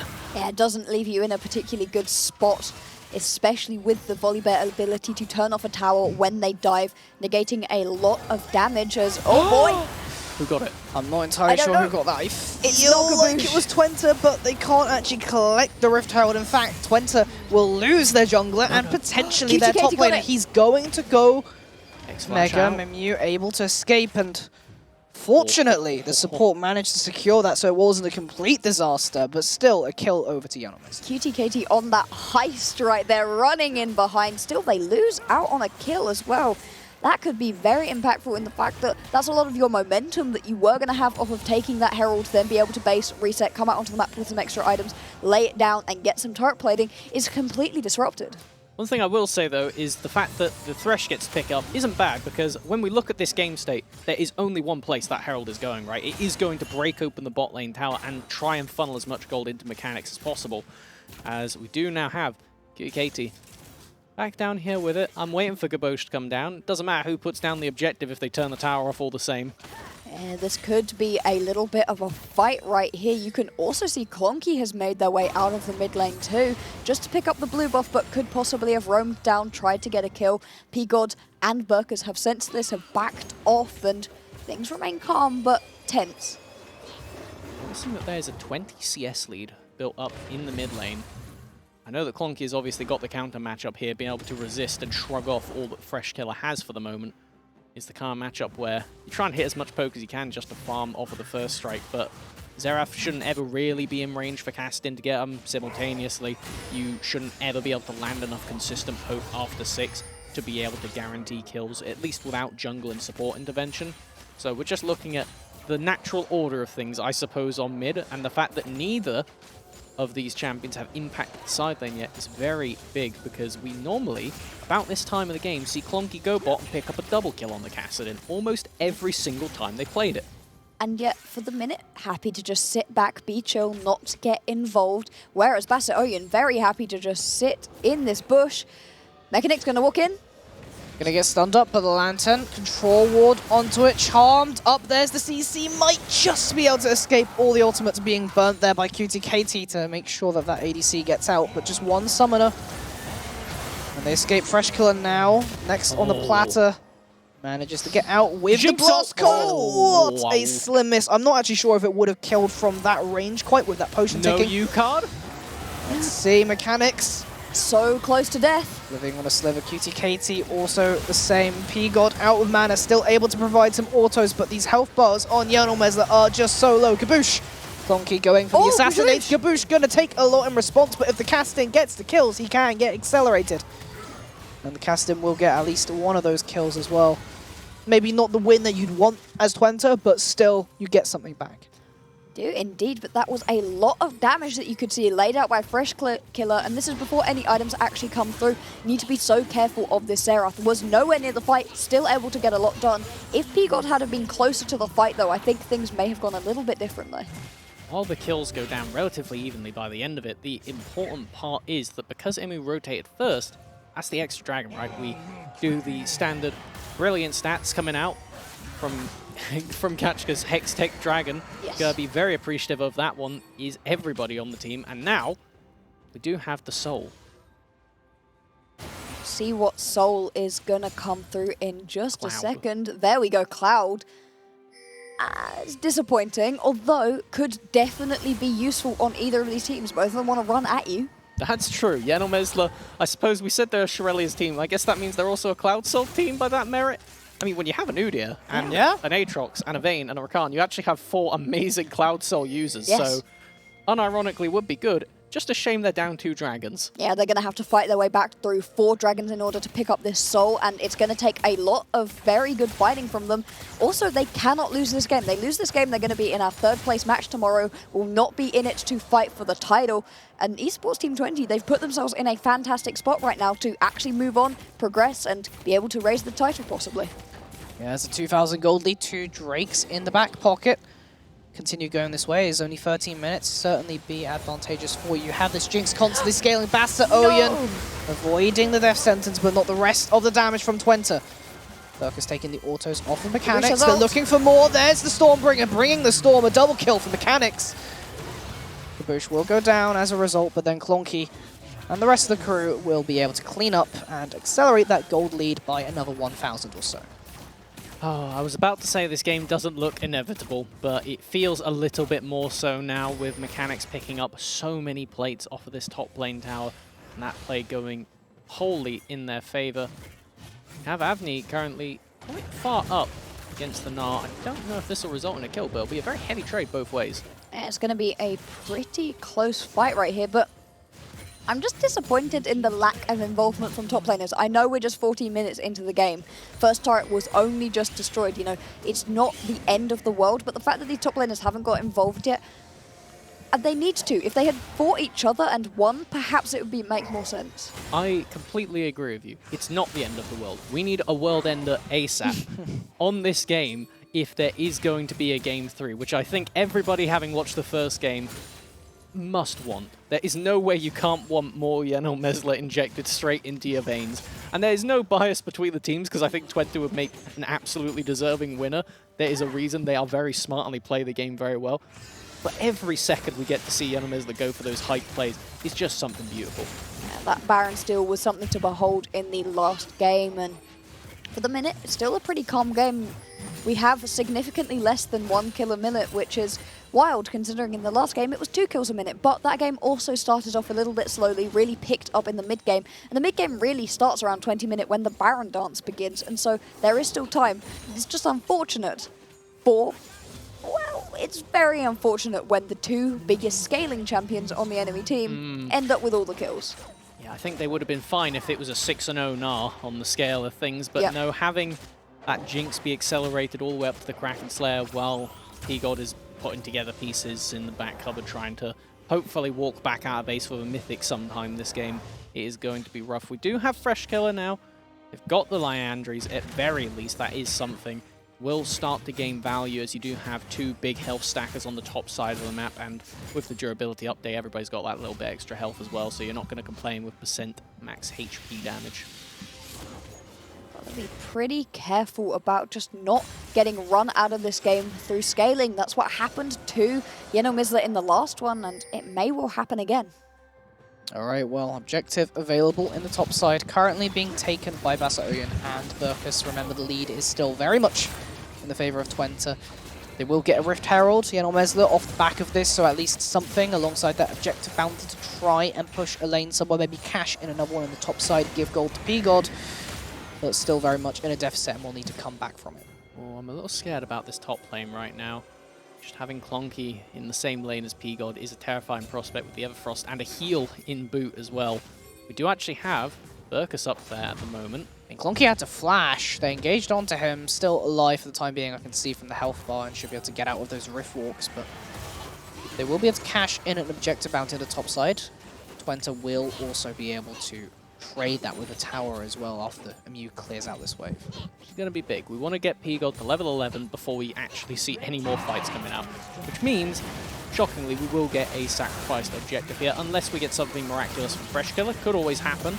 They're a Xerath at the end of the day. I know that I have a particular habit for calling every single steal potential on the map, but with how this team plays, I wouldn't have been shocked if they had had that somehow ready to go. Yeah, just come flying in with all of your spells, see if you might be able to pick it up. Unfortunately, nothing of the sort happens this time around, and we're now pretty much waiting on that Baron spawning in 2.5 minutes. This is the point at which all of a sudden it will be all members versus all members in the fight, and this will be fantastic for Yenomizza because they'll finally get the ability to try put their whole composition together, a composition that wants to sprint face first into their enemies. I'm a little worried though, because could we potentially be mistaking some of these early game woes as actual nerves as well? Because you have to consider, right, both these teams came in super, super confident, as you should, but when you have such a long first game that went so cataclysmically right and wrong at all the different times, it does a lot to the player's mentality when you have to jump right back into it, and you're against a same pick as well with this Kassadin in particular. It's just one of those almost like a boogeyman in the corner that you need to be careful of. You can tell that Clonky did not know where the rest of the members of Yenomizza were, otherwise leaping onto that completely alone Vayne would have been a pretty easy kill to pick up. It's either that or just some immense respect over to P-God, which I would say is warranted, but now, with a minute and a half before the Baron, do have, oh, this top lane again, gets me a bit tense. Oyen is in the area if they wanted to look for something, but it is a Kassadin at the end of the day, right? You're going to need some pretty miraculous collapses to hold them down. Just going to have to be careful. There's still plenty of scaling. I feel like this is going to be a dead P-God. Quite possibly needs to be very careful. No. Yeah, I mean, you're in the middle of Clonky and the rest of them, but I might have spoke too soon because instead it's a shutdown with a combined damage from the rest of Yenomizza. Great play. But here comes Twente, and as such, the Yenomizza side will fall. Those bot laners both now dead. You can see, though, Fresh Killer is beginning to hurt and able to stay far enough away from all of the other members of Esports Team 20 that poke damage is pretty good, but when you get caught out like that, getting a kill back is pretty much all they could ask for. And I have to give extra credit over to Fresh Killer as well, who's doing this all without a single death to their name. Needs to be careful here. Could be a pretty good fight, actually, for Yenomizza. They're all funneled into this corridor. Onto Fresh Killer they go. It's a shutdown for EMU. Here comes the Gnar, the Rage to the wall. Inbound. I think it's just a matter of time before Avni falls as well. And Twente just in the driver's seat right now. Very strong position. Baron also on the cards if they want to go for it. And 20 minutes, 6,000 for gold lead. It's looking very good. Yeah, for Esports Team 20, they're putting themselves in a fantastic spot to punch their way into the finals tomorrow, put themselves in that position to pick up 1,000 euros each in terms of prize money, as well as lift the UEM 2022 trophy. However, if you're Yenomizza, you keep nearly finding those fights. You know, low health bars on the members of the Netherlands, nearly in a good spot, but because they're never fighting as one concise unit, it's never working out. And I know that last game, I was pretty down on Yenomizza at a point, and then they immediately decided to come back. So I'm going to do it again. I feel like at this point, it's looking like it's over. And, you know, we nearly got a caster curse again. I definitely did do Fresh Killer dirty with that caster curse on the having not died yet. Yep. Now the biggest question is, how will this team play around the objective spawning? Baron already up, and Dragon soon to be on the table. You do not have, well, I would say you don't have a good way to steal it. You have an awful way to steal it, right? It is only Xerath ult, because if Oyen is somehow allowed into the pit, past a Thresh with Glacial Augment, a Volley Band, and Gnar, something severely wrong happened with Twente's Dragon or Baron setup. Disconnected mice. Yeah? Perhaps that would do it. Other than that, you can see an attempted siege. Oh, with the final second of the Rage, EMU makes the play, also survives with the triumph there. A 4-man nod to the wall, it was just beautiful. Avni will get one in response. Fresh Killer's still alive, of course, but it is 4-1. That was disgusting. We said last game, didn't get enough from the top laners. At the end of the day, EMU had a great game on the Camille. Having a great game on the Gnar, right? Yeah. The lane phase wasn't anything to shout about, but you don't need it. That was absolutely beautiful on the last second Gnar, as that is going to be Clonky hunting, finding Azera. We'll be able to secure this Baron, and I feel like it is an inevitability again. We're using that scaling word, but it is all the way to the finals for Netherlands unless they severely drop the ball. Yeah, they are absolutely in control right here. They definitely have the ability to begin to fall down. There is no doubt that the Yellowmizzer squad is still able to play very well, but they've not got this composition online at all. They've not had the chaos that they needed to, and the Olaf begins to be less, sorry, the Udyr begins to be less and less impactful when compared to when compared to a Volibear later into the game you go. Absolutely, when you don't have that big item advantage, the champion pretty much loses the only benefits that they get, generally speaking, as now you get the dragon taken down, the soul secured. Bit of a fight going on in the mid lane, 3-stack passives battling out. He was about to go ult. Again, nope, not going to end up landing this one. Going to siege down onto this mid lane tower though. Everything just fizzle out. Playing it safe for the time being. Twente being known as one of those teams that are not too much of a risk takers themselves in comparison to their opponents right now. Sieging it down, keeping hold of this choke point. There goes Clonky. Everfrost onto 2, the rest of the engage. Stormbringer used.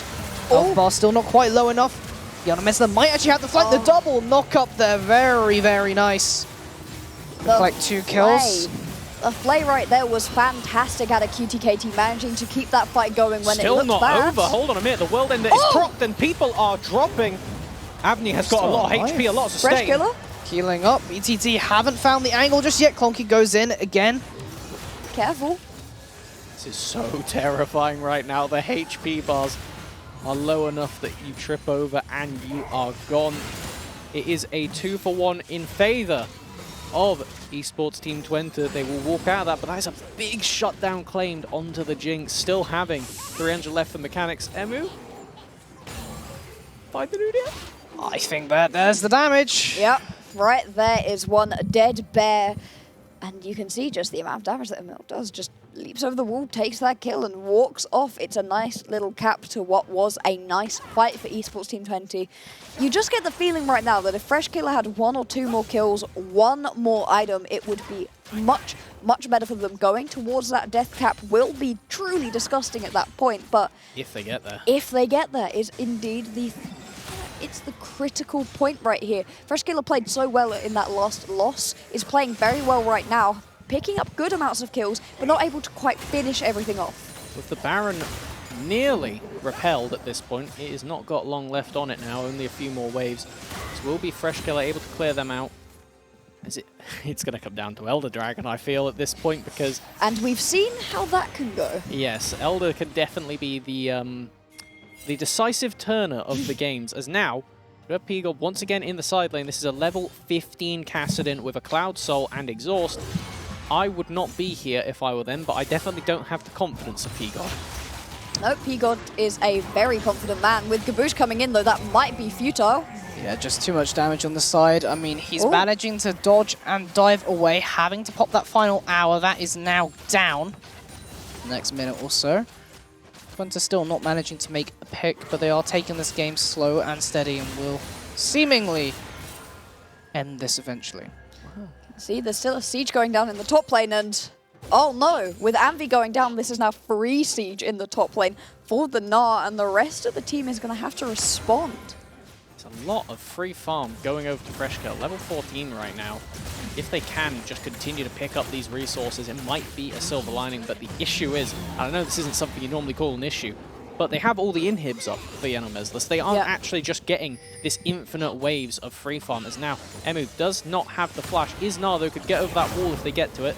Is going to go into Rage in a moment. There's the Mega. That's Oyen still on the chase, right off the Arcane, able to do a lot of damage. That should be the pick landed. Oh, gotta play it back a little bit. Take Bassa. Oh, you're very low, but dodge around. Final tick of the Ignite. We'll get that one, at least some gold back in the pockets and a member down, but let's see if that's enough. He's 16. Clonky is fully unlocked on the Kassadin now. Has the Medjai's not at the 10 stacks yet, but this book will be looking to get a few more pages in it. As with the Elder spawning ever so soon, and Baron doing the same. This is going to be a rinse and repeat of Series 1, it feels, where you are left in the most dire of circumstances of the defending team. Okay, so question. You didn't quite give Clonky your MVP off of the back of Kassadin performances coming into this series. Off the back of these now, would you? If they win this game, yes. And I'm going to hold out a little bit of hopium for that Game 3. I really do want that Game 3 so badly. I think everybody at home does too. Oh, yeah. Getting to see this matchup again would be something spectacular, as now we do have that final bit of setup. The Rabadons is unlocked for Fresh Killer. They are not level 16. I don't think they'll be able to hit it before the Baron spawns, but the question is going to be, how do they approach this objective? Look across the board at this itemization. It's actually, on the scale of things, relatively even if you can eliminate mechanics from the fight. Yeah, once you can take out mechanics, you're in a much better spot. But unfortunately, getting on top of him when everybody else around has stuns, has CC, has the ability to shunt you away, flay you away as well, it's so very difficult. So they're going to have to find a way to get on top of this man. But right now, they've not found any answers. Or, I'll pose you a alternative. Don't get on them and keep them away. Also works, but you have got to try to do that too, which so far hasn't happened either. Got all 5 Yanomesla players currently postured around the Dragon. Baron is up currently. Dragon not the same, so you can't just immediately flip an objective, which means now very, very dangerous. Fresh Killer is half mana.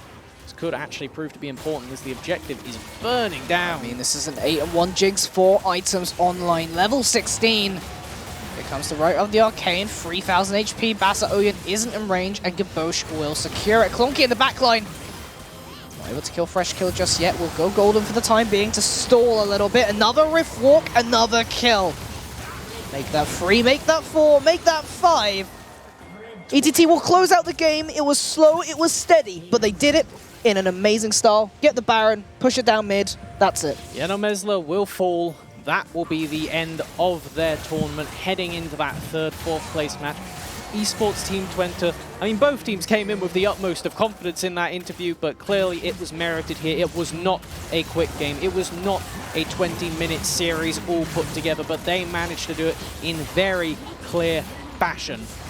And this will be a brand new winner of UEM 2022. We're going to have the teams of Esports Team 20 and AGH in the finals, and congratulations to Esports Team 20. That is so well played from them across the board, and you know what, I'll acknowledge it now before we come back to it. Yes, Clonky, you can have the MVP for that one.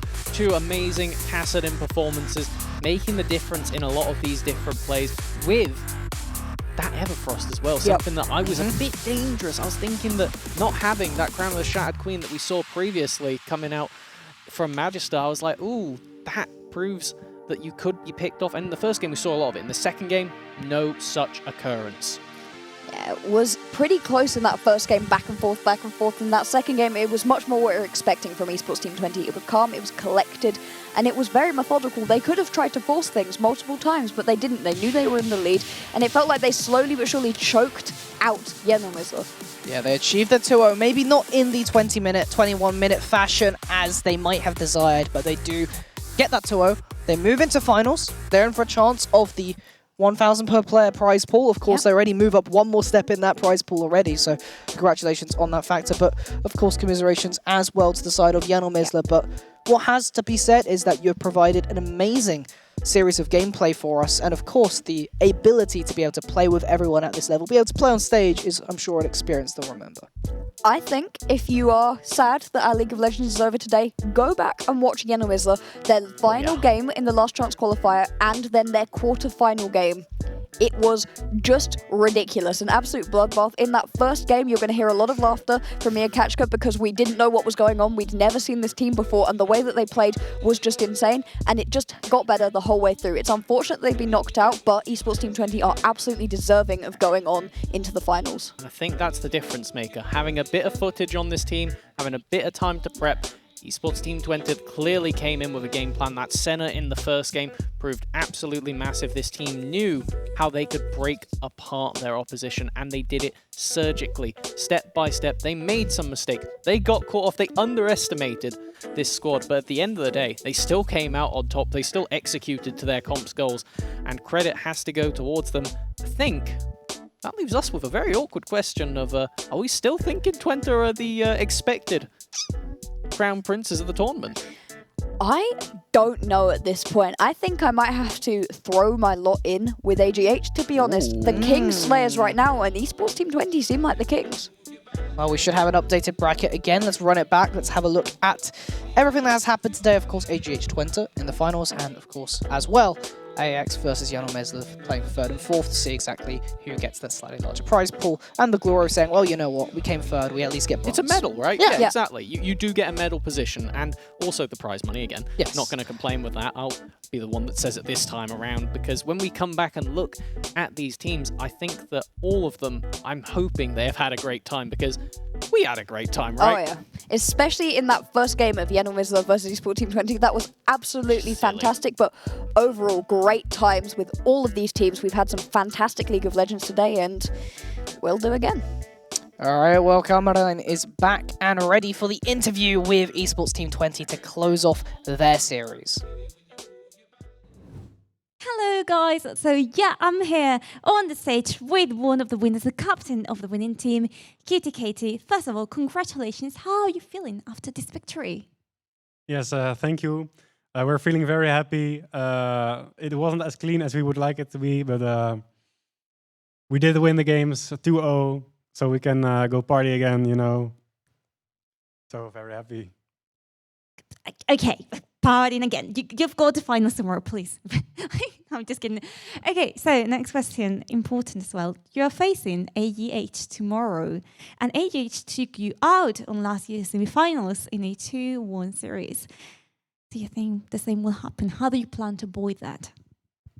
Well, this year we are coming with better drafts, better. We've all evolved as players.